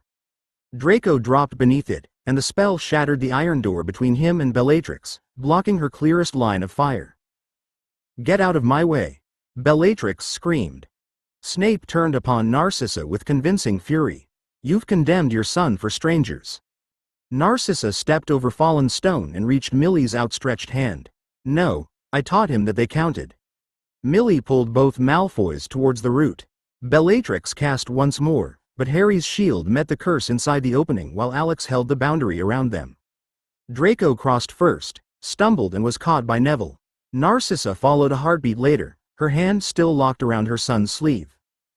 Bellatrix could have continued attacking. Instead, she looked past them towards the receiving room, counted the rescued witnesses and understood what Voldemort would hear from anyone she failed to silence. Her rage tightened into purpose. "Run," she told Narcissa. "He'll make every black in Britain regret your name." She withdrew up the cellar stairs before anyone could answer. Snape followed without looking back, preserving the only lie that might keep him alive long enough to report what Voldemort did next. Alex released the boundary, and the passage folded shut, leaving Ollivander, 6 Muggle prisoners, Narcissa and Draco alive on the lawful side of the route. The bargain had been honored. Bellatrix was already carrying its cost to Voldemort. 23. The attack that failed. Bellatrix was already carrying its cost to Voldemort. Dumbledore gave her less than a minute. The prisoners had cleared the extraction boundary, but the adult fighters waiting beyond it had never gathered only to receive them. He watched Millie confirm that Ollivander and the 6 Muggles were moving towards lawful care, then turned to the witches and wizards already holding shields around the corridor. "She'll warn him before she reaches the upper floor," Sirius said. "She already has," Dumbledore replied. He raised his wand towards the place where the passage had folded shut.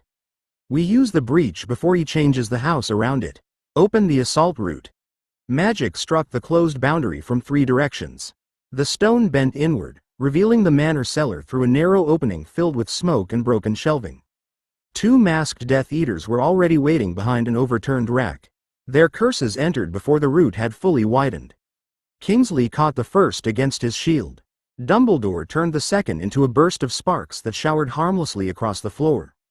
Adults first. Alex and Harry remained behind the forward line. Sirius crossed beside Kingsley, followed by Tonks and Lupin. Alex entered with Harry once the defenders had forced enough space for them to move without blocking the route. The cellar smelled of scorched wood, spilled potions and the sharp dust of broken stone. Bellatrix's retreat had transformed the passage they'd just escaped into the first line of the manor's defense. A Death Eater rose from behind the stairs. Harry's stunning spell struck his shoulder while Alex raised a stone ridge across the floor, catching the man's boots and throwing him into Sirius's path. Sirius disarmed him before he landed. Kingsley bound the second defender against the damaged shelving, then drove the assault towards the upper corridor. The manor shook as Dumbledore reached the central hall. Voldemort's voice cut through the fighting, followed by a curse that split the stair rail and sent burning fragments across the landing. Dumbledore answered with a sweeping shield that forced the flames back towards the ceiling. "Keep searching," he called without looking behind him. "I'll hold him here." Alex divided once. His copy moved with Tonks towards the eastern rooms while the main body followed Harry and Sirius through the western passage. They cleared a wounded Death Eater from the kitchens, captured another beneath a collapsed arch and found hastily abandoned papers, masks and blood where someone had been dragged away. Every secured room gave them more of the headquarters. None gave them the strike they had come for. A burst of silver light tore through the ceiling above Alex, exposing the upper gallery where Dumbledore and Voldemort fought across shattered balustrades. Voldemort's robes had opened during the movement. For one instant, Alex saw the small hard shape held against his chest beneath them, secured too close to his body for a summoning charm and too deep for the sword of Gryffindor to reach without cutting through him first. "There," Alex called, "inside his robes." Harry looked up as Voldemort twisted away from Dumbledore's next spell. The cloth closed, hiding the cup again. "Can you pull it out?" Not without giving him warning.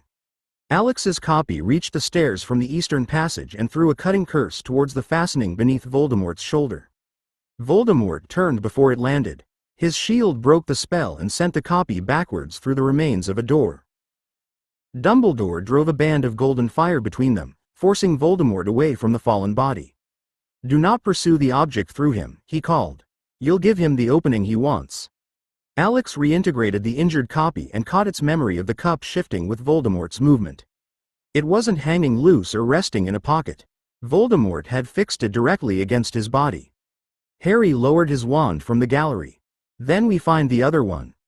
They followed Sirius through a corridor damaged by the fighting and reached a section of inner wall that hadn't cracked with the rest of the manor. Smooth stone filled the space where every adjoining room should have offered a door. Moody stood before it with Tonks, both casting detection charms across the unmarked surface. "No entrance," Moody said. "No hinge, seam or lock. Apparition won't cross it." Tonks pressed a marked coin against the wall and activated the portkey charm already laid upon it. The coin pulled towards its destination, struck the stone and fell at her feet without vanishing. Portkeys blocked too. Sirius tried the flow point in the nearest room. Green flame rose, but every named destination returned the same sealed grate. Alex called a narrow thread of phoenix fire against the protected wall. The flame recognized no path beyond it and folded back into his hand. Harry stared at the untouched stone. "She's inside." "Or she was moved before we arrived," Sirius said. A deep impact shook the passage. Dust fell from the ceiling while Voldemort's furious voice sounded above them. Alex looked from the sealed wall to the sword in his hand. The blade could destroy either Horcrux. The battle had placed both beyond any strike he could make. Another impact rolled through the passage, stronger than the last. Cracks raced across the protected wall without opening it, while somewhere above them glass shattered through several rooms at once. Sirius caught Harry by the shoulder as part of the ceiling dropped where he had been standing. "We're done here," Sirius said. "This corridor won't survive another exchange." Alex looked once more at the sealed stone, then followed as they withdrew towards the central hall. His copy returned from the eastern rooms with Tonks, carrying the memory of 2 captured Death Eaters in a stairwell collapsing behind the remaining defenders. The assault had broken the manor's organized resistance. It hadn't broken the protections around either Horcrux. They reached the gallery as Voldemort drove Dumbledore backwards through a ruined arch. The cup remained fixed beneath his robes. Dumbledore recovered before landing, turned the broken stones into a wave and forced Voldemort to shield rather than pursue. Kingsley emerged from the western corridor with blood across one sleeve. Lower floors secure. 6 prisoners alive, 3 enemy dead, more withdrawing through the grounds. "And our route?" Dumbledore asked. "Still open, but the eastern foundations are going." Voldemort struck the gallery floor with his wand. Black fractures spread beneath the assault force, cutting the hall away from the cellar stairs. Alex raised both hands and held the nearest section together, but the stone continued splitting beyond his control. "He's separating us," Harry said. "No," Dumbledore replied, watching Voldemort retreat behind a curtain of dust and green fire. "He's buying enough time to leave with what we came to destroy." Sirius lifted his wand towards the fading shape. "Then we follow." Dumbledore turned on him with more force than Alex had heard in his voice all night. "We do not trade the rescued prisoners, the wounded or the children for a pursuit through a collapsing enemy stronghold." The word children tightened Harry's expression, but he didn't argue. The floor dipped beneath them, proving the point before pride could. "Withdraw by pairs," Dumbledore ordered. "Kingsley, take the prisoners. Tonks and Lupin cover the cellar route. Sirius, Harry and Alex with me." They retreated through rooms they had won and could not hold. Bound Death Eaters were passed through first, followed by the injured. Alex kept one stone support beneath the failing ceiling until the last adult crossed, then released it and followed Harry through the narrowing breach. The route sealed behind them as Malfoy Manor began collapsing inward. They had broken its defenders, stripped away prisoners and left bodies across Voldemort's headquarters. The cup remained against his heart, and Nagini remained beyond the wall. The protected debrief filled before the healers had finished examining everyone who returned. Bound Death Eaters had been removed under guard, the rescued prisoners were already beyond the room, and Dumbledore stood beside the long table while Kingsley accounted for the wounded and the dead. Alex remained near Harry with the sword of Gryffindor still in his hand. Dust covered the blade, but it had struck neither Horcrux. The door opened without warning. Snape entered alone, closed it behind him and added his own sealing charm before Dumbledore could speak. His robes were torn across one shoulder, and blood had dried beneath his left ear. "You shouldn't be here yet," Dumbledore said. "No," Snape replied. "I should be explaining why I survived your assault while half the manor failed to do so. Fortunately, the Dark Lord has found something more urgent to occupy him." Sirius straightened beside the table. "He escaped with the cup." "He did." Snape's gaze moved across the gathered fighters and stopped upon Alex. "The snake did not escape." Harry stepped forward. "You found her?" Voldemort opened the protected room after the fighting ended. Snape spoke with the care of someone separating witnessed fact from rumor. "Nagini was inside. She was dead." Nobody answered at once. Alex looked towards Dumbledore, expecting disbelief or immediate questions about poison, injury or a hidden entrance. The headmaster's expression had gone completely still. "The room opened normally?" Moody asked. "By Voldemort's authority," Snape said. "The door remained sealed until he released it. The wards showed no breach, the stone showed no damage and every protection laid across the chamber remained intact." Sirius glanced towards Alex. "Could the assault have killed her through the wall?" "No," Snape said. "The chamber was built to survive the house around it." Voldemort examined the seal himself before opening it. Alex tightened his grip upon the sword. "Was she alive when he put her inside?" "I saw her enter," Snape replied. "She was alive and uninjured when the room was sealed at the beginning of the attack." "And when exactly was that?" Snape gave him the time. Alex compared it with the first breach, Dumbledore's duel and the moment they had reached the protected wall. "When was the room reopened?" Snape gave him the second time, several minutes after the last attackers had withdrawn. The interval settled between those two answers. Nagini had entered alive. She had been found dead. The room had remained closed throughout. Alex looked down at the sword that hadn't struck her and understood that the failed assault had left behind one fact none of them could explain. 5 hours. The fact remained impossible only while the times stayed apart. Alex looked from Snape to the long table, where Kingsley's casualty list lay beside maps of the manor and the records of the extraction route. "I need the sequence again." "Nothing inferred, only what you saw." Snape's expression sharpened, but he answered. "Nagini entered the protected chamber before the assault route opened. She moved under her own power, showed no injury and resisted being confined. Voldemort sealed the room himself." "Could anyone have entered after him?" Harry asked. "No servant approached it," Snape said. "No house elf crossed the wards. The protection would have reported apparition, a portkey, flow travel or any attempt to open the wall. It reported nothing." Moody planted both hands on the table. "And you're certain the room stayed sealed until after we cleared the manor?" "I watched the corridor while the Dark Lord searched the damaged floors." Snape touched the dried blood beneath his ear and examined his fingertips as though the injury belonged to someone else. He returned only after your withdrawal. The seal accepted his authority, the door opened, and the snake was already dead. Dumbledore studied the marked plan of the inner rooms. How long after our departure? Several minutes. No more. Alex released the sword of Gryffindor with one hand and drew the small watch from his pocket. Dust had worked beneath the cover during the fighting. He wiped the glass with his sleeve, checked the hands, then compared the present time with the first answer Snape had given him. The interval was longer than the battle had felt. Prisoners had been transferred, wounded fighters examined and the dead accounted for before Snape reached them. Every necessary minute had carried the sealed room farther away. Harry noticed his attention fixed upon the watch. What is it? Alex didn't answer at once. He checked Snape's stated sealing time again, allowing for the minute hand's position and the possibility that either clock had been slightly fast. The most generous calculation offered almost nothing. How exact was the clock you saw? Alex asked. Snape's eyes narrowed. Exact enough. The corridor clock had just struck the hour. Why? Alex closed the watch and felt its metal press cold against his palm. The hidden time turner could carry him no farther than 5 hours into the past. Nagini had been sealed alive almost 5 hours earlier.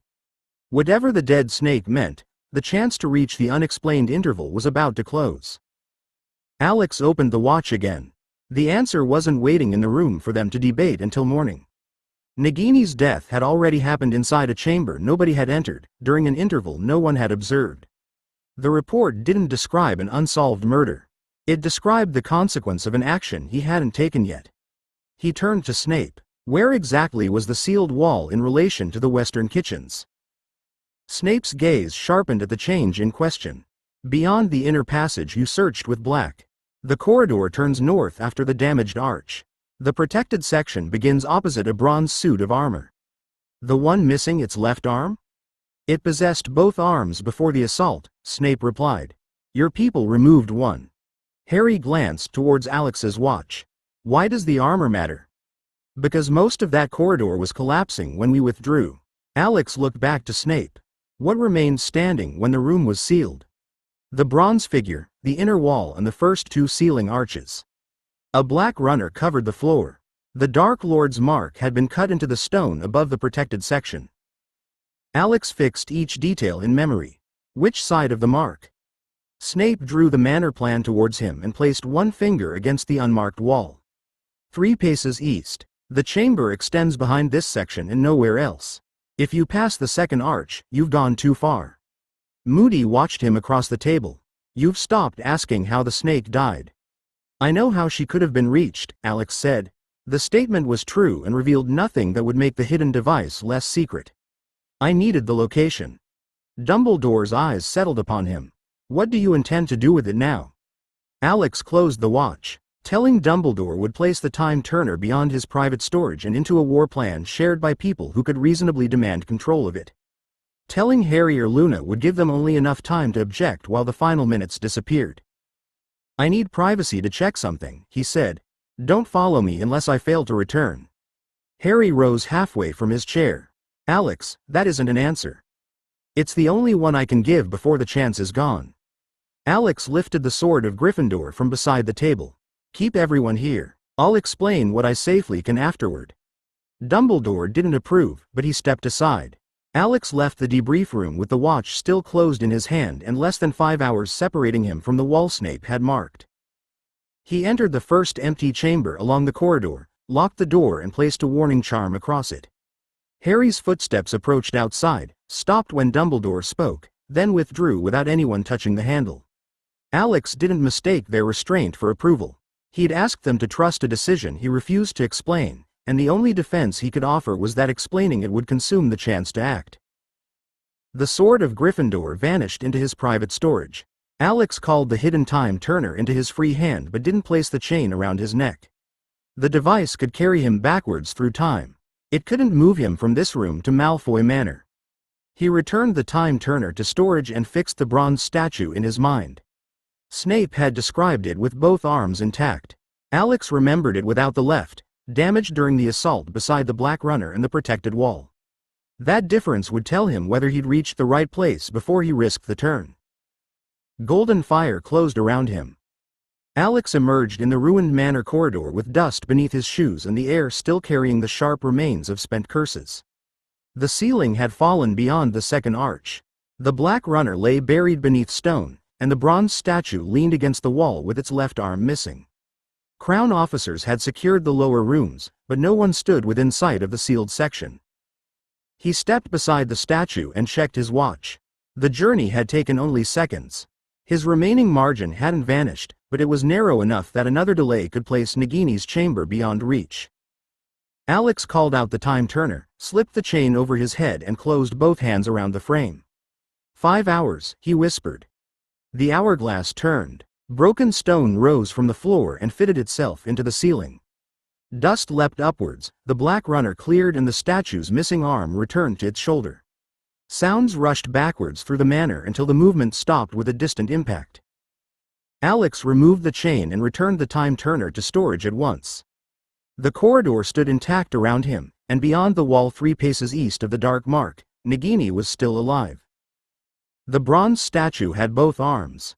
The Black Runner lay smooth beneath his feet, and the ceiling arches showed none of the damage he remembered from the retreat. A curse struck somewhere below, followed by breaking furniture and Sirius shouting an order Alex had already heard once tonight.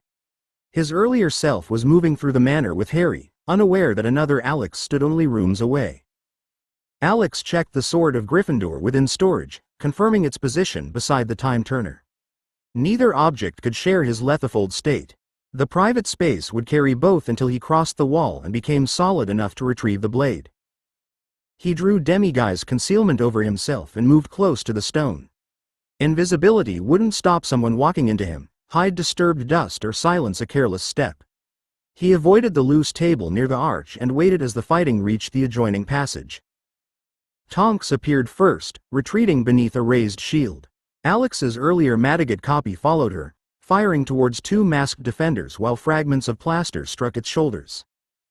"Stairs are clear," Tonks called. "Move before they regroup."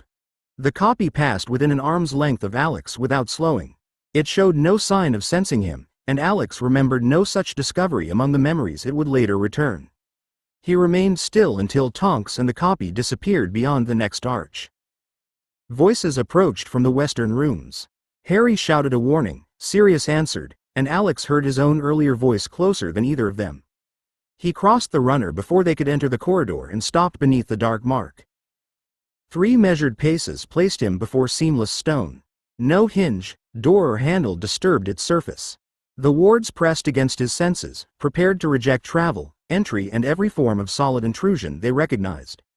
Alex didn't test them with Phoenix Fire or touch them with a spell. The wall had remained unbroken because he had never needed to break it. He called upon the lethifold integration. Cold absence spread through his chest and limbs as his body surrendered solidity. With the time turner and sword secured beyond his altered form, Alex stepped into the wall. Stone closed around him without weight or resistance. He continued until the pressure vanished and open space waited ahead, then moved clear of the inner surface. Behind him, his earlier self reached the sealed corridor. Alex began restoring solidity inside Nagini's chamber. 25. The killer who was always there. Alex's right hand became solid before the rest of him. Nagini reacted to the change at once. Her head rose from the dark cushions near the far wall, and her tongue tested the air as Alex forced solidity through his arm and shoulder. The chamber was smaller than he'd expected, scarcely 12 paces across, with a low wooden platform, 2 iron-bound chests and a narrow table occupying much of the floor. There was no open space in which to fight a creature whose coiled body nearly filled the room. Her first strike came before Alex's chest had regained weight. He dropped towards the stone, allowing the unfinished lethifold state to carry part of him beneath her jaw. Fangs closed through the fading edge of his concealment, missing his shoulder by inches. Alex restored his legs, rolled away from the wall and drew his wand as Nagini's body scraped across the floor behind him. Depulso. The spell struck beneath her head and drove it sideways into the table. Wood cracked, but Nagini twisted through the impact and swept her tail across Alex's knees. He jumped onto the low platform, landed badly and used the momentum to throw himself over her returning head. One fang caught his robe and tore the cloth from shoulder to waist without reaching skin. Alex hit the floor beside the sealed wall. He raised a shield as Nagini struck again. The barrier flared under her weight, held for half a second and collapsed, throwing him against the stone hard enough to empty his lungs. Golden fire answered his instinct before thought did. It gathered around his fingers, seeking the familiar route out of danger, then flattened against the chamber's protections and vanished. Voldemort's wards hadn't merely prevented entry. Once Alex became solid inside them, they denied magical travel as completely as the sealed wall denied every door. Nagini drove forward while he was still recovering. Alex rolled beneath the narrow table, kicked it into her path and fired 2 cutting curses through the broken legs. One scored the scales above her eye. The second struck the side of her neck and left only a pale mark. She smashed through the table. Alex retreated around the nearest chest, using it to force her body into a tighter turn. His nasal reflexes kept him ahead of the next bite, but the chamber offered less room with every movement. Spells could delay her. They weren't going to kill what Voldemort had made her. Nagini rose between him and the wall, blood darkening the scales above one eye. Alex steadied his wand hand and opened his private storage with the other. The sword of Gryffindor waited within reach. Alex couldn't call it while Nagini controlled the space between him and her head. The blade would appear in his hand at full length, and one interrupted movement could leave him trapped against the wall with a weapon he had no room to swing. He kept his wand raised and moved along the chamber's edge, forcing Nagini to turn around the ironbound chest rather than strike in a straight line. Defendo. The curse crossed the wound above her eye and opened it further. Nagini recoiled, then drove her body around the chest with enough force to overturn it. The heavy box struck Alex's hip and pushed him towards the ruined platform. He caught himself on one hand, shrank through the alchemy integration and dropped beneath the next sweep of her tail. The sudden change carried him into the narrow space beneath the broken boards. Nagini struck down after him, splintering the platform while Alex ran through the wreckage at a fraction of his normal size. Her fangs punched into the floor where he'd been, and the impact trapped her head between 2 fallen supports for less than a second. It was the only opening he was likely to receive. Alex restored his full size as he rose beside her neck. The movement broke the remaining boards outward and gave him enough room to release his wand into storage. His right hand closed around empty air. Now, the sword of Gryffindor appeared in his grip. Nagini tore free before Alex could bring the blade down. Her head twisted towards him, mouth opening wide enough to take his arm and shoulder together. He turned with the strike instead of retreating, allowed one fang to tear across his upper sleeve and drove forward with both hands. The sword entered beneath Nagini's jaw. Resistance stopped the blade for one terrible instant. Alex forced his weight behind the hilt, and the basilisk-bearing edge broke through scale, flesh and bone. Nagini's body convulsed across the chamber, throwing him against the sealed wall while the sword remained buried through her neck. A scream emerged from somewhere deeper than the snake's throat.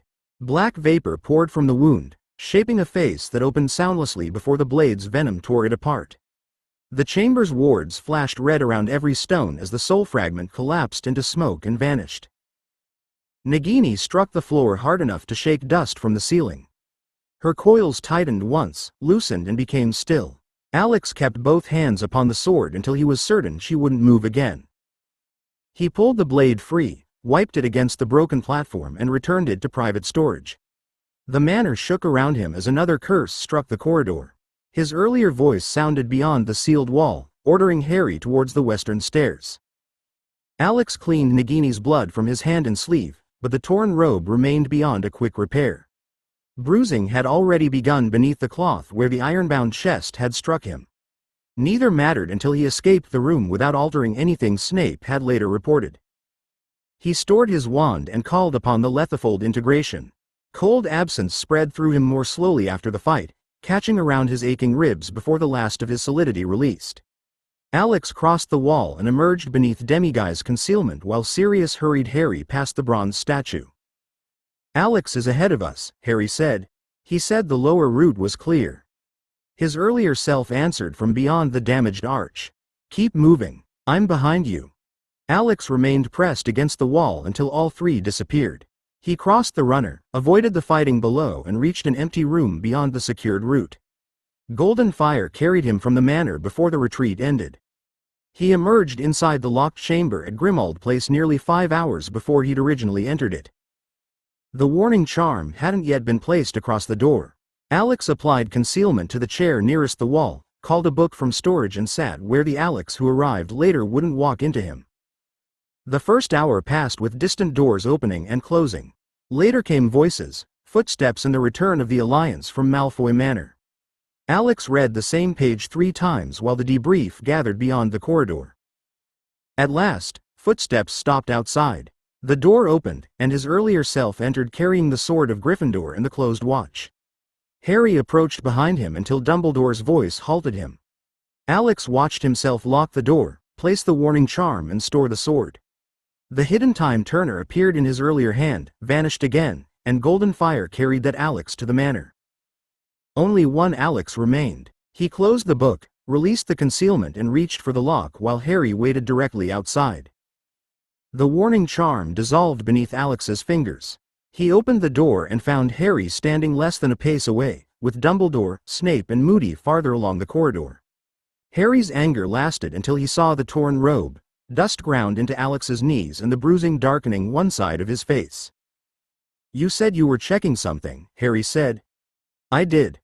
Harry's gaze dropped to the ripped sleeve and returned to Alex's face. "It looks like it checked back."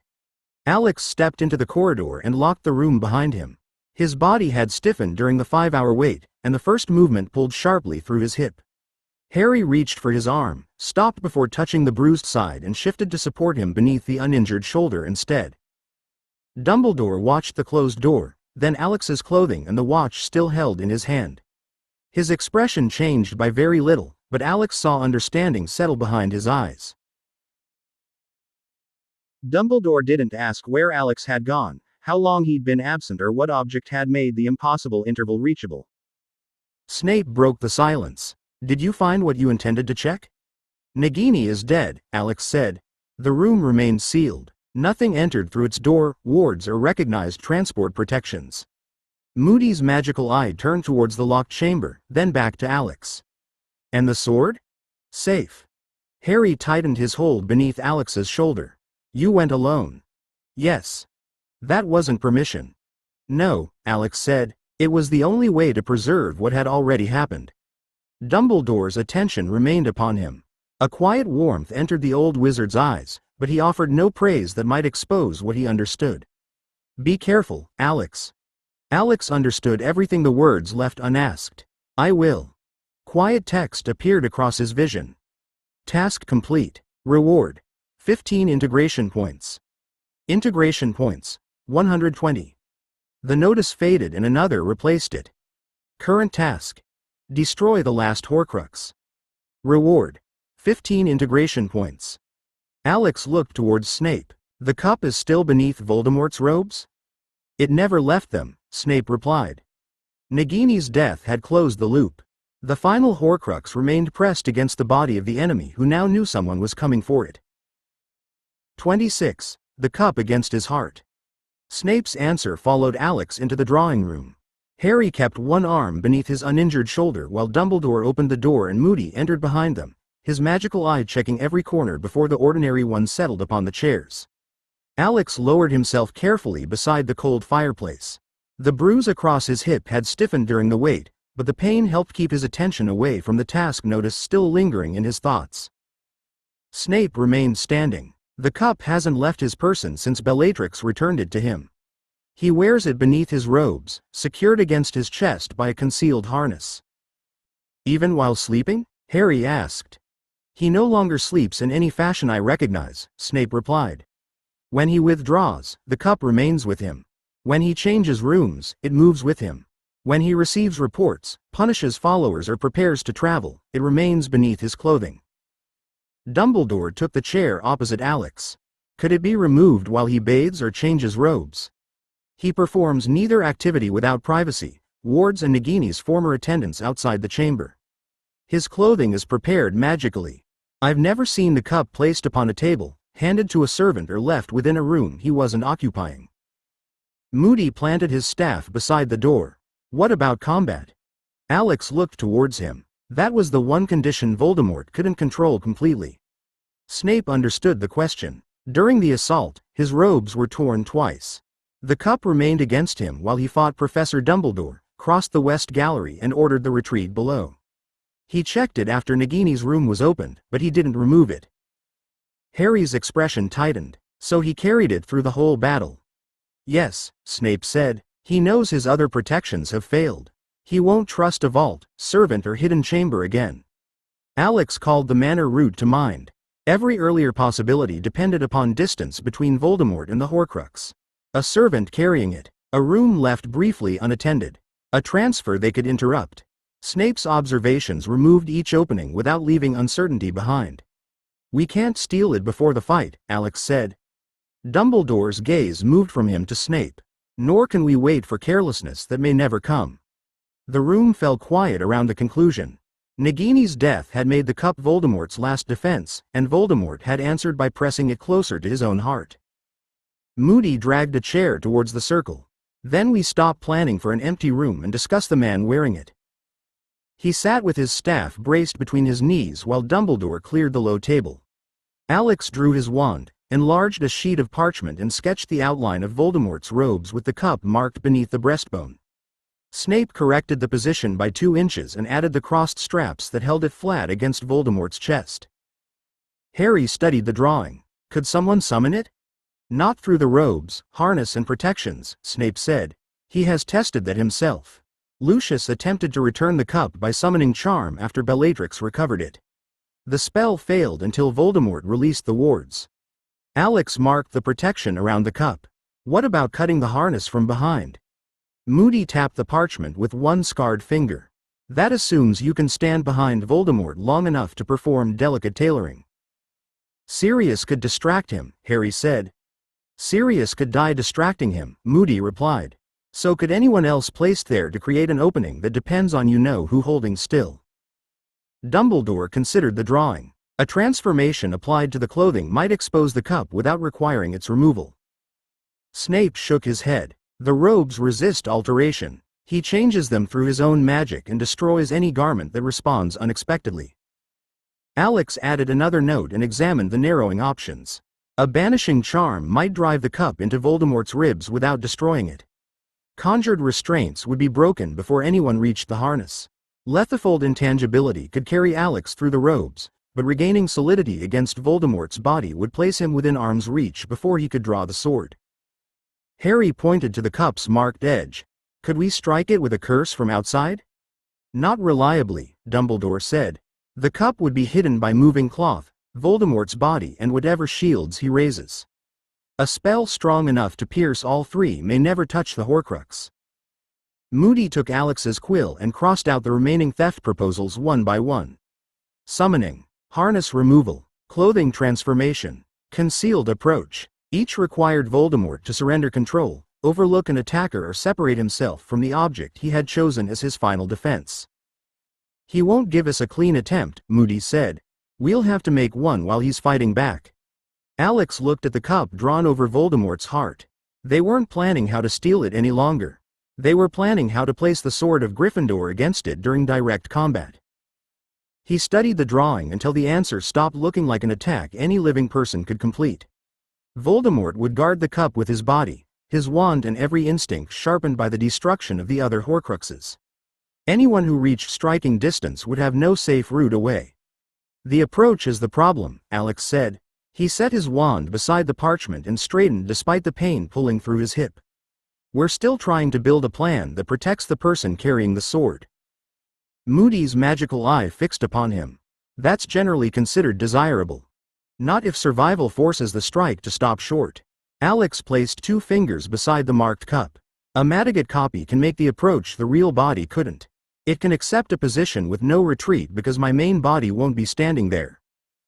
Snape's expression sharpened. Voldemort won't mistake a copy for harmless simply because another Fairfax exists elsewhere. He doesn't need to. Alex drew a line directly towards the cup. The copy attacks him openly with the sword. Voldemort defends his body, watches the blade and assumes the strike is meant to kill him. The actual target remains beneath the robes. Dumbledore looked from the line to Alex. And once the sword reaches the cup? The copy stores it immediately. Alex opened his hand above the table, then closed it again. Every body shares access to the same private storage.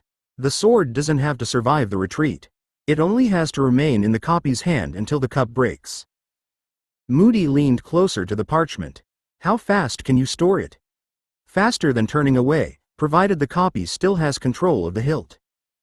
And if Voldemort takes the sword first? Snape asked. Then the attempt has already failed. Alex moved the drawn attack line through Voldemort's outer defense and ended it against the cup. The copy must commit before he understands the target. No testing strike, no withdrawal, and no second attempt. Dumbledore's fingers rested against the arm of his chair. A divided body remains a thinking part of you, Alex. It won't move as a commanded projection. I know. I'll divide before the engagement and explain the plan while we still share the same decision. Alex looked at the sword's root again. Once separated, the copy chooses the strike and carries it through. Harry had gone very still beside the table. His gaze remained fixed upon Alex rather than the drawing, and the objection gathering in his face had nothing to do with whether the plan would work. You keep calling him the copy, Harry said. That doesn't make him something you can throw away. Alex didn't answer at once. Harry had understood the part of the plan Alex had tried to keep beneath its mechanics. A divided body would wake with Alex's memories, loyalties, and knowledge of what the sword had to do. It would also understand that success almost certainly ended with Voldemort killing it. He won't be ordered to die, Alex said. He'll make the choice after the division. With your memories and your decision already inside him, Harry replied. You'll create someone who knows you expect him to do it. Dumbledore remained silent, but his attention moved between them. Moody's magical eyes stopped circling. Even Snape left the objection unanswered. Alex rested both hands against the table. Every body is me when it separates. Each one thinks independently afterward, but none begins as a lesser version. The one carrying the sword will know what the approach costs. And when Voldemort kills him? Harry asked. He'll dissolve. There won't be a body. That isn't what I asked. Alex looked down at the line he'd drawn towards the cup. Reintegration usually returned ordinary memories in overlapping pieces. Separate conversations, meals, lessons, and decisions settling into one mind. A body destroyed before it could return wouldn't erase what it had experienced. Madigat magic preserved the divided life by bringing it back to the whole. The memory will return to me, Alex said. The strike, the pain, and whatever Voldemort does afterward. Physical wounds won't transfer, but I'll remember dying. Harry's anger faltered, exposing the fear beneath it. And you're choosing that now? I'm choosing not to send anyone else where only my ability creates an opening. Alex met his eyes. You can't share storage with the sword. Dumbledore can't divide. Moody can't approach through another body and remain elsewhere. The plan exists because I'm the only person who can complete it without gambling everyone's life on one failed strike.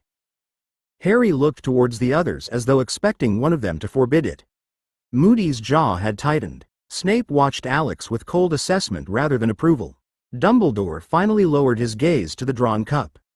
No copy of you is disposable, Harry said. I know, Alex replied. That's why I have to remember what it costs. He folded the parchment around the single direct line. When the confrontation began, one Alex would carry the sword towards Voldemort, and every Alex would have agreed to bring the death home. 27. The Last Horcrux. The plan left the drawing room only when the fighting reached Hogsmeade.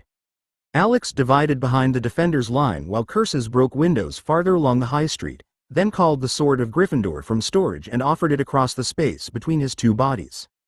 The copy accepted the hilt with both hands. He possessed the same memories, understood what Harry had feared, and knew that taking the sword remained a choice rather than a command. The copy tightened his hands around the hilt. I'll carry it. The real Alex held his gaze. No order passed between them. None was needed. Bring it home.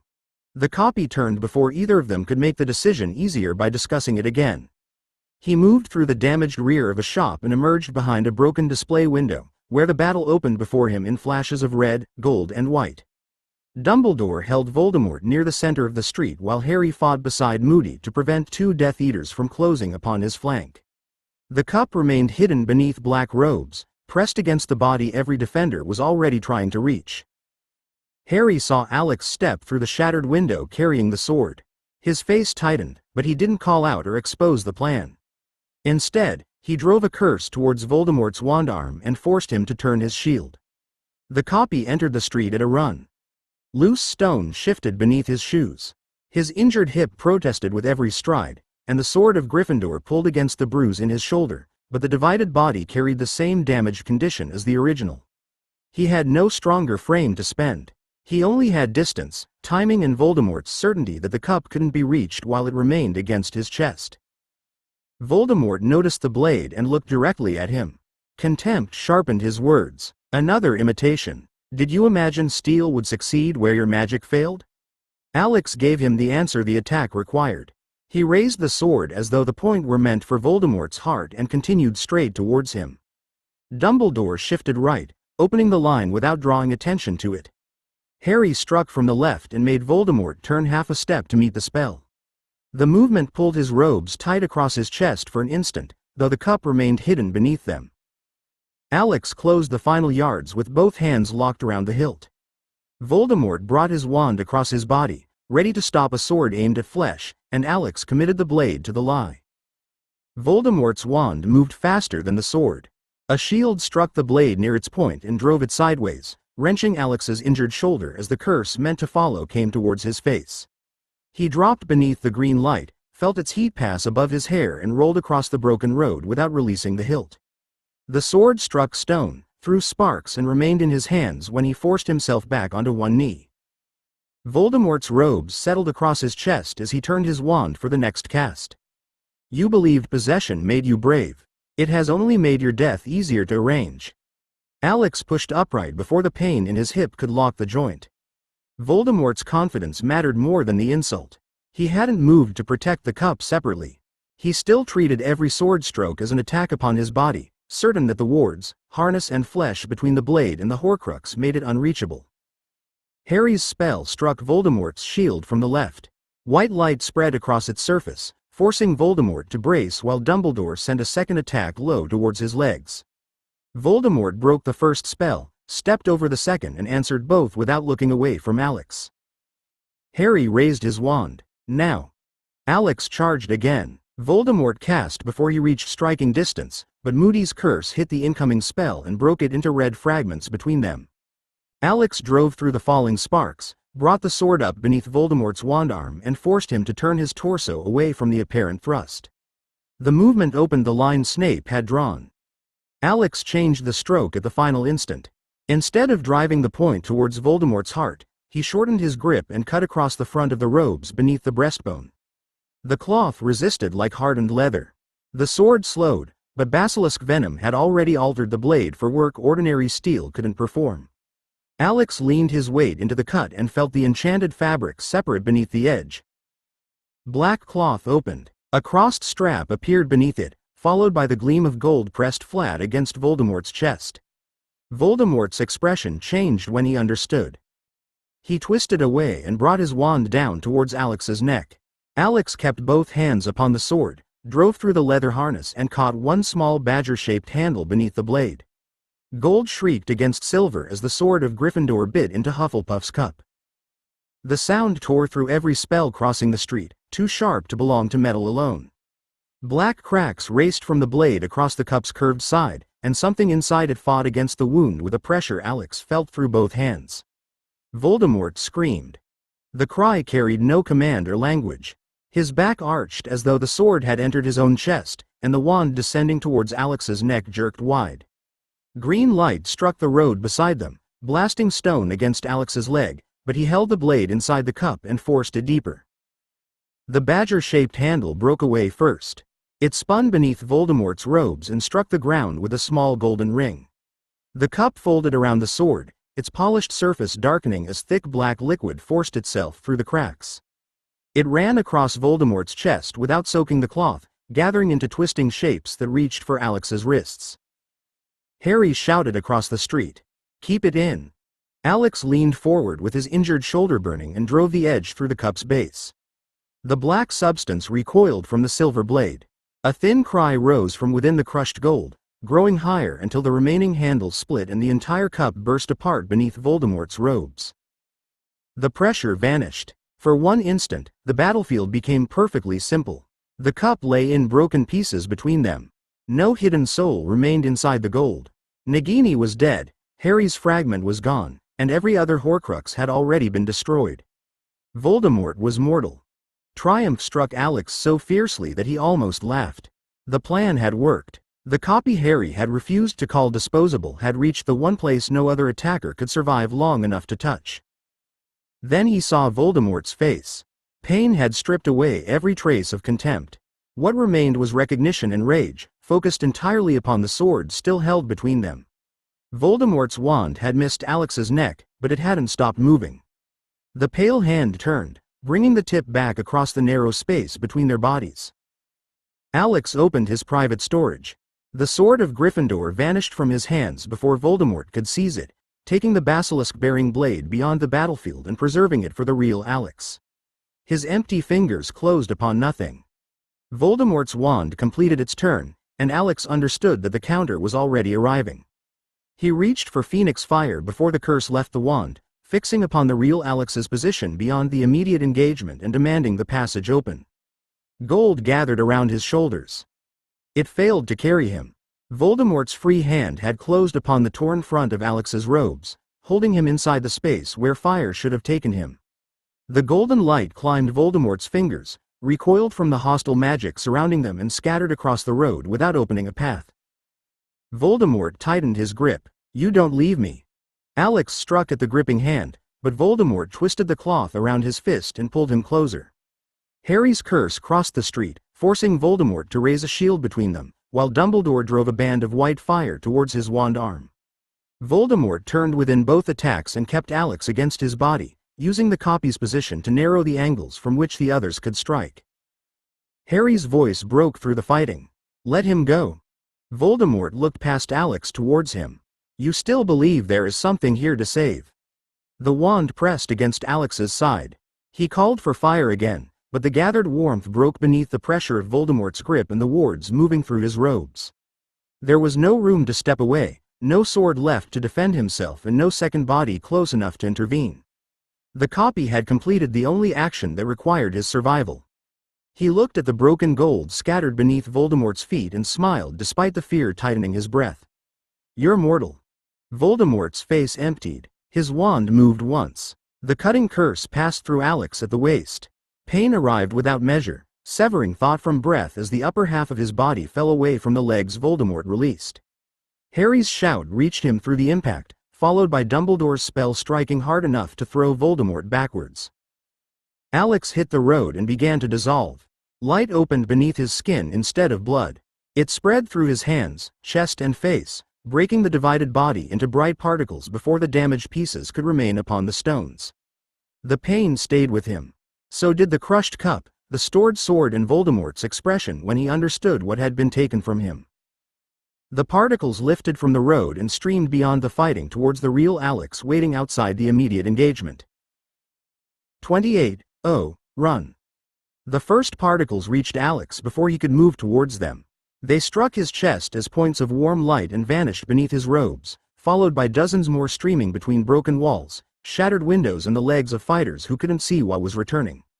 He opened his arms by instinct, though there was nothing to catch. The divided body had ceased to exist upon the road. What remained was coming home. Success reached him first, the sword biting into gold. The resistance of enchanted cloth and leather giving way beneath both hands.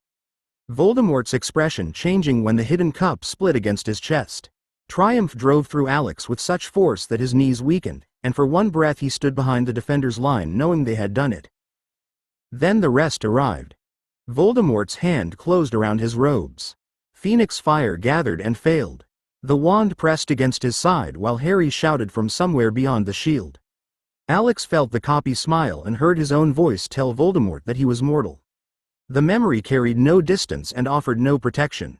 It didn't feel like watching another body die.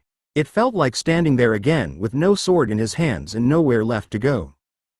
The cutting curse passed through him at the waist. Alex folded before the final light entered his body.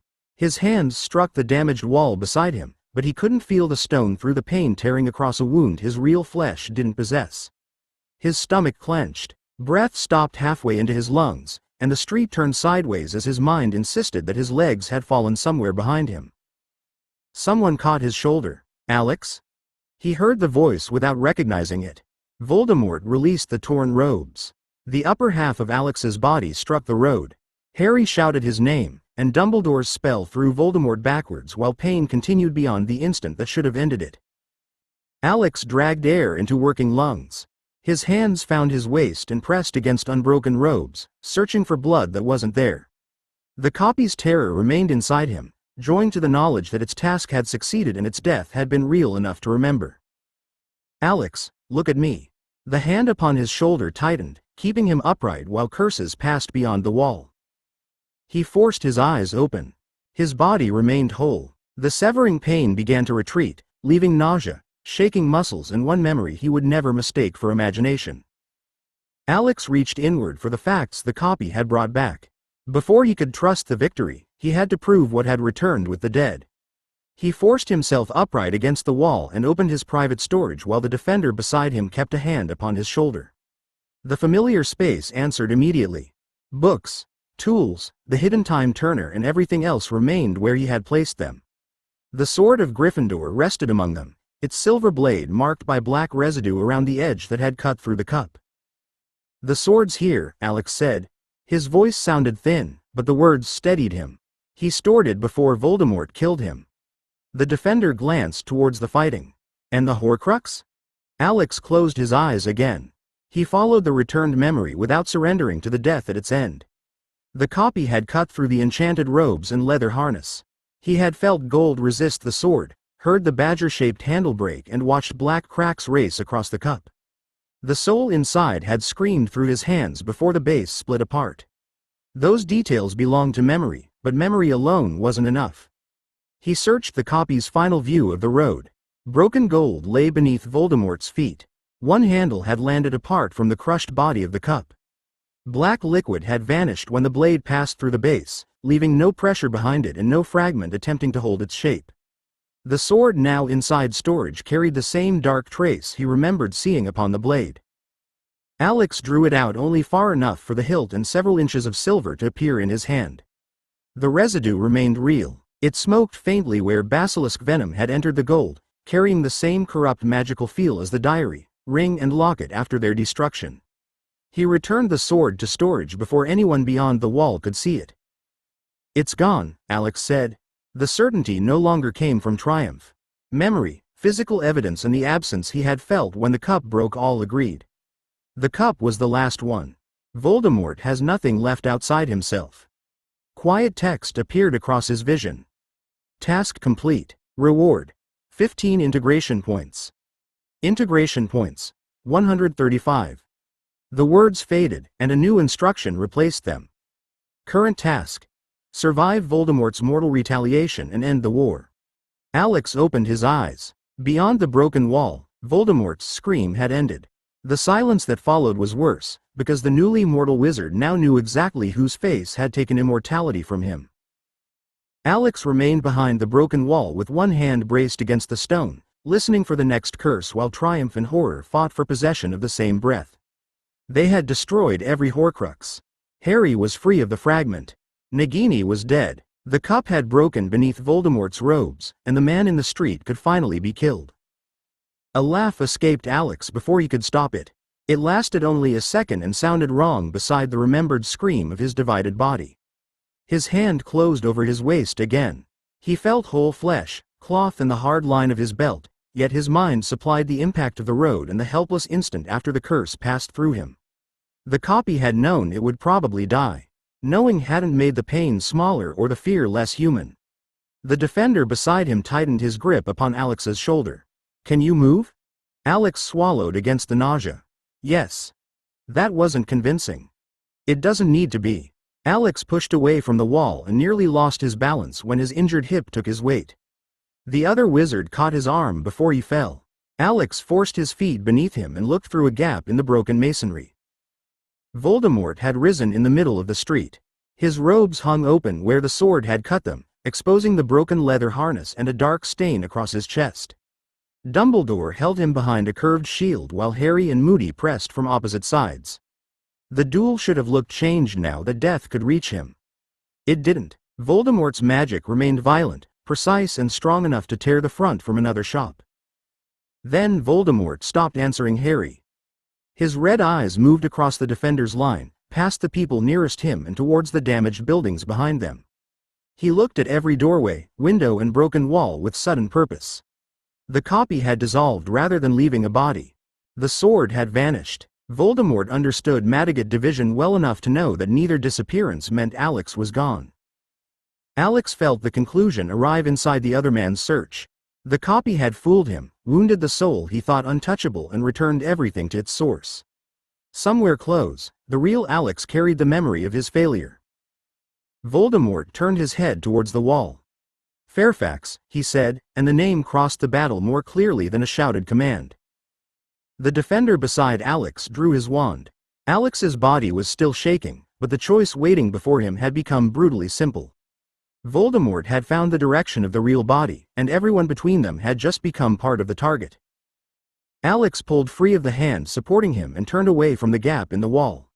Remaining concealed would only invite Voldemort to tear through the defenders until he reached the correct ruin. "Don't follow me," Alex told the wizard beside him.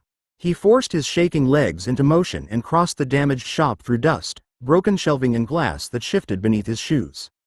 "Tell them I'm moving north. You can barely stand. Then he'll believe he can catch me." The first curse struck the wall behind them before the answer came. Stone burst across the shop, and the remaining section of ceiling dropped into the space Alex had occupied. He covered his head, stumbled through the rear doorway and emerged into a narrow lane between buildings. Shouts rose from the high street as Voldemort's voice carried over the fighting. "Kill Fairfax. Kill anyone who shields him." The order changed the battle at once. Red and green light swept above the rooftops as Death Eaters abandoned opponents who had held them for minutes and turned towards the lane. Defenders moved to intercept, but Alex heard Voldemort repeating the command with every restraint stripped from his voice. He wasn't protecting territory or preserving followers now. Mortality had reduced the war to one immediate need. Alex ran. His injured hip failed on the third stride. He caught himself against a rain barrel, shoved away and kept moving while the severing pain returned through memory rather than flesh. Every step insisted that his body remained joined. Every breath told him the copy's death was finished. Neither truth stopped his hands from trembling. A curse crossed the lane ahead and shattered the corner of a house. Alex changed direction through a collapsed garden wall as two defenders appeared behind him, casting shields towards the pursuing Death Eaters. "I said don't follow." One of them answered without looking back. "You don't command the retreat." Another killing curse struck their combined shield. Green light spread across it, forcing both wizards to their knees. Alex turned, raised his wand and drove a blasting curse into the road between the defenders and the attackers. Broken stone surged upward, forming a rough barrier that bought them seconds rather than safety. "Move," Alex shouted. They withdrew together, but Voldemort's magic tore through the new wall before Alex reached the next street. The impact threw heat and debris across his back. Ahead, villagers and injured students were still being guided towards the northern evacuation route. Alex saw them and understood why he couldn't simply vanish. Voldemort would follow the easiest trail through anyone left behind. He turned away from the evacuation line and ran deeper into Hogsmeade, carrying the pursuit with him. 29. The curse that found him.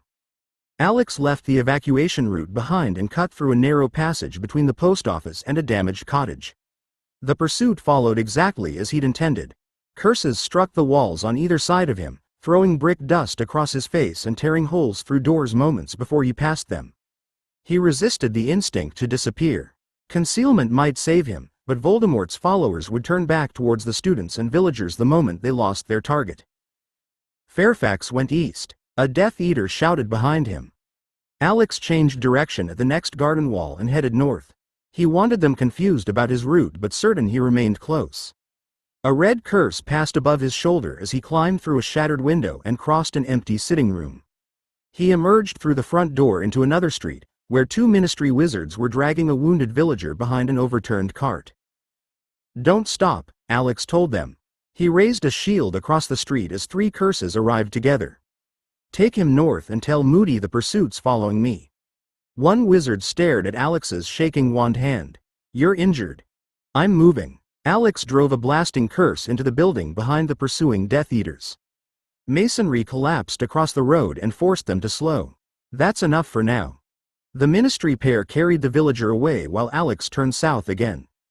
Beyond the roofs, spells rose above the high street in controlled patterns. Blue sparks marked Dumbledore's position. 2 white bursts answered from the western line, followed by Moody's red signal from the north. The defenders weren't retreating blindly. They were closing around Voldemort while his followers abandoned their positions to chase Alex. A silver shield flared across the next junction. Tonks stood behind it with Kingsley and 3 Order fighters, holding open a narrow route towards the square. "Through here," Tonks shouted. Alex saw the trap forming. If he entered the square, the pursuing Death Eaters would follow into overlapping fire while Dumbledore, Harry and Moody kept Voldemort from breaking south. Alex ran through the opening, and Kingsley closed the shield behind him only after the first attacker committed to the turn. Stunners struck from windows, rooftops and the mouth of the adjoining lane. 2 Death Eaters fell before the others understood they'd been drawn into a prepared pocket. Alex kept moving across the square rather than joining the capture. Voldemort's order still traveled through the battle, and one voice behind the trapped fighters repeated it with delighted fury. Bellatrix Lestrange stepped onto the roofline ahead of him, her wand already raised. "Keep running, little lord. I know where you're going now." Her curse struck the stones where Alex had been standing. He threw himself behind the square's fountain as the impact split its basin and sent water across the paving. Kingsley turned towards the roof, but 3 trapped Death Eaters attacked his shield together, forcing him back into the fight before he could aim. Alex raised his wand towards Bellatrix. "You're meant to be inside the trap." She laughed and stepped from the roof. Her fall slowed before she reached the ground, black robes settling around her as though she'd descended a staircase. Alex fired while she was still exposed. Bellatrix twisted aside from the first curse, broke the second with a sharp movement of her wand and drove a cutting spell through the fountain's remaining stone. Alex abandoned cover. He shrank as he ran, reducing himself beneath the path of another curse before expanding beside the mouth of the northern lane. Golden fire gathered around his shoulders. Bellatrix's wand snapped towards a broken chimney above him. A prepared object hidden inside the bricks burst with cold blue light. The phoenix fire collapsed before it could carry Alex away, leaving pain racing beneath his skin and no destination opening ahead. "You've used that trick too often," Bellatrix said. "Did you think we never learned?" Alex turned intangible and drove himself towards the wall beside the lane. The first half of his body passed through stone. Then resistance closed around him like solid ice. Dark marks flared across the bricks, forcing him back into the street before the wall could trap him inside it. Bellatrix approached without hurrying. "Fire, walls, little bodies and copies. My master remembers every humiliation you've given him." Alex regained solidity and threw up a shield. Her curse struck hard enough to drive him backwards, and his injured hip folded beneath him. He caught himself against the wall and saw the route she'd left open behind him. It led north, towards the villagers and students still moving between guarded buildings. She hadn't merely stopped his escape. She was forcing him towards the people he'd drawn the pursuit away from. "You killed his serpent," Bellatrix said. Her smile sharpened when Alex's expression answered her. "He didn't know how. I told him it didn't matter. Impossible rooms seem to open whenever you're nearby." A shout rose beyond the northern houses. The evacuation line had stalled as fresh curses struck its defenders. Alex fired at Bellatrix, then ran towards the sound. She followed at once. "Yes, little lord. Go save them." Alex reached the northern street as the evacuation line began to break. Students and villagers crowded between 2 guarded buildings while professors and ministry wizards held a narrowing passage against curses coming from the eastern lane. One defender fell when his shield split, and the people behind him recoiled into one another with nowhere left to move. "Keep them going," Alex shouted. He struck the road with his wand, raising a thick ridge of broken stone across the lane. "Don't stop to look back." Professor Flitwick stood beside the nearest doorway, directing younger students through in pairs. His eyes found Alex and then Bellatrix advancing behind him. Fairfax, inside the line. Alex planted himself beside the stone barrier instead. "She'll follow me through it." Bellatrix answered with a curse that blasted the center from the ridge. The opening appeared directly before her, large enough for 3 Death Eaters to pass together. Alex repaired it with a sharp upward movement, forcing new stone into the gap while the evacuation continued behind him. "You're holding a door," Bellatrix called. She struck again, and cracks raced through the raised stones. How very noble. Alex's injured hip trembled beneath his weight. He sent 2 stunners through the widening break, driving 1 Death Eater back and forcing Bellatrix to shield. More students crossed behind him. A crying first year stumbled beside the doorway, and Flitwick caught the child's arm before pulling him through. "Last group," Flitwick shouted. "Alex, withdraw." Alex stepped backwards without turning. Bellatrix shattered the barrier before the remaining villagers reached cover. Curses poured through the falling stone, and Alex spread his shield wide enough to cover the street. The first impact bent it inward. The second drove him to one knee. He held it while boots and frightened voices passed behind him. The final villager crossed the threshold. Flitwick raised his wand towards Alex, but Bellatrix moved faster. Her cutting curse tore through the professor's interception and forced him behind the doorway. Alex released his failing shield and tried to rise. Bellatrix stepped through the ruined barrier. Death Eaters, defenders, students and villagers filled the windows and doorways around them. She looked past Alex towards everyone he'd kept alive, then brought her wand level with his chest. Avada Kedavra. Green light crossed the street before Alex could call fire, concealment or another body between them. The curse struck him squarely, stopping his heart and every thought behind it. His wand fell from his hand. Alex collapsed onto the stones as golden flame burst from beneath his robes and began consuming the body Bellatrix had killed. The fire spread across him before his body finished striking the road. It closed over his chest, face and outstretched hands without touching the fallen wand or the stones around him. Alex's robes collapsed inward as the flesh beneath them vanished, then the cloth itself broke into glowing fragments and rose through the gold. Flitwick reached the street first. "Alex." He raised his wand towards the fire and stopped before casting. The flames gave off no heat, yet they burned through cloth, flesh and bone with terrifying speed. There was no wound to heal and no body he could pull away from the battle. The boy Bellatrix had killed was disappearing in front of him. Bellatrix stared at what she'd done. Her smile remained for one breath, then changed as the fire refused to go out. "Move," Kingsley shouted from the square. He struck the Death Eater beside Bellatrix with a stunner while Tonks sent another curse across the ruined barrier. "Get the witnesses inside." The evacuation doorway filled with faces. Students pressed behind professors who tried to force them back, while villagers watched through broken windows and order fighters closed upon the street. No one could mistake what they'd seen. The killing curse had struck Alex cleanly. His heart had stopped, his body had fallen, and now there was no body left to save. Flitwick stepped closer despite the fighting. His wand trembled in his hand. He was 16.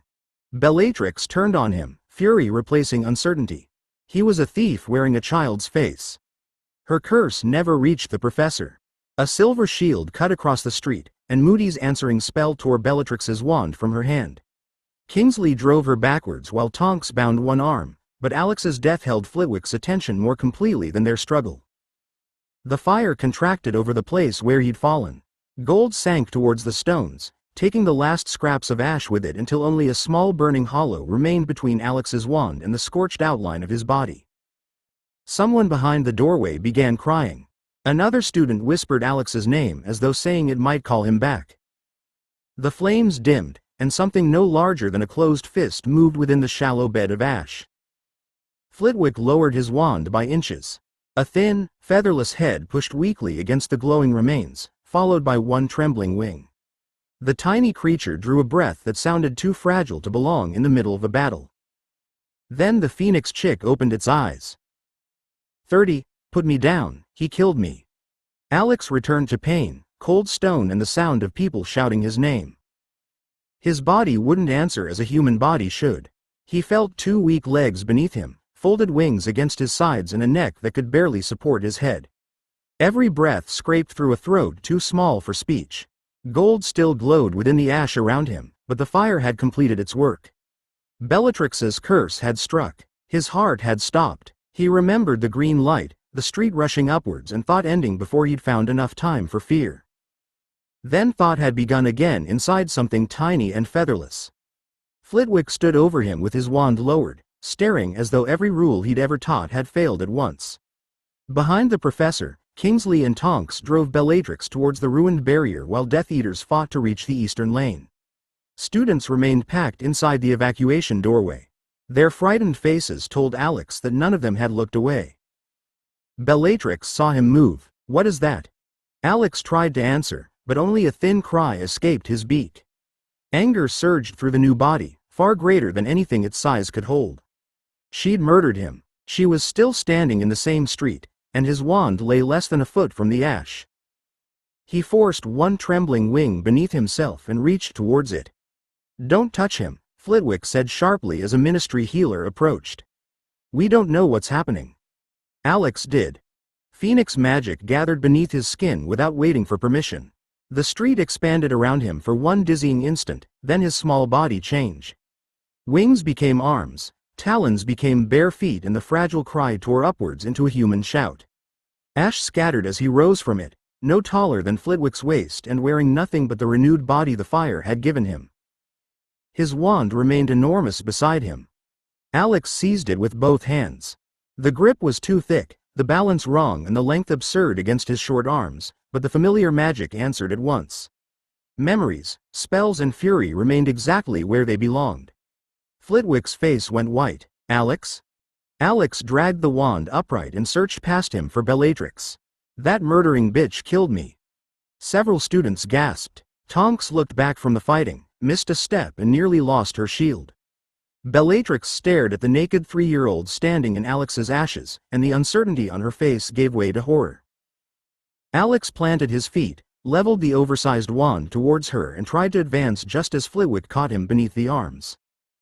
The professor lifted him clear of the ash before he could take a second step. The sudden movement left Alex's bare feet kicking above the stones and dragged the wand sideways across his body. He tightened both hands around it, furious at the indignity and more furious that Bellatrix remained beyond casting distance. "Put me down," Alex shouted. His voice came out high and young, but the words carried enough force to turn every nearby face towards him. "She killed me." "I'm aware," Flitwick said, holding him firmly against one side while retreating towards the evacuation doorway. The professor's voice shook despite its sharpness. "You were dead less than a minute ago. That's why I need my wand." "You already have your wand." "I need to use it." Alex twisted in Flitwick's grip and dragged the wand upright. Its tip passed close enough to the professor's hat to make him duck.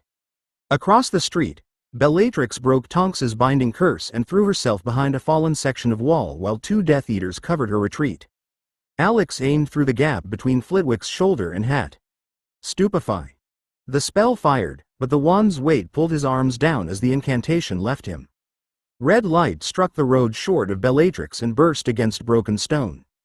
Alex kicked harder, trying to force Flitwick to turn.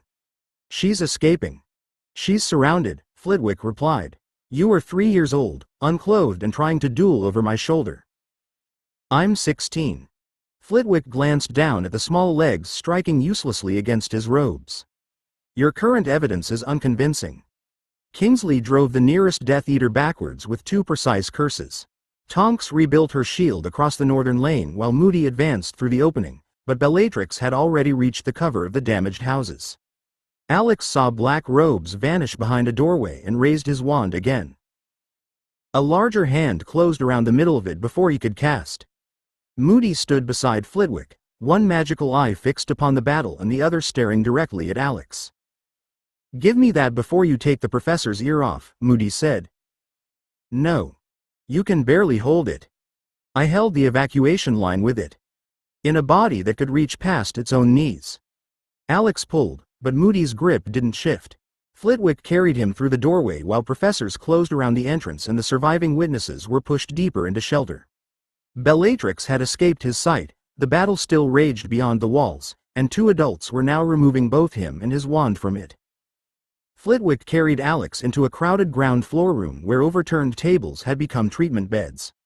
Madame Pomfrey stood beside a wounded ministry wizard, sealing a curse burn across his shoulder while 2 older students held bandages and potions ready.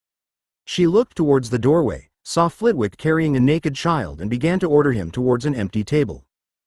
Then she recognized Alex's face. Her wand stopped above the wound. What happened to him? Bellatrix killed him, Flitwick said. He burned, became a phoenix and changed into this. Pomfrey stared at Alex for one breath before turning to the students beside her. Finish the bandage exactly as I showed you. Professor Flitwick, put him on the nearest table. I can stand, Alex protested. You can't even reach the floor from his arms. Flitwick set him down upon a folded blanket.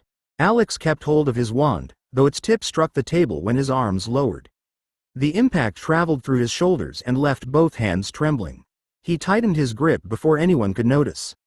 Pomfrey noticed. She drew another blanket around him, then pressed 2 fingers against his wrist. Your pulse is too fast. I was murdered. That explains why I'm examining you. It doesn't make the pulse healthy. Her wand moved over his chest, head and limbs in a series of controlled passes. Pale light gathered above his ribs, faded, then returned around his joints. Your magic is intact, but your body isn't 16. I know what size I am. You know what you remember. Pomfrey caught his chin when he tried to look towards the doorway. Your bones, muscles, heart and lungs belong to a child of approximately 3. Your coordination is poor, your reserves are unstable and you're already exhausting yourself by arguing. Alex pulled his face free. Voldemort is still outside. So are several hundred armed adults. They were losing people before I drew the pursuit away. And you died doing it, Flitwick said. The professor's voice broke around the final word, but he didn't soften it. You don't get to treat that as a brief inconvenience. A curse struck somewhere beyond the building and shook dust from the ceiling. Alex tried to rise. His legs folded before he reached full height, forcing one hand against the table while the wand dragged the other arm down. Pomfrey caught him beneath the shoulders and lowered him onto the blanket. That is your present limit. Alex breathed hard, furious at the weakness and at the fear on both adults' faces. His magic still answered. His memories remained complete. The body was the problem, and he already possessed one transformation that could make a body appear as it should. He looked down at his small hands and reached for the boggart shape. The transformation answered at once. His fingers lengthened around the wand, his legs extended over the edge of the table and the blanket reshaped itself into the robes he'd worn before Bellatrix's curse. His voice, height and 16-year-old face returned together until the child vanished beneath the body everyone expected to see. Pomfrey stepped back in shock. Flitwick's hand closed around the table's edge, and the 2 older students beside the wounded wizard stared openly. Alex planted his feet on the floor. They reached it now. His wand sat properly within his hand, his shoulders carried its weight and the room had returned to its correct scale. There, I'm fine. You are disguised, Pomfrey said. I'm functional. He took one step towards the doorway. His borrowed height moved with him, but the true body beneath it stumbled over a stride far longer than it understood. Alex caught the nearest table before he fell. The teenage hand gripping its edge flickered, shrinking around the knuckles before he forced it back into shape. Pomfrey seized his arm. Sit down. The battle hasn't stopped. Neither has your heart, which is an improvement I'd like to preserve. She pushed him back onto the treatment table and aimed her wand at his chest. The diagnostic light passed through the visible robes and gathered around a much smaller outline hidden beneath them. Your appearance has changed. Your pulse, lungs, muscles and bones haven't. Flitwick moved nearer, studying Alex's restored face with none of the relief Alex had expected. How long can you hold this? As long as necessary. His voice cracked on the final word. It rose into the thin pitch of the child beneath the shape before returning to normal. Alex tightened his jaw and rebuilt the sound, but fatigue spread through him with alarming speed. Hunger followed, deep and immediate, while the room's edges softened whenever he turned his head. Pomfrey drew the blanket higher around his shoulders despite the robes already covering him. You're consuming strength you don't possess to maintain a lie your body cannot support. It isn't a lie. This is what I'm supposed to look like. It's what you want everyone to see. A series of spells struck beyond the building, followed by the sharp report of Moody's withdrawal signal. Alex tried to rise again, but the teenage shape shuddered from head to foot. One sleeve collapsed around a child's arm before he dragged it back into place. Flitwick took the wand gently from his weakening hand. This time, Alex couldn't stop him. The battle continued outside while Alex sat beneath the face of a 16-year-old, already too tired to keep every part of it true. 31. The body behind the shape. Flitwick had barely set Alex's wand beyond reach when Harry pushed through the crowded doorway with Luna beside him. Dust covered both their robes, and a shallow cut marked Harry's cheek, but neither appeared to notice the wounded people between them and the treatment table. Harry stopped when he saw Alex wearing his proper face. Relief crossed his features before Pomfrey's diagnostic light exposed the much smaller body hidden beneath the robes. "You changed back," Harry said. "I changed my appearance," Alex replied. "My magic still works, and Voldemort is still outside." Luna came directly to the table and placed her fingers around his wrist where the visible sleeve concealed a child's narrow arm. "Your hand is cold. It'll warm up. You're shaking. I've had a difficult minute." Harry's relief vanished. "You died." The words struck harder than Flitwick's anger had. Alex looked towards the doorway instead of answering. The fighting sounded farther away, though spells still flashed beyond the covered windows. "Which is why Voldemort will expect me to be gone. That gives us an advantage." Dumbledore entered before Harry could reply. Ash marked one sleeve of his robes, and the weariness in his face made him look older than Alex had ever seen him. Nell followed under Kingsley's protection, moving so quickly that Dignity had lost every contest with fear. She reached the table, took Alex's face between both hands and stared at him until he could no longer pretend the disguise had reassured her. "You're alive," she whispered. "Yes." Nell pulled him against her. His borrowed height made the embrace awkward, but the arms around him found the smaller body beneath the shape and held it without hesitation. Alex endured it for several breaths before trying to draw back. "Aunt Nell, Voldemort hasn't been contained." "And you won't contain him tonight," she said. Dumbledore placed himself between Alex and the doorway. "The evacuation is secure. Our forces are withdrawing by sections, and Voldemort has lost the opportunity he sought here.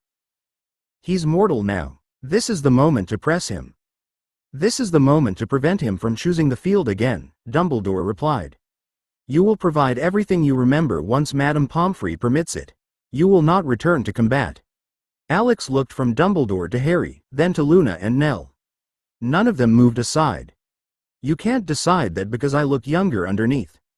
Harry's jaw tightened. "We're deciding it because Bellatrix killed you, and you're already trying to make that everyone else's scheduling problem." Alex reached towards his wand again, and the 16-year-old hand failed before it touched the table. His fingers shortened inside the sleeve, leaving the fabric hanging beyond them while the rest of the disguise held. He pulled the arm back against his chest and forced it into shape, but the correction traveled through him as a wave of sudden weakness. Luna saw it. She caught the empty cuff and drew it gently away from his body. Beneath the visible robe, Alex's real hand was small enough to disappear inside hers. "You can't hide this while we're looking at you," she said. "I wasn't hiding it. You made yourself look healthy. So people would stop treating me like an invalid." Pomfrey gave him a hard look. "You collapsed when you tried to walk 3 steps. I just changed forms twice." "And died," Harry added. "You keep leaving that part out." Alex pushed himself upright on the table. The effort made the room tilt, but he kept his face steady and rebuilt the hand inside Luna's grasp. "I'm not asking to lead an assault. Give me my wand and let me stand behind the line." The teenage shape stretched as he straightened. His shoulders rose, his legs lengthened and his robes settled into their proper fall, but the true body beneath them couldn't follow the movement cleanly. One knee folded against the table edge. Alex caught himself with his free hand, and his height dropped by nearly a foot before he forced it back. Nell moved closer. "Enough. I can hold it." His voice betrayed him. The final word emerged in a child's thin pitch, then deepened as he rebuilt his throat and face. Hunger twisted through his stomach hard enough to make him bend despite himself. The disguise flickered across his shoulders, briefly revealing the blanket wrapped around a much smaller body. Dumbledore watched without satisfaction. "No one here doubts your magic, Alex. We doubt what you're demanding from the body carrying it. The body will recover. Then allow it to begin." Alex drew breath to argue, but the shape slipped again. His teenage legs vanished beneath the robes, leaving child-sized feet several inches above the floor. The sudden loss of balance tipped him sideways until Nell and Luna caught him together. Pomfrey pressed her wand to his chest. Pulse racing, magical reserves falling, coordination worsening. Drop the transformation. No. Harry stepped in front of him. You don't have to prove you're still you. Alex looked at the fear Harry hadn't managed to conceal. Holding the familiar face was costing strength faster than anger could replace it, and everyone around him could see the body he'd tried to put behind it. He released the shape. The robes and 16-year-old proportions folded away, leaving a tired 3-year-old wrapped in Pomfrey's blanket while the final sounds of the battle moved farther from the building. The room became too large again. Nell kept one arm around him while Pomfrey renewed the diagnostic spell. Harry crouched beside the table rather than standing over him, and Luna remained close enough that Alex could feel her hand against his back. Dumbledore waited until Alex's breathing eased. You said Voldemort is mortal. He is. Alex forced himself to separate urgency from anger. The cup was destroyed through his robes. He felt it happen, and the copy's memories returned before Bellatrix reached me. Harry glanced towards the covered windows. Can he make another Horcrux? I don't know, Alex said. But I doubt it. After 7, there can't be much of him left to divide. Silence tightened around the table. Harry looked towards Dumbledore, but the headmaster's attention remained upon Alex. Mortality will make him more dangerous, Alex continued. He'll stop treating attacks as demonstrations and start protecting every escape route. Dumbledore drew a folded map from inside his robes and opened it upon the table beside Alex. Hogsmeade occupied the center, surrounded by marked roads, hills and prepared defensive boundaries. Several lines had already been crossed out as forces withdrew. Then contribute what only you possess, Dumbledore said. 1 assessment. No transformation, no travel and no return to the field. Alex disliked every condition, which probably meant they were real ones. He leaned over the map while Nell supported him beneath the arms. He won't remain near Hogsmeade. Too many followers have been captured, and the village wards are closing behind him. Where does he go? Harry asked. Somewhere his people prepared before today. Alex followed the eastern route with one small finger, then stopped where 3 roads offered apparition points beyond the defended boundary. Don't chase the visible retreat. He'll leave fighters behind to pull you apart while he moves through the first protected route they can still reach. Dumbledore marked the junction with his wand. And if we deny it? He'll choose the next one, but he'll lose time each time a route closes. Alex studied the ward marks. The northern anchor remained unfinished after the damage to the street. He reached towards it before Pomfrey caught his wrist. One action, Dumbledore reminded him. Alex placed 2 fingers against the map and sent a measured thread of magic through the prepared ward plan. The northern mark brightened, carried his recognition into the existing protections and locked with a soft pulse. Weakness followed immediately, but the ward held. There, Alex said, that closes the easiest withdrawal point. Dumbledore folded the map before Alex could search for another task. You have contributed. Footsteps approached rapidly through the corridor. Sirius entered first, battle-worn and breathing hard, with Snape directly behind him. Blood darkened one of Sirius's sleeves, though he appeared unaware of it. The potion's master carried no wand in his hand, but the look upon his face silenced the room. I know where the Dark Lord is going, Snape said. He crossed to the table before anyone could question how he'd entered the village. Dumbledore opened the map again, and Snape pressed one finger against the eastern route Alex had identified. He isn't using that road, Snape said. It's meant to draw pursuit away from the remaining Death Eaters. The Dark Lord ordered the inner defenses at Malfoy Manor opened before the attack began. Sirius moved beside him. You're certain he intends to return there? He has nowhere else prepared to receive him in his present condition. Snape's gaze shifted briefly towards Alex, taking in the blanket and child's body without comment. The manor's lower wards were rebuilt to prevent unauthorized apparition, portkeys and house elf travel. Once sealed, they'll also prevent departure through those methods. Harry studied the marks Dumbledore added around the manor. So he's going into a trap he built himself. A fortress, Snape corrected. It becomes a trap only if the outer control points are taken before he realizes his mistake. Dumbledore indicated 3 positions around the estate. The western boundary can be broken from outside. The southern anchor requires someone inside the family wards, and the eastern route must remain open long enough for Voldemort to choose it. I can take the western side, Sirius said. You're injured, Nell replied sharply. So is everyone who came out of that street. Sirius looked towards Harry. I'm not asking him to go alone. Harry straightened from beside Alex's table. Fear remained in his face, but it no longer held him still. I'm going. Alex's protest rose immediately. Harry, he'll expect you. Yes, Harry said. That's why he'll keep looking at me instead of the people closing the wards. You aren't bait. I'm the person he wants to kill. Pretending otherwise won't protect anyone. Sirius placed a hand upon Harry's shoulder. He stays with me until Dumbledore says otherwise. No separating, no chasing and no private duel because Voldemort demands one. Harry nodded. Agreed. Alex hated the plan because it required him to remain behind while Harry and Sirius accepted the field positions he would have taken himself. He looked to Dumbledore for another opening and found none. Snape tapped the center of Malfoy Manor.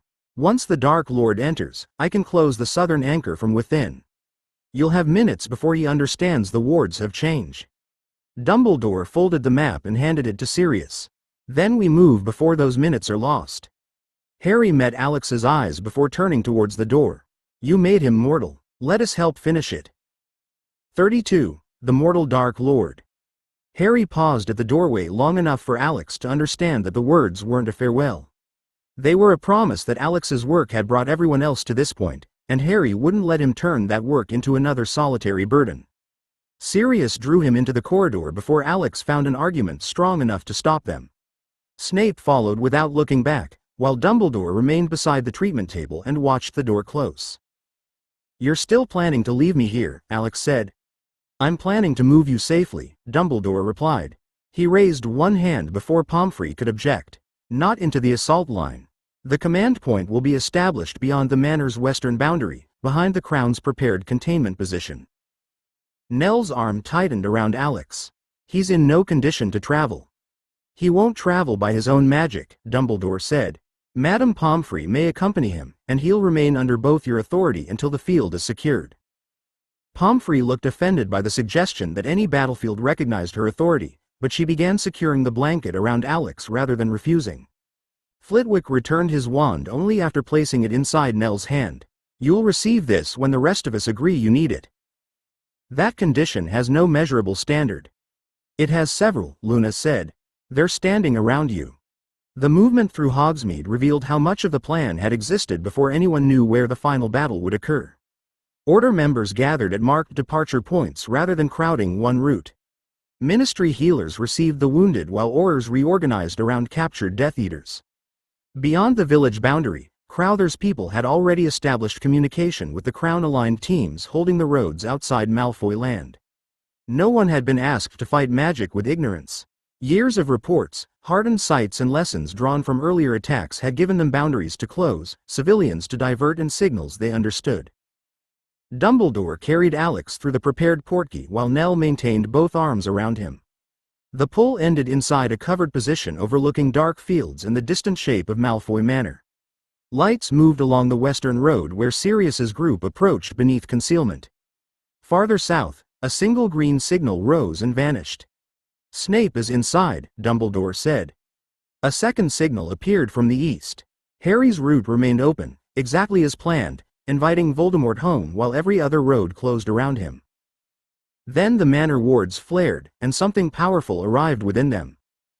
The wards blazed white around the estate before settling into a dark red glow that exposed every prepared boundary. Figures appeared along the eastern drive as Voldemort's retreating guard passed through the opening Harry's group had deliberately preserved.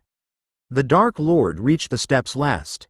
He turned before entering, studied the empty fields and lifted his wand towards the concealment surrounding the command position. His voice crossed the distance without carrying through the air. Harry Potter, must you always arrive behind older men? Harry stopped beside Sirius at the western approach. Dumbledore's Patronus reached him seconds later with the order to maintain position, but Voldemort had already seen enough to understand which pressure might pull him free. You know why they brought you, Voldemort continued. Dumbledore preserved you for this moment. Black wishes to prove he can protect someone after failing everyone else. Come forward, and perhaps they'll survive your courage. Sirius caught Harry's shoulder before he could answer with movement. He wants you beyond the boundary. I know. Harry raised his wand but remained beside him. I'm still answering. A second voice entered the command shelter through the communication mirror. Snape sounded strained but controlled.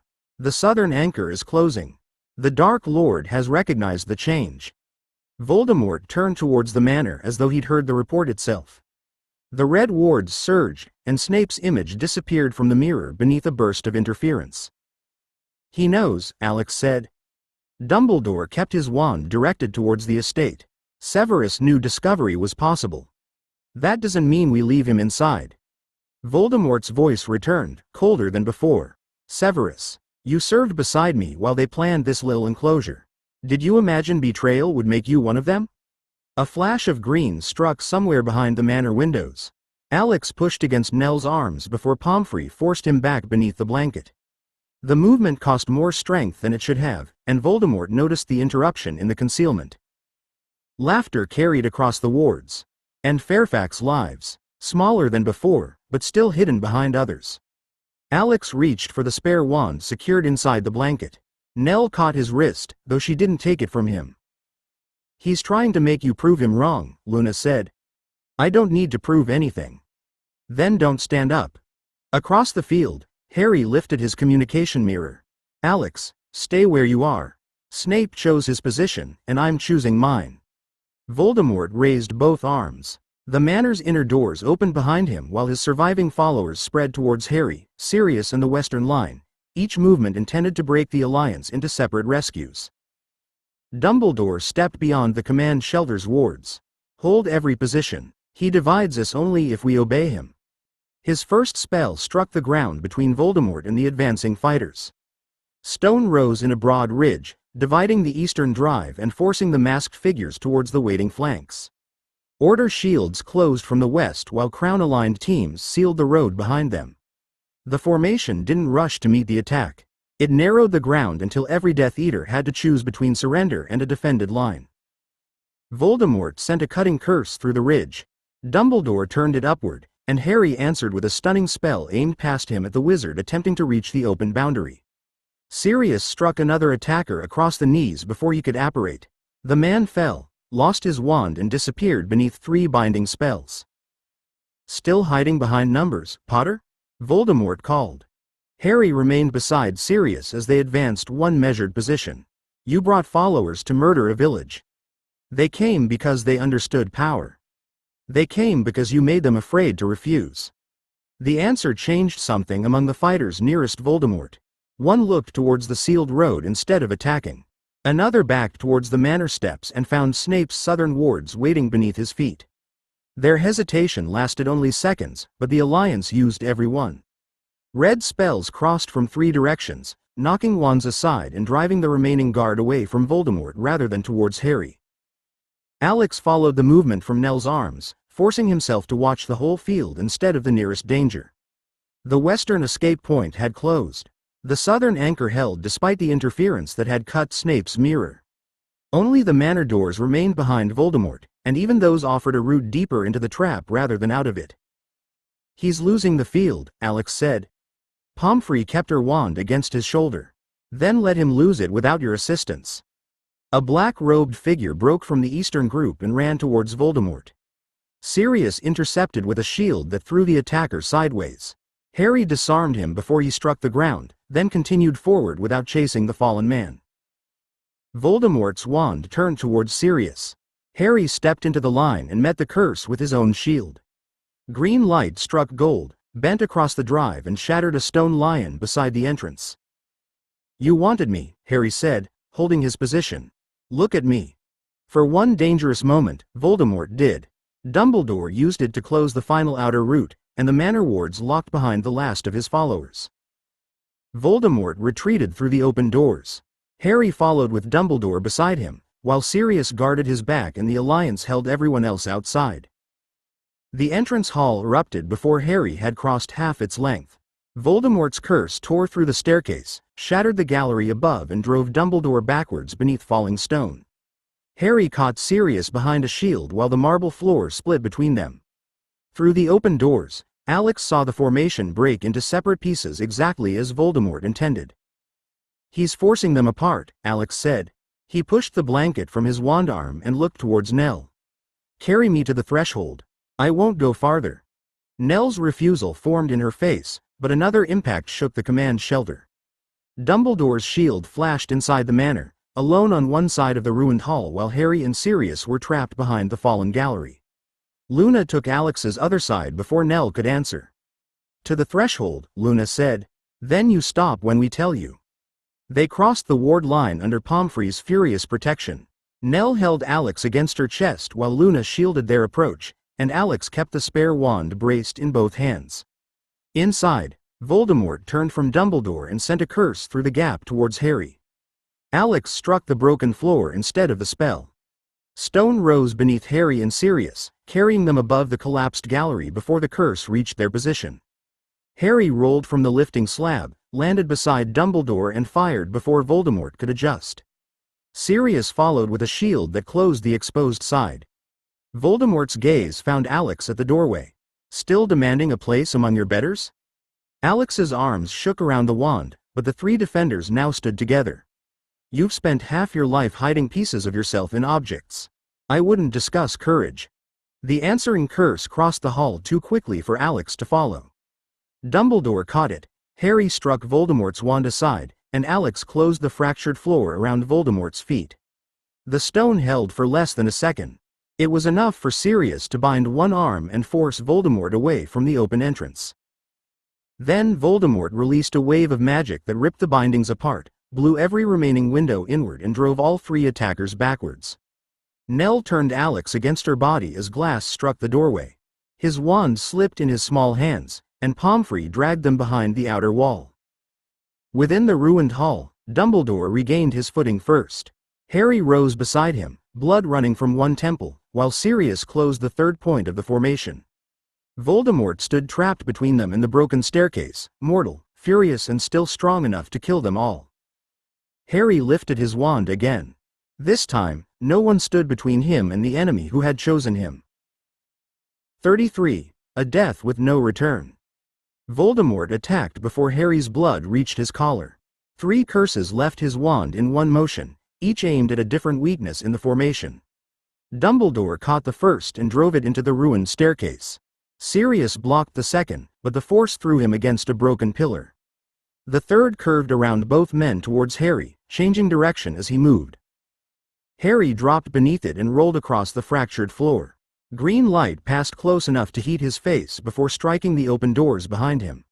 Nell turned Alex away as the curse shattered the stone above the threshold, and Pomfrey's shield closed over them beneath a fall of dust. "He's trying to clear the entrance," Alex said. His small hands tightened around the spare wand. Voldemort wasn't fighting to win the hall.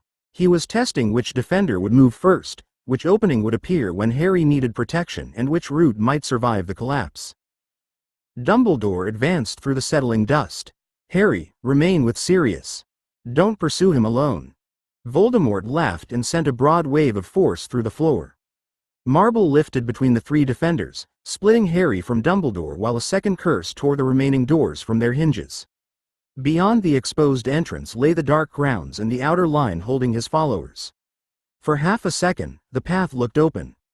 Alex struck the threshold. Stone folded upward across the doorway, sealing the lower half before Voldemort reached it.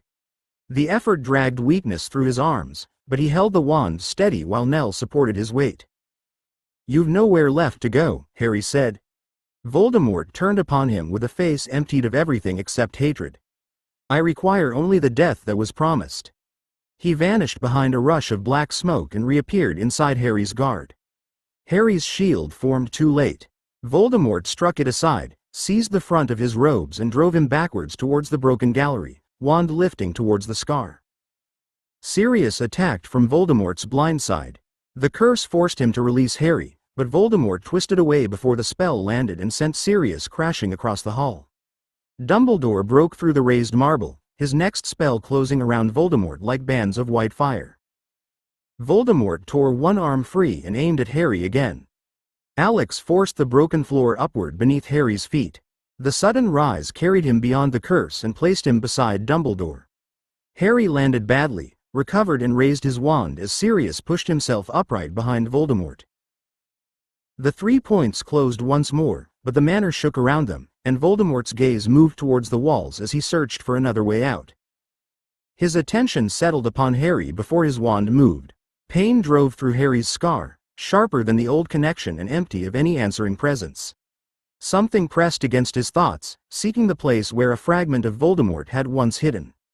Harry staggered, but the intrusion found no anchor and no part of him that belonged to the man forcing his way inside. "You've nothing left in me," Harry said. He raised his wand through the pain and drove Voldemort back with a curse that struck the floor at his feet. "You can't use me again." Voldemort's expression tightened. He turned towards the eastern wall and blasted apart a carved wooden panel. A narrow passage opened behind it, descending beneath the manor through stone stairs untouched by the collapse. Sirius reached the opening first. He fired into the ceiling above the stairs, bringing down enough masonry to seal the route before Voldemort crossed half the hall. "You know," Sirius said as he moved back into position, "secret passages work better when the people who grew up visiting the house don't know about them." A side door opened behind Voldemort. Lucius Malfoy stumbled through it, blood marking one sleeve and his wand held low in an unsteady hand. He looked towards the shattered entrance rather than the fighting, but Voldemort seized the back of his robes and dragged him between Harry and the next curse.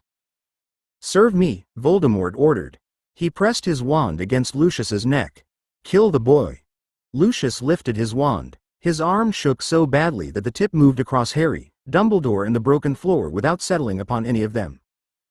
Harry didn't wait for obedience or refusal. His stunning spell struck Lucius in the chest and threw him clear of Voldemort's grip. Sirius pulled the unconscious man behind a fallen pillar before Voldemort could kill him for failing. Beyond the ruined entrance, red light flashed as the Alliance drove another group of Death Eaters away from the doors. No one reached the hall. No servant broke the outer line, and no concealed passage remained open beneath the manor. Dumbledore stepped between Voldemort and the sealed wall. "Every life you treated as an object has been taken beyond your reach."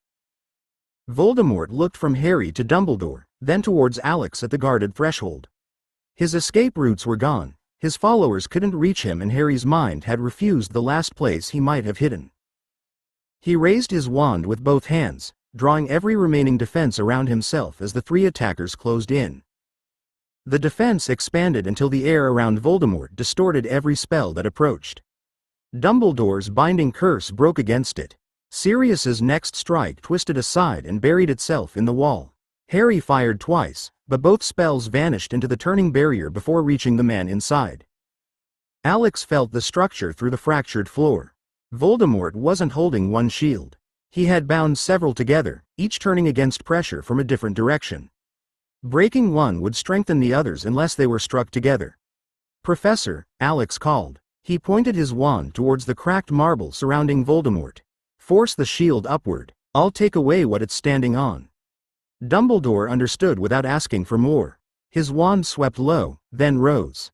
White fire struck beneath Voldemort's defense and drove the entire barrier towards the ruined gallery. Voldemort bent beneath the pressure, but the shield held. Alex pulled every loose section of floor away from its center. Marble split around Voldemort's boots and dropped into the damaged foundation below. The defense lurched as its lower anchors lost contact, exposing a narrow opening across Voldemort's chest. "Harry!" Alex shouted. Harry's wand came up, but Voldemort moved first. The shield collapsed inward, feeding its remaining force into his wand. Green light gathered at the tip with enough brightness to color the broken hall. Sirius stepped towards Harry. Dumbledore caught his arm before he entered the line. "No," Harry said. He didn't look away from Voldemort. "He chose me. Let him face me." Voldemort's mouth formed the final curse. "Avada Kedavra." Harry answered at the same instant. "Expelliarmus." Gold struck green between them. The collision drove through the ruined hall, tearing loose stone from the walls and forcing Alex deeper against Nell's chest.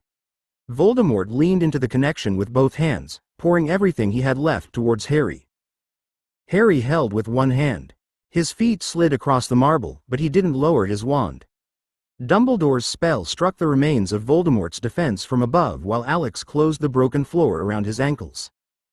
The last shield failed. Harry's spell passed through it, struck Voldemort's wand and tore it from his hand. The killing curse snapped backwards along the broken connection and hit Voldemort squarely in the chest. His body lifted from the floor and fell beside the shattered staircase. No light escaped him, no hidden object answered, and no new body began to form. Harry remained standing with his wand raised, staring at the mortal man who had finally reached the death he'd spent his life fleeing. He didn't lower his wand. Dumbledore crossed the broken floor first, keeping his own wand trained upon Voldemort's body while Sirius moved to Harry's side. No breath disturbed the bloodless face. No pulse answered when Dumbledore touched 2 fingers to the throat, and the body remained only a body beneath every detection spell he cast. "He's dead," Dumbledore said. His voice carried through the hall without triumph. Completely and finally. Harry stared at the man who had murdered his parents, entered his mind and built years of terror around the promise that neither could live while the other survived. Sirius placed one hand against Harry's back without pulling him away. "We still secure the house," Harry said.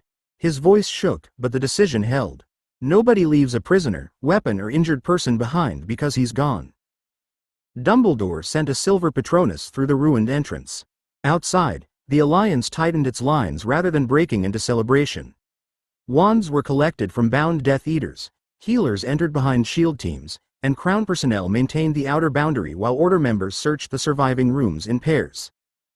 A damaged side door opened near the sealed passage. Snape emerged with one hand pressed against his ribs and blood running from his hairline. 2 masked fighters followed close behind him. Sirius raised his wand, but Snape turned and dropped the first with a curse before Harry disarmed the second. "Southern wards are secure," Snape said through a strained breath. His gaze found Voldemort's body and remained there. "I require confirmation." "You have it," Dumbledore replied. "Tom Riddle is dead." Snape closed his eyes for one brief moment before his knees weakened.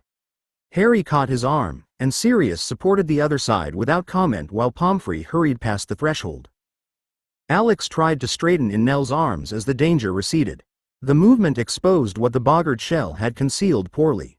His wand slipped against fingers too small to hold it securely, and his head fell against Nell's shoulder before he forced it upright again. Pomfrey looked from Snape's injuries to Alex's failing disguise. "Both of you are finished making decisions until I've examined you." "The field isn't fully secured," Alex protested. "It will be," Harry said. He turned from Voldemort's body and met Alex's eyes. "You brought us here. Let us finish carrying it." The final search signal sounded from outside. Every route had closed, every surviving attacker was contained and no answering magic had risen from the corpse. Quiet text appeared across Alex's vision. "Task complete. Reward: 20 integration points.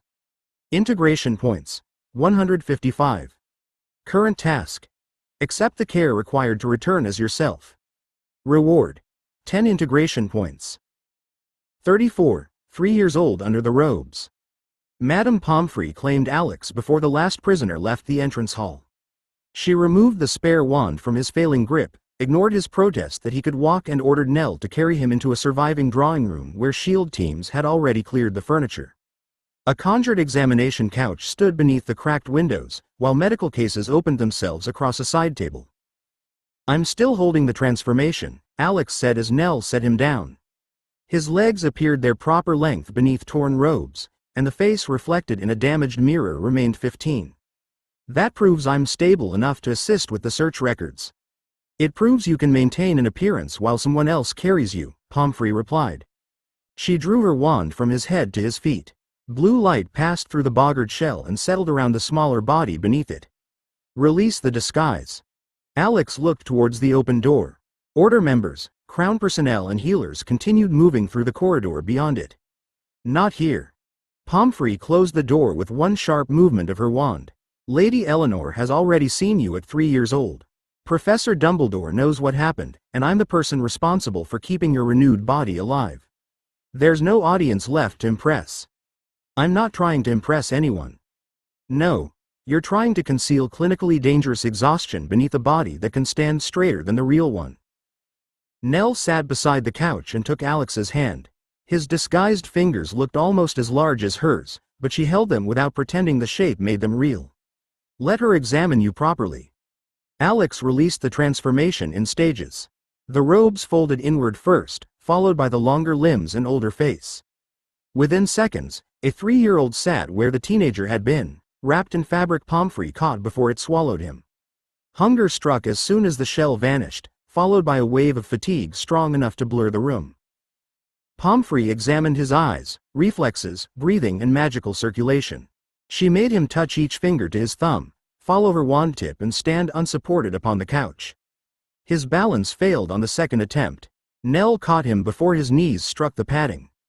You've severe magical depletion, poor coordination, accelerated growth stress and the nutritional needs of a body rebuilding years in weeks, Pomfrey said. The boggart form hides every useful warning until you collapse. It lets me function. It lets you lie to everyone looking after you. Pomfrey wrapped him firmly in a warm blanket. From this moment, using that shell to conceal exhaustion is medically dishonest, and I won't treat it as recovery. Alex opened his mouth to argue, but a yawn escaped instead. Pomfrey's expression became grimly satisfied as she reached for a restorative potion measured for someone much smaller than the robes lying beside him. The potion tasted sharply of iron and left warmth spreading through Alex's empty stomach without satisfying it. Pomfrey followed it with a second bottle containing a thick nutritional mixture, then refused to let him hold the cup when his hands shook against its sides.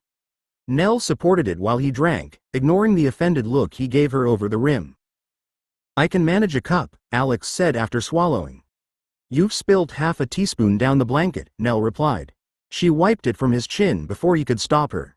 Your evidence is unconvincing. Pomfrey moved to examine Snape in the next room, leaving strict instructions that Alex was to remain on the couch, eat everything provided and use no transformation magic. He waited until the door closed before drawing the boggart shell around himself again. The blanket fell across teenage legs, his hands lengthened around the cup and the damaged drawing room returned to its proper scale. Nell watched the change without surprise. Madame Pomfrey said no. She said it concealed symptoms. She's already examined the real body and recorded them. That isn't permission. A knock sounded before Alex could answer. Luna entered carrying a covered tray with both hands. Dust marked one side of her robes, and a shallow cut crossed her cheek beneath a healer's sealing charm. Her gaze traveled over Alex's restored face, the blanket across his lap and the cup held too carefully between his larger fingers. The kitchens still worked, she said. Mostly. One of the cupboards tried to bite a crown officer, but the bread was cooperative. I'm not hungry, Alex replied. His stomach answered with a sound loud enough to cross the room. Luna placed the tray beside him. That was convincing in a different direction. She uncovered bread, broth, sliced meat and a bowl of stewed apple. Alex reached for the spoon, but the disguised hand closed too late and knocked it against the bowl. He caught it on the second attempt, aware of Nell and Luna watching without pretending they hadn't noticed. The transformation changes what you see, Luna said. It doesn't change where your real fingers end. I know where my fingers are. You did after the spoon moved. Alex steadied the bowl with his other hand and began eating. Hunger stripped away any hope of maintaining dignity. He finished the broth too quickly, accepted more bread before Nell offered it and nearly missed the plate when he reached without looking. Luna moved it closer rather than feeding him or commenting upon the mistake. When he slowed at last, she sat beside the couch. You still look like yourself. I am myself. Yes, Luna said. You're also 3 years old, exhausted and pretending the robes settle the question. Alex looked down at the teenage hands resting above the blanket. Neither woman seemed fooled by them, and he couldn't decide which was worse, that the disguise had failed, or that it had worked perfectly and changed nothing. He set the empty bowl aside and reached for the robes folded near the end of the couch. His notebook remained inside one pocket, along with the pencil he'd carried into the assault and a list of details that hadn't yet been transferred into any formal record. The transformation held while he retrieved both, though the disguised hand shook when he opened to a clean page. The prisoners need identifying, he said. The captured wands should be matched to their owners, and someone must record which sections of the manor were searched before anything is moved. Nell took the pencil from his fingers. Someone will. I was inside the operation from the beginning. So were several adults who aren't rebuilding 15 years of physical growth, she replied. Alex looked towards Luna. Snape's evidence must be secured before Ministry officials begin deciding which parts are politically convenient.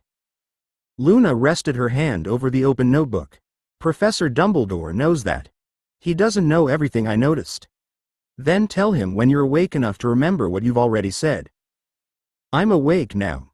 The words emerged clearly, but part of the disguise failed before he finished them. His left hand shortened against the page, leaving 3-year-old fingers beneath a sleeve sized for a teenager. Alex stared at them, pulled the boggart shape back into place and began writing before either woman could comment. Malfoy Manor, final search. Southern wards secured by Severus Snape. Lucius Malfoy stunned and detained alive. Voldemort's wand recovered beside the staircase. The pencil slowed between the final 2 words. Alex tried to continue with the names of the masked fighters who'd followed Snape into the hall, but the letters lost their proper height.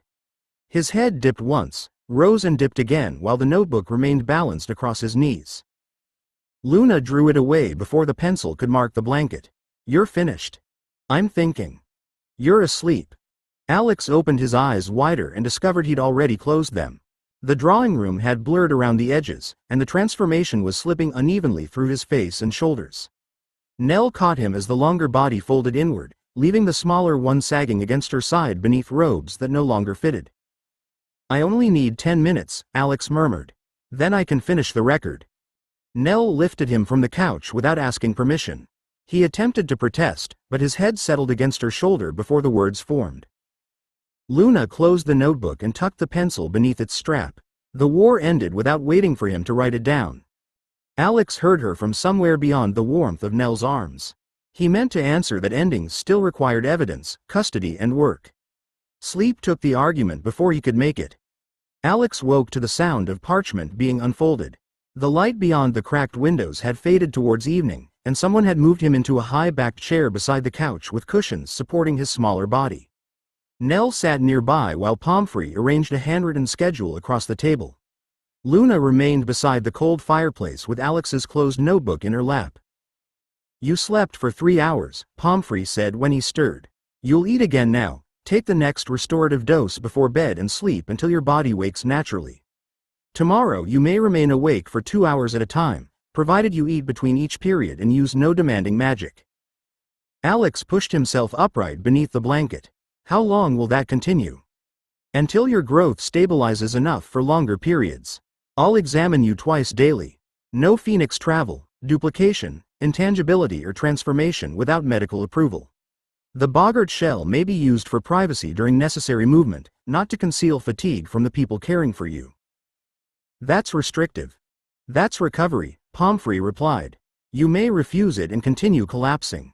I'll then have you admitted under continuous supervision. Alex studied the page. The conditions were unpleasant, but precise. They defined food, sleep, examinations and permitted activity. More importantly, they gave him a measurable route towards completing the system's demand. Very well, he said. I'll follow the schedule until the task is satisfied. Pomfrey's expression tightened, but Luna spoke before she could answer. I'm not proud of you. Alex looked towards her. I didn't ask you to be. You expected us to treat agreement as progress. Luna crossed the room and placed his notebook on the table without returning it to him. You've turned being cared for into another assignment. Follow the rules, earn the reward and prove you never needed anyone beyond the conditions. That isn't what I said. It's what you arrange. Her voice remained gentle, which left him nowhere to dismiss it as anger. A task can make you eat and sleep. It can't make you trust Nell to notice when you're tired or let me stay when there's nothing useful I can do. Alex looked from the schedule to Nell's hand resting near his. He could obey every written condition while still treating their care as an obstacle between him and restored usefulness. The task hadn't asked him to complete a medical program. It had asked him to accept it. He drew the parchment closer. I'll follow the schedule, he said. You may stop me when I'm hiding exhaustion, even if the timetable says I'm allowed to continue. Nell covered his hand with hers. Luna didn't praise him. She simply returned to the chair beside him as Pomfrey began explaining what recovery would require once they left the ruined manor. 35. The people who survived. 3 days after Malfoy Manor, Madame Pomfrey permitted Alex to leave York House for 2 hours. The permission came with conditions precise enough to satisfy her and restrictive enough to irritate him. He had to eat before traveling, use the boggart shell only where privacy required it, and allow Nell to carry his real body through the flow. Alex arrived in the back room of Weasley's Wizard Wheezes wearing the appearance of his usual 15-year-old self, then released the disguise as soon as George locked the door behind them. Fred had placed a cushioned chair beside the work table without mentioning who it was for. A painted sign leaned against the opposite wall, declaring that Voldemort had failed to close the shop and possessed no grounds for a refund. Its final letter remained unfinished, and 3 tins of color-changing paint argued loudly over which shade would be most insulting. "You're reopening already?" Alex asked as Nell settled him into the chair. "We never properly closed," George replied. He checked the shield charms on a crate of defensive hats while Fred repaired a cracked display wand. "Yesterday was inventory." Something exploded above them. Fred looked towards the ceiling with professional concern. "Today is discovering which inventory objects developed political opinions during the battle." The shop beyond the closed door filled gradually with staff, customers and products making noises their makers hadn't intended. Fred and George moved through the work together, arguing over prices, replacing damaged displays and refusing every suggestion that either of them should take the afternoon off. Both carried healing cuts beneath their sleeves. George favored one leg when he thought nobody was watching, while Fred's left hand shook slightly whenever he held it above shoulder height. Neither of them had become a name spoken over an empty chair. The back fireplace flared green. Remus stepped through first, followed by Tonks, whose hand went automatically to the small curve beneath her robes when she regained her balance. Her hair was a tired shade of brown, and Remus remained close without touching her until she nodded that the journey hadn't unsettled her. "Pomfrey said no more flow travel today," Tonks announced. "Apparently surviving a war doesn't make pregnancy less inconvenient. It makes listening to healers more important," Remus said. Tonks looked towards Alex. "You've no authority to agree with him while sitting in a chair designed for a 3-year-old. Before Alex could answer, Dobby appeared beside the work table carrying a parcel of food Nell hadn't requested. Zipper followed with 2 folded blankets, while Snapper announced that Creature considered both unsuitable for a black family baby and had begun preparing a proper nursery at Grimmauld Place. "The baby isn't due for months," Tonks said. "Creature says that is how long proper work takes," Snapper replied. "Creature also says Master Sirius cannot be trusted to choose wallpaper." "He's right about that," Remus said.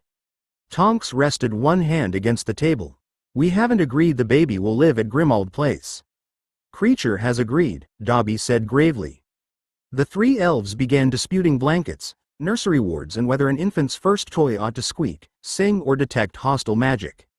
Remus closed his eyes briefly as the argument expanded to include feeding chairs and Sirius's inability to recognize a dangerous color scheme. Tonks laughed and rested both hands over the child who would now be born into peace.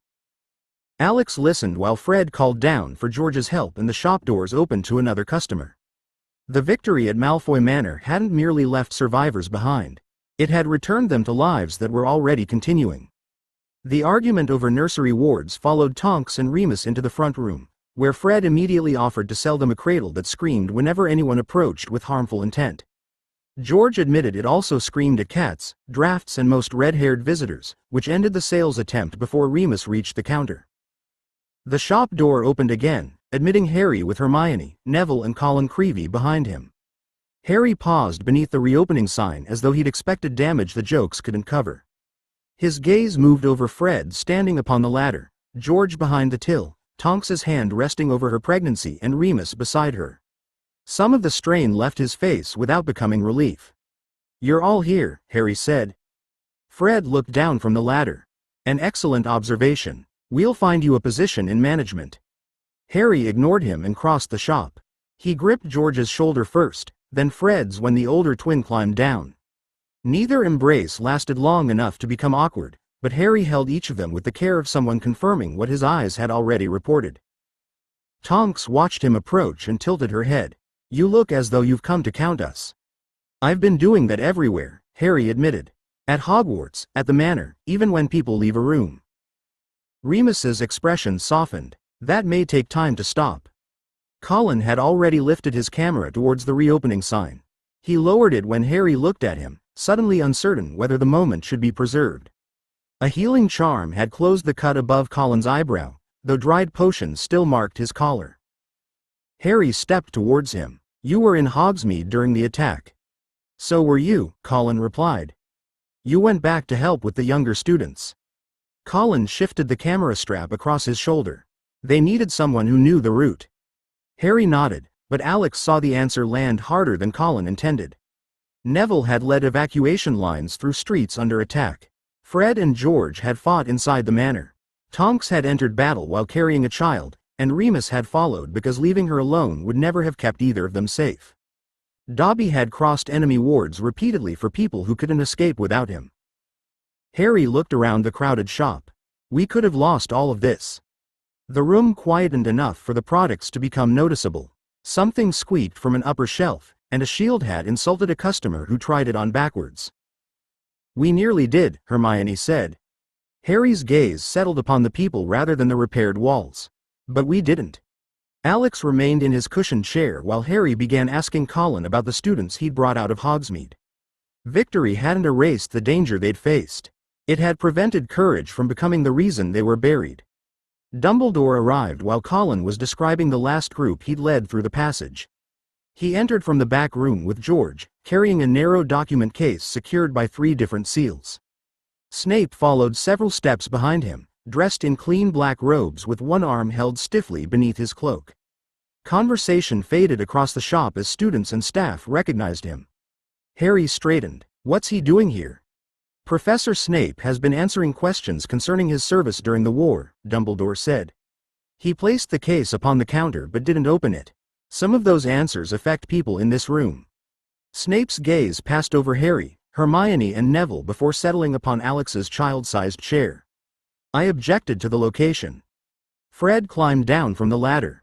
"And yet our hospitality overcame your objections." "Your headmaster refused to conduct this discussion in a ministry interview room," Snape replied. Dumbledore released the first seal. Inside lay copied messages, reports bearing Snape's signature and several small glass files labeled with dates rather than contents. These records were preserved separately before the manor assault. They established that Severus supplied the locations of prisoners, changes to Voldemort's wards, the movements of his followers and the information that allowed us to recognize the remaining Horcruxes. Harry stared at the open case. "He was spying for you again?" "Yes," Dumbledore said, "at considerable risk and without certainty that anyone would survive to prove it." Snape's mouth tightened. "Must you make it sound heroic?" "I'm making it accurate."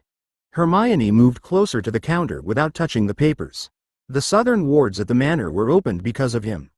And the prisoners were kept alive because Voldemort believed Severus still useful," Dumbledore replied. "That usefulness depended upon appearing loyal even when his actions caused harm, suspicion and hatred."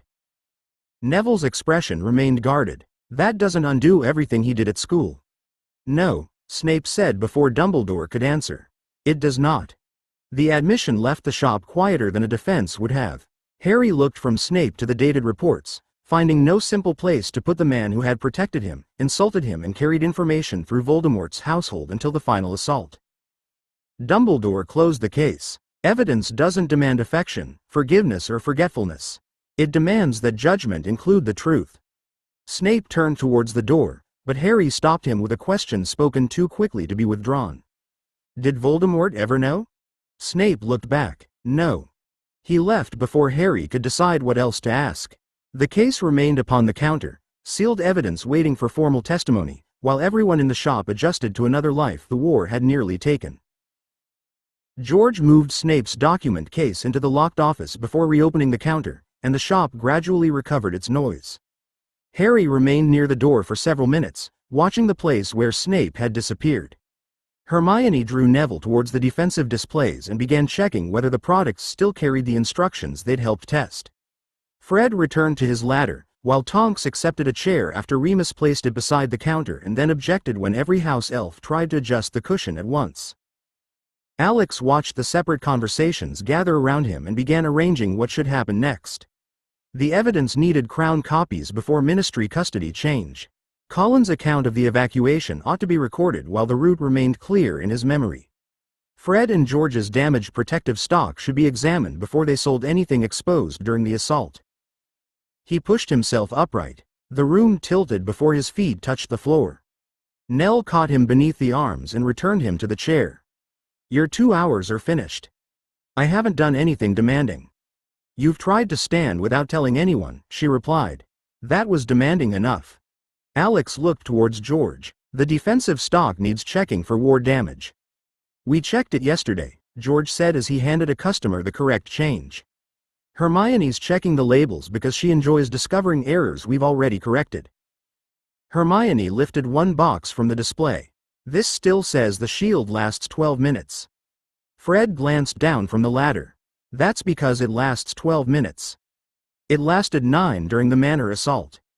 Under repeated curses from trained Death Eaters, George said. We're adding a combat use warning. Alex turned towards Colin. Your evacuation statement should include the students who entered the passage and the time each group left. Colin raised his camera slightly. Professor McGonagall took the names before I came here. I'm delivering the photographs tomorrow. Dumbledore rested one hand upon the counter. And Severus's evidence will reach the proper authorities through channels already arranged. Every answer removed another task from Alex's reach. He should have felt relieved. Instead, he became aware of how little the room needed him to remain upright. Harry crouched beside the chair. You helped make sure they were here to do it themselves. Alex looked past him at Fred securing the sign, Tonks laughing as Dobby and Snapper argued over blankets, and George serving customers while Remus quietly gathered the discarded wrapping paper. None waited for Alex to direct the next hour. Nell lifted him against her shoulder when his real body began losing the argument with sleep.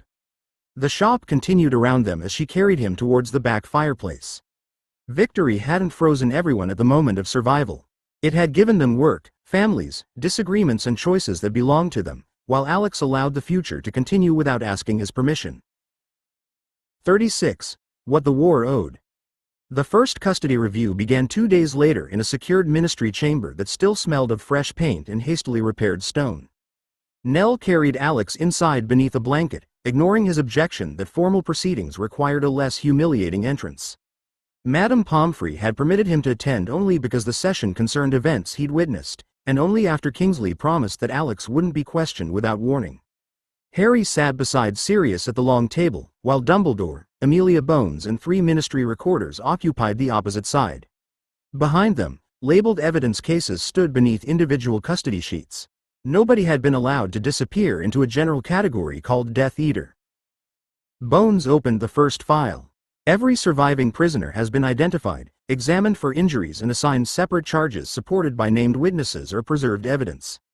Participation in the assault, use of prohibited curses, unlawful imprisonment and murder will be proved individually. Association alone won't replace evidence, and influence won't replace a defense. Sirius's attention remained fixed upon the empty place in the custody ledger where Bellatrix Lestrange's name should have appeared. Bones turned to him before the recorders could begin the prisoner list.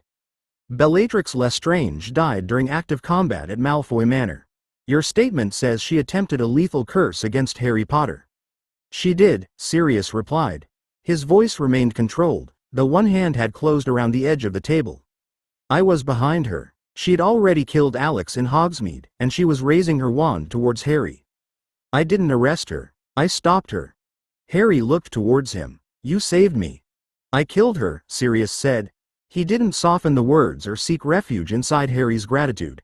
Both facts belong in the record. Bones studied him for several seconds before nodding to the nearest recorder.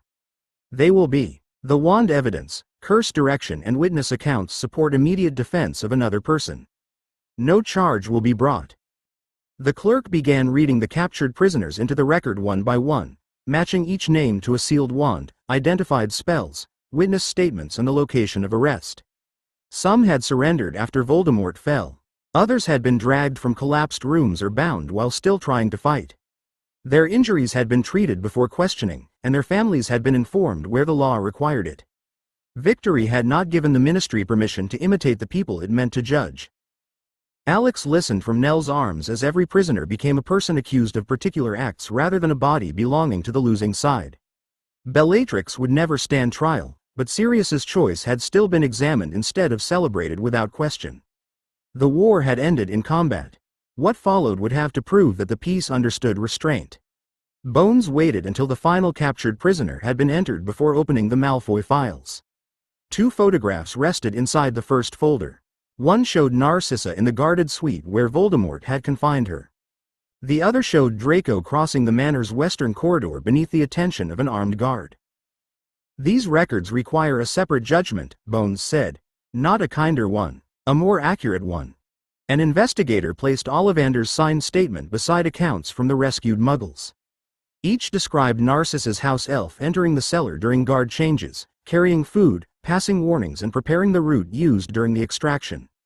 The elf's movement records had been preserved by the manor wards. They showed repeated journeys between Narcissa's suite, an unused room with a concealed fireplace and the prisoners below.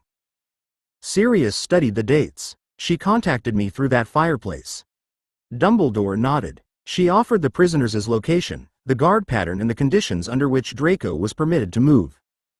Bones opened Draco's file. His access was broader than his mother's, but it wasn't freedom. Statements from servants, prisoners and Professor Snape agree that Voldemort threatened Narcissa whenever Draco resisted an order. "We found no dark mark on either of them." Harry looked towards the sealed evidence cases. Draco was at Hogwarts while people were being held beneath his house. "Yes," Hermione said quietly. "But he also gave Colin the cellar key during the rescue." "He could have warned the guards," Neville added. "He didn't." Bones turned another page. No witness places either Narcissa or Draco willingly attacking during the Hogsmeade or Manor battles. Narcissa remained confined. Draco refused to join the final defense and led 2 Muggle prisoners towards the extraction route when fighting reached the cellar. Sirius's expression remained hard. "That doesn't make them innocent of everything the Malfoy name bought before Voldemort took the house." "No," Bones replied. "Their prior conduct remains open to investigation. Coercion explains acts performed under direct threat. It doesn't erase choices made before that threat existed." The ruling removed Azkaban from the immediate custody orders. Narcissa would enter protected Black family residence while her petition for divorce and legal restoration was examined. Draco would remain under supervised guardianship and provide testimony. Malfoy Manor, damaged beyond safe occupation, stayed under ministry seizure, while the family's political privileges and controlled assets remained suspended. Alex watched Narcissa's file close beside those of people bound for prison. Mercy hadn't required pretending she and Draco had been brave from the beginning. Justice had required proving when fear became captivity, when cooperation became action and when consequences no longer needed a cell to remain real. Bones set the Malfoy files aside but didn't dismiss the chamber. Instead, she asked the recorders to remain and placed a final document before Dumbledore. Its cover carried no prisoner's name, only Harry's and the dates of the examinations, procedure and recovery. "This review also concerns decisions made before the battle," Bones said. Professor Dumbledore requested that his statement be heard by everyone directly affected. Harry's posture tightened beside Sirius. "You mean the Horcrux?" "I mean what I believed might be required of you," Dumbledore replied. He didn't touch the document. "For years, I suspected that a fragment of Voldemort's soul remained within your scar. I delayed telling you while searching for a way to remove it without killing you." Sirius leaned forward. "You also expected Harry might have to let Voldemort kill him." "Yes," Dumbledore said. "I hoped Voldemort's use of Harry's blood would preserve his life, but hope wasn't proof. I allowed myself to treat secrecy as protection while preparing for a possibility Harry had never accepted." Harry looked at the sealed medical records. "You didn't know if I'd come back?" "No." The answer hurt more because Dumbledore gave it without explanation. Alex remembered the controlled room, the failed first attempt to restart Harry's heart and the second shock that had finally restored a living rhythm. That procedure had been dangerous, but Harry had known each risk and chosen it after challenging every person involved. Bones opened the statement. "What rule do you propose now?" Dumbledore met Harry's gaze. "No guardian, headmaster or wartime leader should decide in secret that a child's death may become necessary. Where a young person's life is directly at risk, information may be limited for immediate safety, but the plan, alternatives and known costs must be disclosed before consent is sought. Independent representation must be available, and refusal must remain meaningful." Sirius's hand loosened against the table. "And when the person making the plan believes he knows best, then someone outside his authority must be empowered to stop him." Harry remained silent long enough that nobody tried to fill the space for him. At last, he said, "I'm not forgiving the choice because you've described it properly." "I'm not asking you to," Dumbledore replied. "I'm accepting that care didn't grant me ownership of your future." Bones instructed the recorders to preserve the statement with the post-war reforms rather than seal it among Dumbledore's private papers. The judgment didn't undo what Harry had carried, but it placed a boundary where trust alone had failed. Bones placed Dumbledore's statement with the reform papers, then glanced towards the cushioned chair where Alex had been fighting sleep for most of the last hour. "Lord Fairfax, before I close the public record, is there anything in your evidence that you believe we have misunderstood?" Alex shifted against Nell's arm. He'd stopped pretending the chair remained comfortable nearly an hour ago, and the effort of following every statement had left his head heavy. "Which point?" "The charge attached to Bellatrix Lestrange's attack in Hogsmeade." Bones turned the page so he could see the marked line. "The preliminary record describes the offense as attempted murder because you survived." Alex read the sentence twice.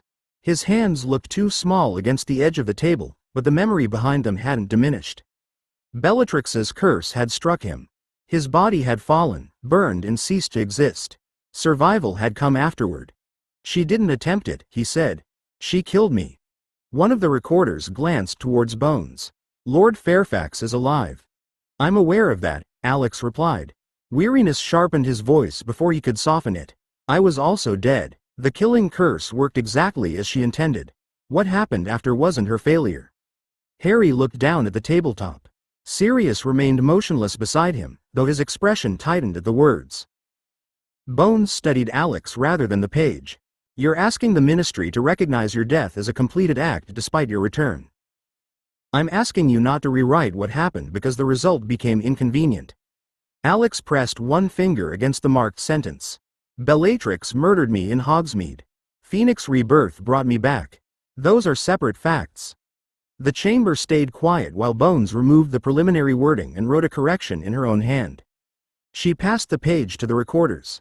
"The final record will state that Bellatrix Lestrange killed Alexander Fairfax by means of the killing curse and that he subsequently returned through an exceptional magical event. Her death prevents prosecution, but it doesn't alter the finding." Alex nodded. That was the only judgment in the chamber that belonged wholly to his experience. Narcissa, Draco, Sirius, Harry and Dumbledore had given their own evidence. He didn't need to add recommendations to any of it. Nell felt his weight settle more heavily against her and rose before he could argue. "That concludes his attendance." Bones didn't object. Harry and Sirius remained for the next files, while Dumbledore resumed his place across the table. Nell carried Alex towards the door as fresh parchment reached the recorders. The proceedings continued behind him without waiting for his direction, and this time he was too tired to mistake that for being unnecessary. 37. The shape he no longer needed. Alex woke before dawn because his knees hurt and the blankets had become too short. He lay still beneath the unfamiliar pull running through both legs, waiting for the room to settle into its proper proportions. The bed at York House had seemed enormous after his rebirth. Now his feet reached within inches of the end, and the nightshirt Mrs. Henshaw had altered yesterday strained across his shoulders. His body had grown again while he slept, continuing its hurried journey through years it had already lived once. Hunger followed the discovery. It arrived without patience, sharp enough to make him push himself upright before remembering Madame Pomfrey's rule about standing too quickly. The floor remained steady when he lowered his feet, though his ankles felt wrong beneath him, as if his balance expected limbs of a slightly different length. The boggart shape would have corrected everything. One thought could restore his usual height, fitted robes and 16-year-old proportions. Alex reached for it from habit, then stopped when he saw his reflection in the wardrobe mirror. The face looking back wasn't 3 anymore. It might have belonged to a boy of 11 or 12, though the rapid growth had left him thin, untidy and irritated. He still looked younger than the person he remembered being, but he no longer needed a complete false body merely to reach the door handle. Nell entered before he could test whether his dressing gown still fitted. She carried a breakfast tray containing porridge, eggs, toast and a covered dish that proved Mrs. Henshaw had stopped believing ordinary portions applied to Phoenix recovery. "You're taller," she said. "Considerably. You're also swaying." Alex looked down. His knees had shifted closer together while he wasn't paying attention. My center of balance changed. Nell set the tray beside the bed. Then you may investigate it after eating. I can walk to the table. You can eat here while your legs decide how long they are. The refusal rose automatically, then lost strength beneath another wave of hunger. Alex sat and uncovered the dish. Sausages joined the rest of the meal. Nell examined the sleeves ending above his wrists. We'll need another set of clothes. At this rate, they'll last until luncheon. Then we'll stop pretending tailoring can keep pace. She drew the chair closer while he began eating. No boggart shape before Madame Pomfrey examines you. Alex glanced towards the mirror. The older form would have been easier, but it was no longer the only body in which he recognized himself. All right, he said, and let Nell see how much of him had returned overnight. Madame Pomfrey's examination confirmed that Alex's body had advanced several years during the night and prohibited another transformation until after luncheon. By then, the aching in his legs had eased enough for Nell to allow him downstairs, dressed in loose trousers, a shirt with hastily adjusted sleeves and slippers that wouldn't punish his changing feet. Luna waited in the small library with 2 cups of chocolate and a half-finished puzzle spread across the low table. She looked up when he entered, took in his younger face and ill-fitting clothes, then moved 1 cup farther from the edge so he wouldn't knock it over while sitting. You've changed again, she said. Yes. Alex lowered himself carefully onto the sofa. His knees rose higher than expected against the cushion, forcing him to rearrange his legs. Pomfrey estimates 11 or 12. The estimate is apparently more useful than asking me how old I feel. How old do you feel? Hungry. Luna passed him the plate of biscuits without smiling at the answer as though it were charming. Alex appreciated that until he realized she placed twice as many on his side. The puzzle showed a moving map of the Hogwarts grounds, with pieces that changed shape whenever they were placed incorrectly. Luna returned 1 twisting section to him. You were trying to fit the lake around the greenhouses yesterday. The edge markings are misleading. You said the puzzle was badly designed. It remains badly designed. They worked without discussing his death, the hearings or how quickly his body might finish growing. Luna treated his smaller hands as a practical fact when the pieces slipped from them, holding the board steady rather than taking over.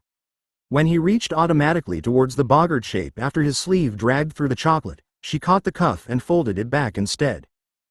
You don't need to become taller to have untidy sleeves, she said. Alex looked at her hand near his wrist. This appearance makes ordinary things less ordinary. For strangers, perhaps. Luna released the cuff once it stayed clear. I'm not spending the afternoon with strangers. He fitted a section of forest beside the lake. The piece clicked into place and released 3 tiny projected thestrals that wandered across the table. Luna leaned against his shoulder, adjusting only when the difference in height made the position awkward. She didn't pretend nothing had changed. She simply found another comfortable angle and continued studying the map. Alex remained as he was. By the time the last biscuit disappeared, he'd stopped waiting for Luna to ask when the older version of him would return. Harry arrived while Luna was returning the projected thestrals to the puzzle box. Sirius followed with a packet of Hogwarts correspondence tucked beneath his arm and dropped into the chair opposite the sofa with the relieved care of someone who'd spent too many months expecting every sealed letter to contain a warning. Harry held up the top sheet. They're reopening on schedule. Alex accepted it with both hands. The letter confirmed the 1st of September departure, ordinary carriage arrangements and the expectation that returning students would continue the NEWT. Courses begun in 6th year. Additional security remained in place, but there were no instructions for emergency assembly, protected dormitories or evacuation practice. Sirius nodded towards the page. McGonagall has managed to write an entire school letter without mentioning soul fragments, sealed chambers or a Dark Lord occupying the ministry. She may be unwell, Alex said. Harry smiled, though his attention remained fixed upon the list. I keep looking for what they've left out. The book list? Luna asked. The disaster. Harry sat on the rug beside the low table and unfolded the remaining pages. Last year we went back knowing Voldemort was out there, the Horcruxes were still alive and half the country might fall before summer. Now it says we need replacement cauldrons and enough parchment for advanced classes. Sirius leaned forward, resting his arms upon his knees. That's what school letters are supposed to say. Harry ran 1 finger beneath the train time. It feels wrong to return when there isn't something we're meant to find. Alex understood. Hogwarts had never been only lessons. Every year had carried hidden danger beneath the timetable until searching for it had begun to feel like part of education. There's nothing left to hunt, he said. No fragment in your scar. No Horcrux waiting in the castle. No occupation being prepared for us. And no reason to expect the year to remain peaceful, Harry replied. No promise, Sirius said. Peace isn't a guarantee that nothing difficult happens. It means you don't begin by accepting that children must finish a war. Harry studied him, then looked towards Alex's two short sleeves and younger face. Are you still coming back? Yes. Alex glanced at the robe measurements attached to his own letter. Assuming Madame Pomfrey permits it and someone solves the problem of my changing size. Luna rested her hand over his. We'll buy robes late. Sirius gathered the letters into separate piles for Harry and Alex. Then the most urgent threat to 7th year is tailoring. Harry finally laughed and began reading the book list properly. For once, returning to Hogwarts required preparation for school rather than preparation to survive it. The book list remained open on Harry's knees when Nell entered to announce that Alex's day had ended. Evening light had begun to fade beyond the library windows, and the ache returning to his legs had already made the walk upstairs seem farther than it had that morning. I can finish reviewing the supplies first, Alex said. He reached for the parchment, intending to separate what York House already held from what needed ordering. Nell took the page before his fingers reached it. Harry can review his own list. Wainwright can check the household stores, and the school robes can wait until your measurements stop changing between meals. That divides one simple task among 3 people. Yes, Nell replied, because none of them is recovering from death. The answer left no respectable argument. Alex pushed himself upright, then stopped when his knees trembled beneath him. He could have called the boggart shape around his body, restored the reach and balance everyone expected, and crossed the room without allowing the weakness to show.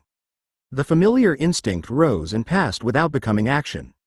Luna stood beside him but didn't take his arm until he nodded. Harry collected the letters and book lists without asking Alex how they should be filed, while Sirius moved the low table out of the path towards the door. I can walk, Alex said as Luna steadied him. I know, she replied. You can also be helped while walking. They reached the stairs before his legs objected again. Nell waited on the first step with the evening schedule Madame Pomfrey had written, but she handed it to Alex rather than reading the instructions aloud.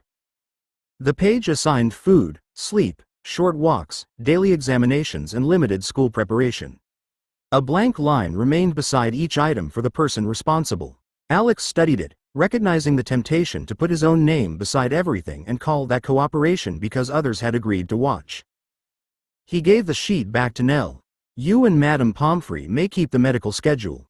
Wainwright can manage meals and clothing. Luna may stop me when I pretend tiredness is a scheduling problem. Luna considered that. Harry should be allowed to stop you too. Harry nodded from behind them. I accept the responsibility. Alex looked at the people surrounding him, then added, all right. Harry as well. Text appeared quietly across his vision. Task complete. Reward. 10 integration points. Integration points. 165. No new instruction followed. Alex waited, almost expecting another duty to fill the empty space, but the system remained silent. Nell offered her arm again. This time, Alex accepted it before his legs forced the decision, and they continued upstairs together under a recovery plan that no longer belonged to him alone. 38. Save the life of an old friend. The 30th of August began with rain against the library windows and Wainwright asking whether Alex intended to take 6 notebooks to Hogwarts or merely couldn't decide which 5 to leave behind. They serve different purposes, Alex said. He stood beside the open trunk, sorting the books by subject while Luna checked each against the packing list. His body had settled close enough to its proper age that the school robes hanging near the door fitted without adjustment, though Madame Pomfrey's food schedule remained tucked into the trunk lid where Nell could confirm he hadn't removed it. Luna lifted 2 identical blue notebooks. These both say experimental observations. One is for controlled work. And the other? Work that becomes controlled after the first attempt. Nell entered carrying a parcel of travel food and gave Alex a look that suggested Madame Pomfrey's instructions had acquired an enforcement department. Both notebooks may go. The spare cauldron may not. Alex surrendered the argument before making it. The morning remained occupied by ordinary decisions. Harry and Sirius were expected after luncheon. They would travel to Black House that evening, spend the following day there and leave for King's Cross together on the 1st of September. Nothing in the plan required classified transport, emergency wards or a list of enemy movements. He placed the final notebook into the trunk. Quiet text appeared across his vision. Current task: save the life of an old friend. Reward: 10 integration points. Alex's hand stopped above the fastening strap. The date on the nearby desk calendar caught his attention before he could hide the reaction. Saturday the 30th of August 1997. Memory arrived with sickening precision. Paris. The Ritz. A Mercedes leaving after midnight. A tunnel beneath the Place de l'Alma and 2 boys waking to a world without their mother. Alex? Luna asked. He closed the trunk before turning. I've forgotten an appointment. Nell frowned. With whom? The Princess of Wales. Alex crossed to the desk and lifted the calendar as though the printed date had merely corrected an oversight. I was meant to see Diana before returning to Hogwarts. No such appointment existed, but it was a safer explanation than admitting that another life had supplied a warning he couldn't explain. His recovery had disrupted every schedule in the house, altered school preparations and occupied weeks that should have contained ordinary summer engagements.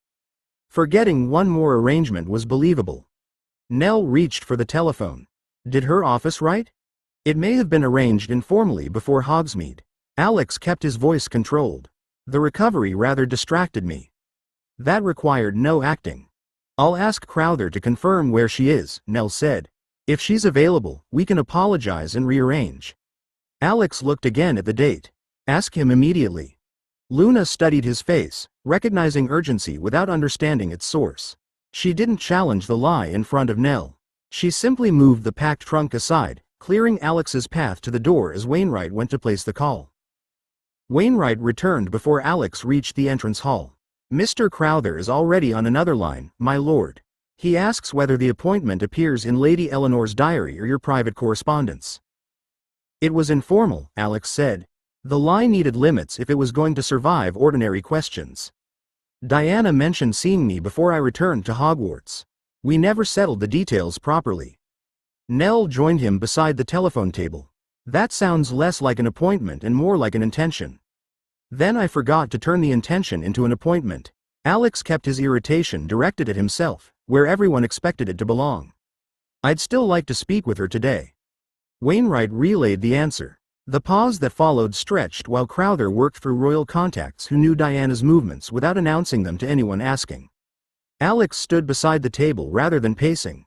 Luna remained near the library doors, watching him with the quiet attention she used when she knew an explanation was incomplete but hadn't yet decided whether pressing would help. The telephone rang again 9 minutes later. Wainwright answered, listened, then held out the receiver. Mr. Crowther wishes to speak with you directly. Alex took it. Where is she? In Paris, Crowther replied. Her office confirms she's there privately and isn't expected back in Britain today. They have no record of an appointment with you. She may have spoken to me herself. That's possible. Her movements tonight aren't being distributed beyond the people responsible for them. Crowther's voice sharpened slightly. Why does seeing her today matter? Alex looked towards the calendar still visible through the library doorway. Because I forgot, and tomorrow may be too late. For an apology? For the visit. He forced himself not to improve the answer. Can her office reach her? They can pass a message. They can't promise when she'll receive it. Then I'll go to Paris. Nell's expression hardened before Crowther answered. You're still under medical restrictions. Travel isn't prohibited, and I won't be alone. Alex covered the mouthpiece. I can rest during the journey. Crowther had heard enough to understand the pressure even if he didn't understand its cause. I can arrange a private flight and notify the embassy that you're making an unscheduled personal visit. That gives you transport, local security and a respectable explanation for appearing in Paris without warning. How soon? If the aircraft and crew are available, within 2 hours. Arrange it. Crowther paused. I'll call back with departure details. Until then, you remain at York House and take no faster route on your own. Alex agreed because refusal would cost time he couldn't spare. When the line went dead, Nell sent Wainwright to prepare travel clothes while Luna quietly closed the library trunk. The forgotten appointment had become official enough to carry Alex across the channel. Crowther secured the aircraft in 73 minutes. By then, Wainwright had packed a small case, Nell had obtained Madame Pomfrey's reluctant permission for the journey, and Luna had replaced Alex's untouched luncheon with food he could carry. "You'll eat before landing," Nell said as the car left York House. She sat opposite him with the travel case beside her knees, while Luna remained at the house under protest because the aircraft's passenger list had already been submitted. "You'll also explain why an informal visit suddenly requires this much urgency." Alex unwrapped one of Mrs. Henshaw's sandwiches. "I remembered the date and realized I might not have another opportunity before Hogwarts." "That explains haste," Nell replied. "It doesn't explain why you look as though someone has already been hurt." He couldn't tell her that the hurt belonged to a history he remembered rather than the present they occupied. The war made postponing people feel reasonable. "I don't want to discover I've done it once too often." Nell accepted the answer without mistaking it for a complete one. "Then we'll see Diana. Apologize for arriving without warning and return when you've confirmed she's well." The private aircraft waited at a secured field south of York. Crowther met them beside the steps, checked Alex's condition himself and handed Nell the Paris arrangements. The embassy would receive them. Diana's office had been told that Alex hoped to call upon her, and a car would remain available throughout the evening. "No one has promised she'll see you," Crowther said once they were seated. "She's traveling privately, and her plans may change." "I understand." "Do you?" Crowther fastened his belt. "Because everything since your telephone call suggests you intend to reach her whether her office agrees or not." Alex looked through the window as the runway began moving past. Phoenix travel could have taken him across the channel far faster, but appearing unannounced near Diana would create questions, witnesses and security alarms. The lawful route was slower. It was also the only one that placed him in Paris with transport, protection and a reason to be there. "I'll begin through her office," he said. "If that fails, I'll decide what's necessary." Crowther's expression tightened. "You'll decide with us present." The aircraft lifted into the low clouds before Alex answered. He ate because Nell watched, rested because refusing would waste strength, and spent the flight reconstructing every detail his old life had preserved. The hotel, the rear entrance, the waiting Mercedes, the route towards the tunnel after midnight. Paris lights filled the windows before 10. As the aircraft descended, Alex checked the time and understood how little remained between arrival and the moment history had already recorded. The embassy car met them beyond the private arrivals gate. A protection officer opened the rear door while Crowther spoke with the driver in French, confirming that Diana's office had received Alex's message but hadn't yet reached her directly. She remained somewhere near the Ritz, though her movements had changed twice during the evening. "We can go to the hotel," Alex said as soon as Nell entered beside him. Crowther took the front passenger seat. "We're already cleared to approach, but you won't force your way through private security because you've decided an apology can't wait until morning." Alex looked through the rear window as the airport lights receded. "Morning is the one time I'm trying not to reach." Nell turned towards him. "You've given us urgency, a forgotten arrangement and several answers that avoid the same question. What do you believe will happen tonight?" He couldn't describe a tunnel collapsing into twisted metal as remembered history without explaining why the memory existed. "I believe Diana needs someone she trusts nearby." "That isn't what you believed when we left York House," Nell said gently. "You believed you needed to reach her before something." Alex held her gaze but offered nothing more. Nell didn't press again. She placed one hand over his instead, making it clear that secrecy hadn't removed him from her care. Traffic slowed as they entered central Paris. Motorcycles passed between lanes, and photographers gathered near several hotel entrances despite the late hour. Alex checked every dark Mercedes they overtook, searching for a registration number he couldn't fully remember and a passenger he couldn't see through tinted glass. Crowther's telephone rang before they reached the Seine. He answered, listened and asked the driver to lower the radio. French reports filled the car, broken by static and the repeated name of the Pont de l'Alma. "What happened?" Alex asked. Crowther raised one hand until the caller finished. "A Mercedes has crashed in the tunnel. High speed, serious impact. The first reports connected to the party traveling with the Princess of Wales." Nell's fingers tightened around Alex's hand. "Is Diana in the car?" They haven't confirmed the occupants. Crowther turned in his seat. Emergency services are at the scene, and the hospital receiving casualties hasn't released names. Alex stared through the windscreen towards streets already filling with sirens. He had reached Paris exactly as history required and still arrived after the car had left. "Take us somewhere private," he said. Crowther studied him. "Why?" "Because I'm not waiting for the hospital to tell me whether she survived." The task remained active across Alex's vision, offering no answer and leaving him only the crash he already knew had happened. 39. The car that must leave. The driver took them to a secured embassy residence 10 minutes from the tunnel. Crowther dismissed the protection officer from a small ground floor study, checked the adjoining rooms and closed the curtains before turning to Alex. Sirens continued passing outside, each one moving towards a disaster whose outcome remained unknown.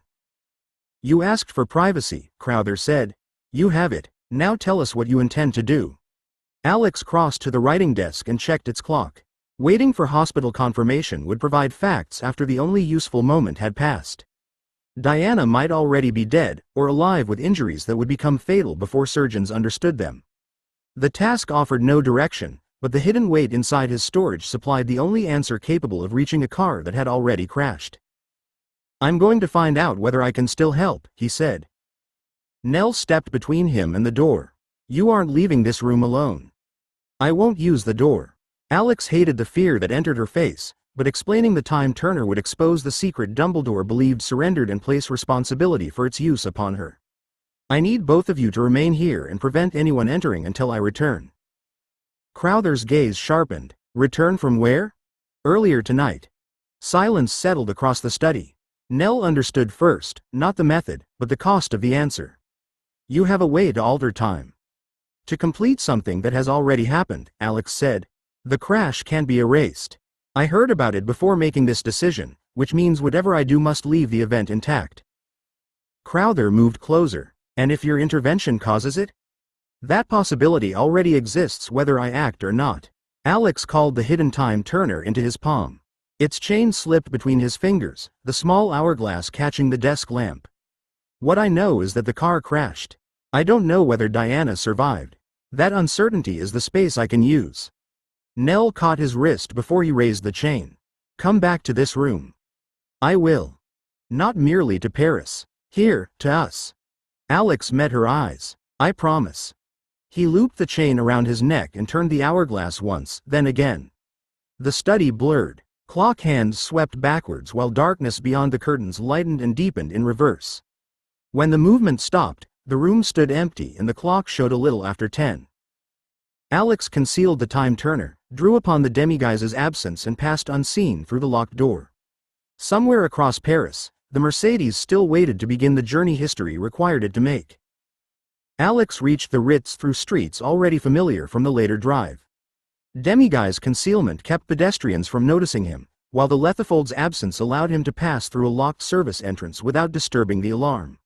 He emerged inside a delivery corridor, regained solidity and followed the sound of voices towards the underground car park. Several dark vehicles waited beneath the concrete ceiling. Choosing the wrong Mercedes would protect strangers while leaving Diana's car untouched, and memory supplied no registration number he trusted. Alex moved between the parked cars without touching them, checking models, rear compartments and the positions assigned to drivers. 2 were already occupied by hotel staff. Another carried luggage but no waiting protection officer. A man near the ramp spoke into a telephone. "The princess and Mr. Fayed will come down when the front departure has drawn the photographers away. Henri will take the Mercedes from here." The name fixed Alex's attention upon the black saloon beside him. He didn't rely upon the overheard plan alone. Staff could change vehicles, passengers could be redirected and history had already proved how quickly arrangements moved. He waited behind a concrete pillar until the lift opened. Diana stepped out beside Dodie, surrounded by men whose attention remained divided between the car park and the noise gathering beyond the hotel. Alex knew her walk, the tilt of her head while listening and the pale shape of her face beneath the harsh lights. The recognition hurt more than any photograph or report could have done. A security man opened the rear door of the black Mercedes. "This one, sir. We'll leave as soon as the decoy is away." Alex watched Diana glance towards the vehicle before the group withdrew into the lift lobby again.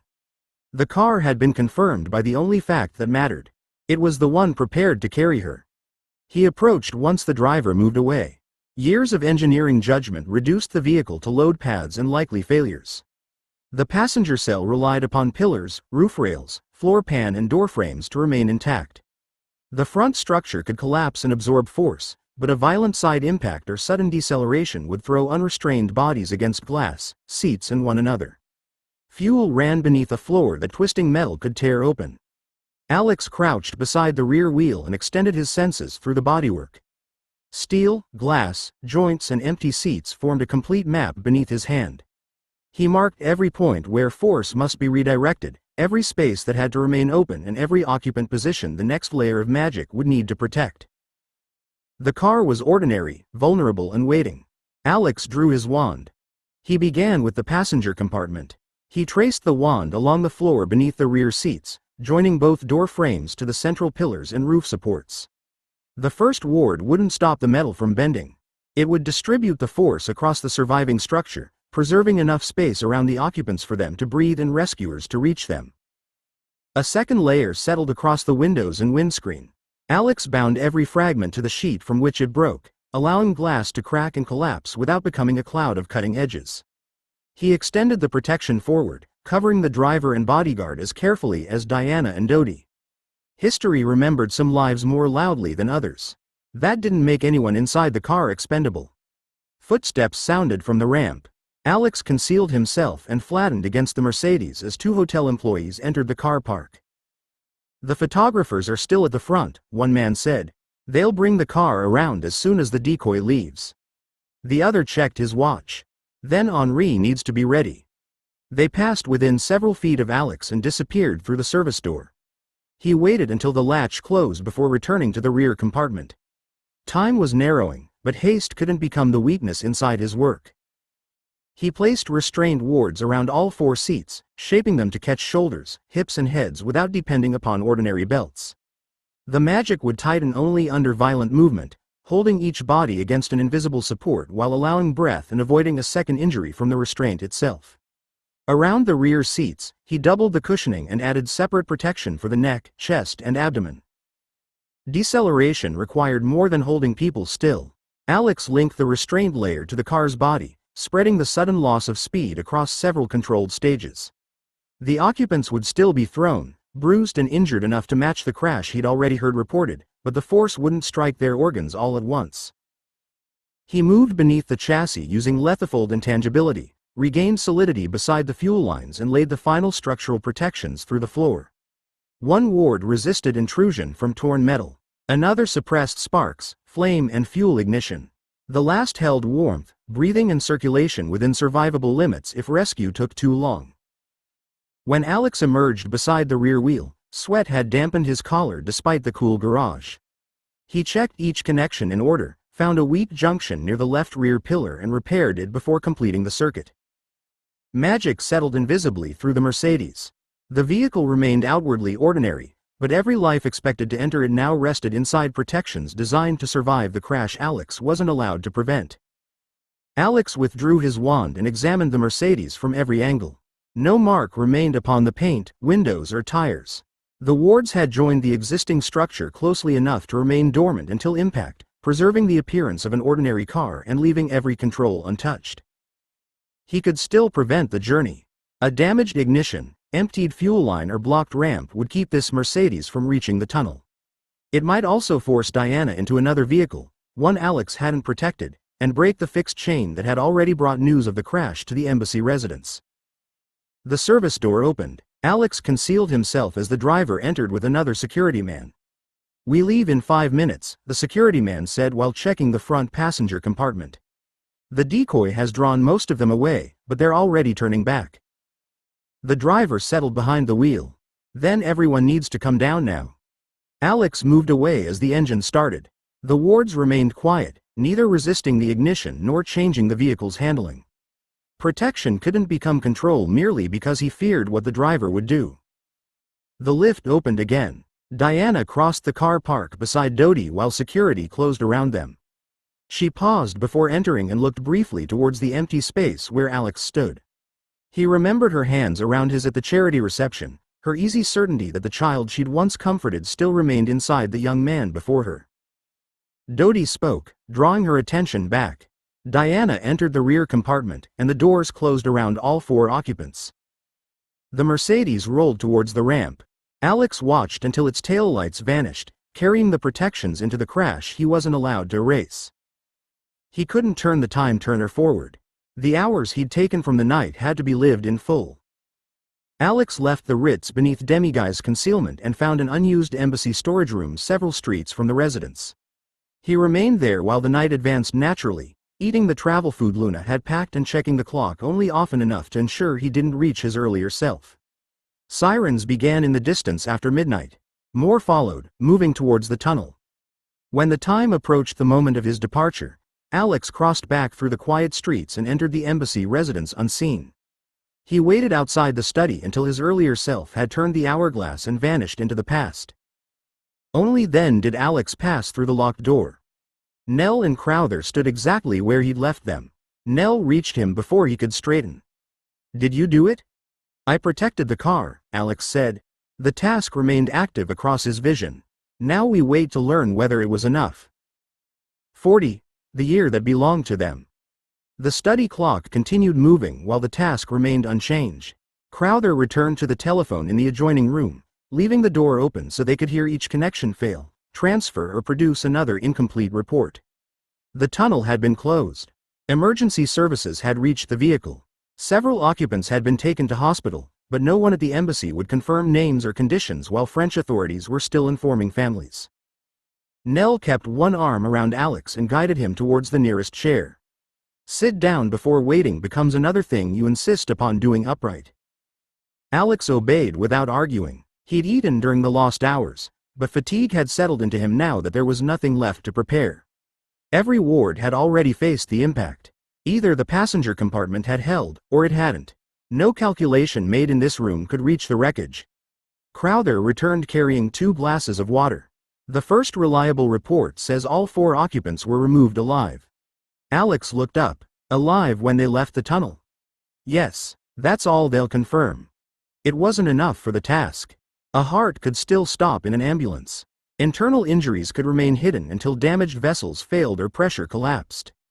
Alex accepted the glass and held it between both hands while another siren passed outside. The telephone rang again 20 minutes later. Crowther answered at once, listened without interrupting and wrote several lines upon the embassy notepad. Alex watched his expression change before the receiver returned to its cradle.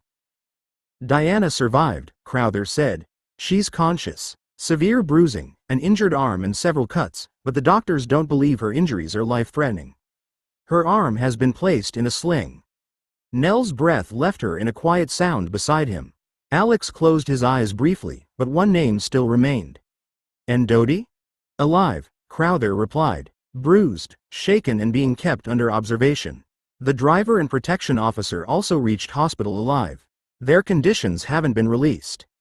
Quiet text appeared across Alex's vision. "Task complete. Reward. 10 integration points. Integration points. 175. The words faded without another task replacing them. Alex stared at the empty space where the instruction had been. The system had waited for proof, not effort or intention. Somewhere in Paris, Diana remained injured beneath hospital lights, but she remained alive. Dodie remained alive. The men in the front seats had been carried from the car rather than left inside it. Nell drew him against her before he could turn relief into questions. This time, Alex allowed himself to be held while Crowther returned to the telephone to learn what survival would require next. Crowther returned with enough information to answer what the task notice hadn't explained. French officials had confirmed that the driver and protection officer were alive, both seriously injured but stable enough for continued treatment. The Mercedes itself had been crushed across the front and torn along one side. Photographs from the tunnel showed a wreck that should have left little usable space inside it, yet the passenger compartment had remained open around all 4 seats. Alex accepted the written summary and read it twice.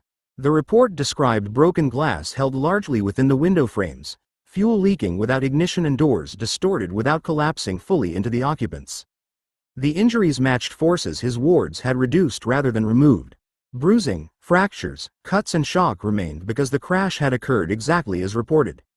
Death had been excluded from the result without being erased from the danger. The first account I heard was already the consequence of what I did, Alex said. There was never an unprotected version of the crash. Nell sat beside him, keeping one hand over his wrist. Then you didn't change the past. I completed it. Alex lowered the report. The reason I could go back was that I'd already gone back. The car I heard about had always carried those wards. Crowther glanced towards the chain concealed beneath Alex's shirt. Does that mean every attempt to alter history must preserve what you already know? It means this one did. Alex wouldn't turn a fixed loop into a universal law after surviving it once. I knew the Mercedes crashed. I knew emergency services reached it.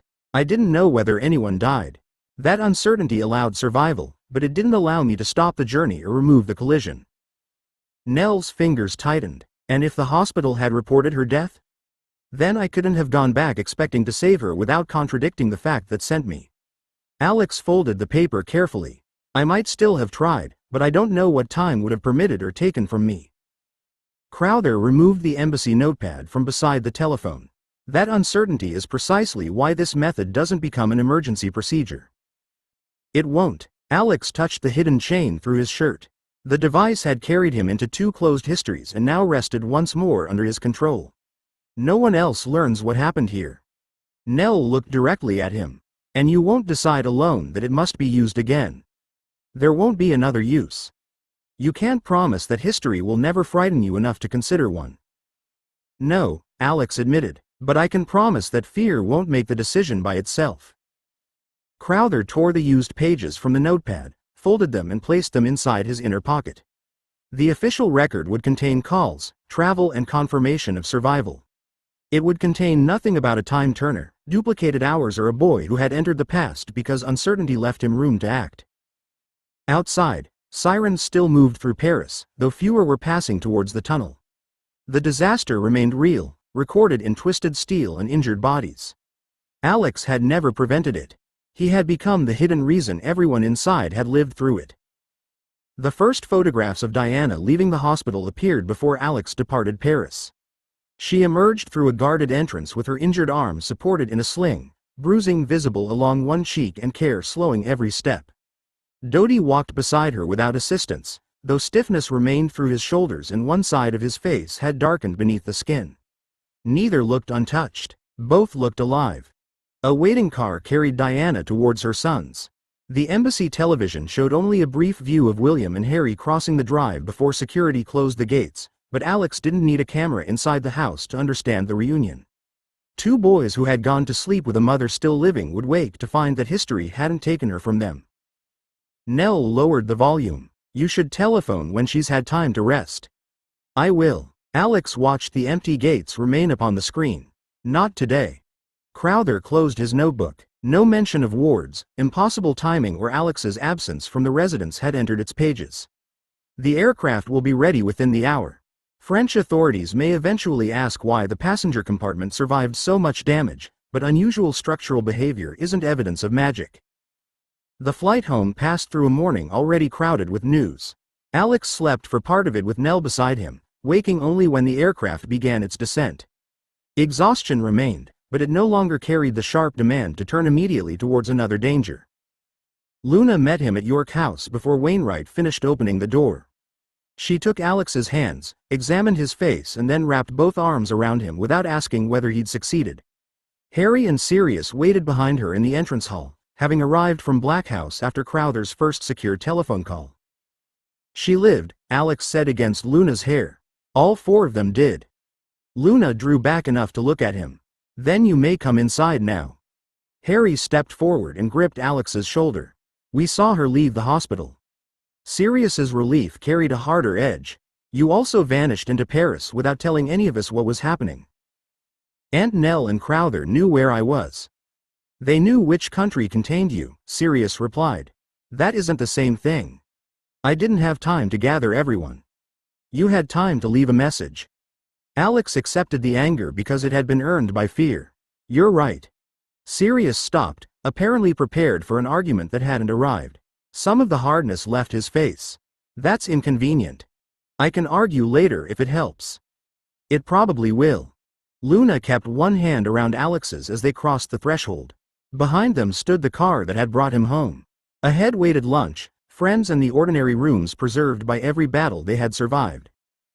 The Queen received Alex at Windsor the following afternoon. Nell accompanied him through the private entrance, but the final audience required no Prime Minister, security briefing or sealed evidence. Crowther remained outside with the equerry, carrying an ordinary folder whose contents concerned only travel arrangements and Diana's condition. The Queen stood beside the windows when Alex entered. Newspapers lay folded upon a side table, each carrying photographs of the damaged Mercedes and Diana leaving hospital with her arm in a sling. She greeted Nell, then held out both hands to Alex. "I've spoken with her," the Queen said as he approached. "She's in pain, frightened by how close it came and deeply grateful to be alive." Alex accepted her hands carefully. "I'm glad she's home, ma'am. She told me the doctors can't explain why the car protected them as well as it did." The Queen studied his face without asking the question directly. "I told her that survival sometimes arrives through work no one else can see." Alex's gaze moved briefly towards the newspapers. He couldn't explain the wards, the hours lived twice or the secret device hidden once more beyond anyone's reach. The important part is that she reached her sons. "Yes." The Queen released his hands and indicated the chairs near the window. "And you've returned to the people waiting for you." Nell sat beside Alex, close enough that her presence remained part of the answer. The war had once made every meeting with the Queen another step towards danger. This audience asked for no names of enemies, no inventory of abilities and no decision that belonged to ministers or soldiers. The Queen looked towards the summer grounds beyond the glass. "September is nearly here. Will you return to Hogwarts?" "Yes, ma'am. For my final year." "And after Hogwarts?" Alex thought of the Oxford and Cambridge admissions routes prepared through years of correspondence study. He thought of magical research still waiting for proper questions and of Muggle engineering that remained part of who he was. He thought of Luna beside him at York House, Harry preparing to return without a soul fragment or a war waiting at school, and a future no task had claimed. "Cambridge, of course." The Queen smiled. "Of course? I was a structural engineer before I knew magic existed, ma'am. I don't intend to become less interested in how things stand merely because I've learned several ways to make them float." Nell's hand settled lightly over his. "He has brochures arranged by faculty, college and the likelihood that the buildings will tempt him into inspecting their foundations." "The buildings have survived several centuries," Alex said. "That has never stopped you questioning a structure." The Queen's smile warmed, and no new words appeared across Alex's vision. Outside the windows, the year continued towards autumn. Hogwarts waited, Cambridge waited beyond it, and the people they had saved were already living days history had once denied them. Alex rose when the audience ended and left with Nell, returning not to another duty, but to the life that belonged to them. The end. No, seriously. Book 5 is the final book.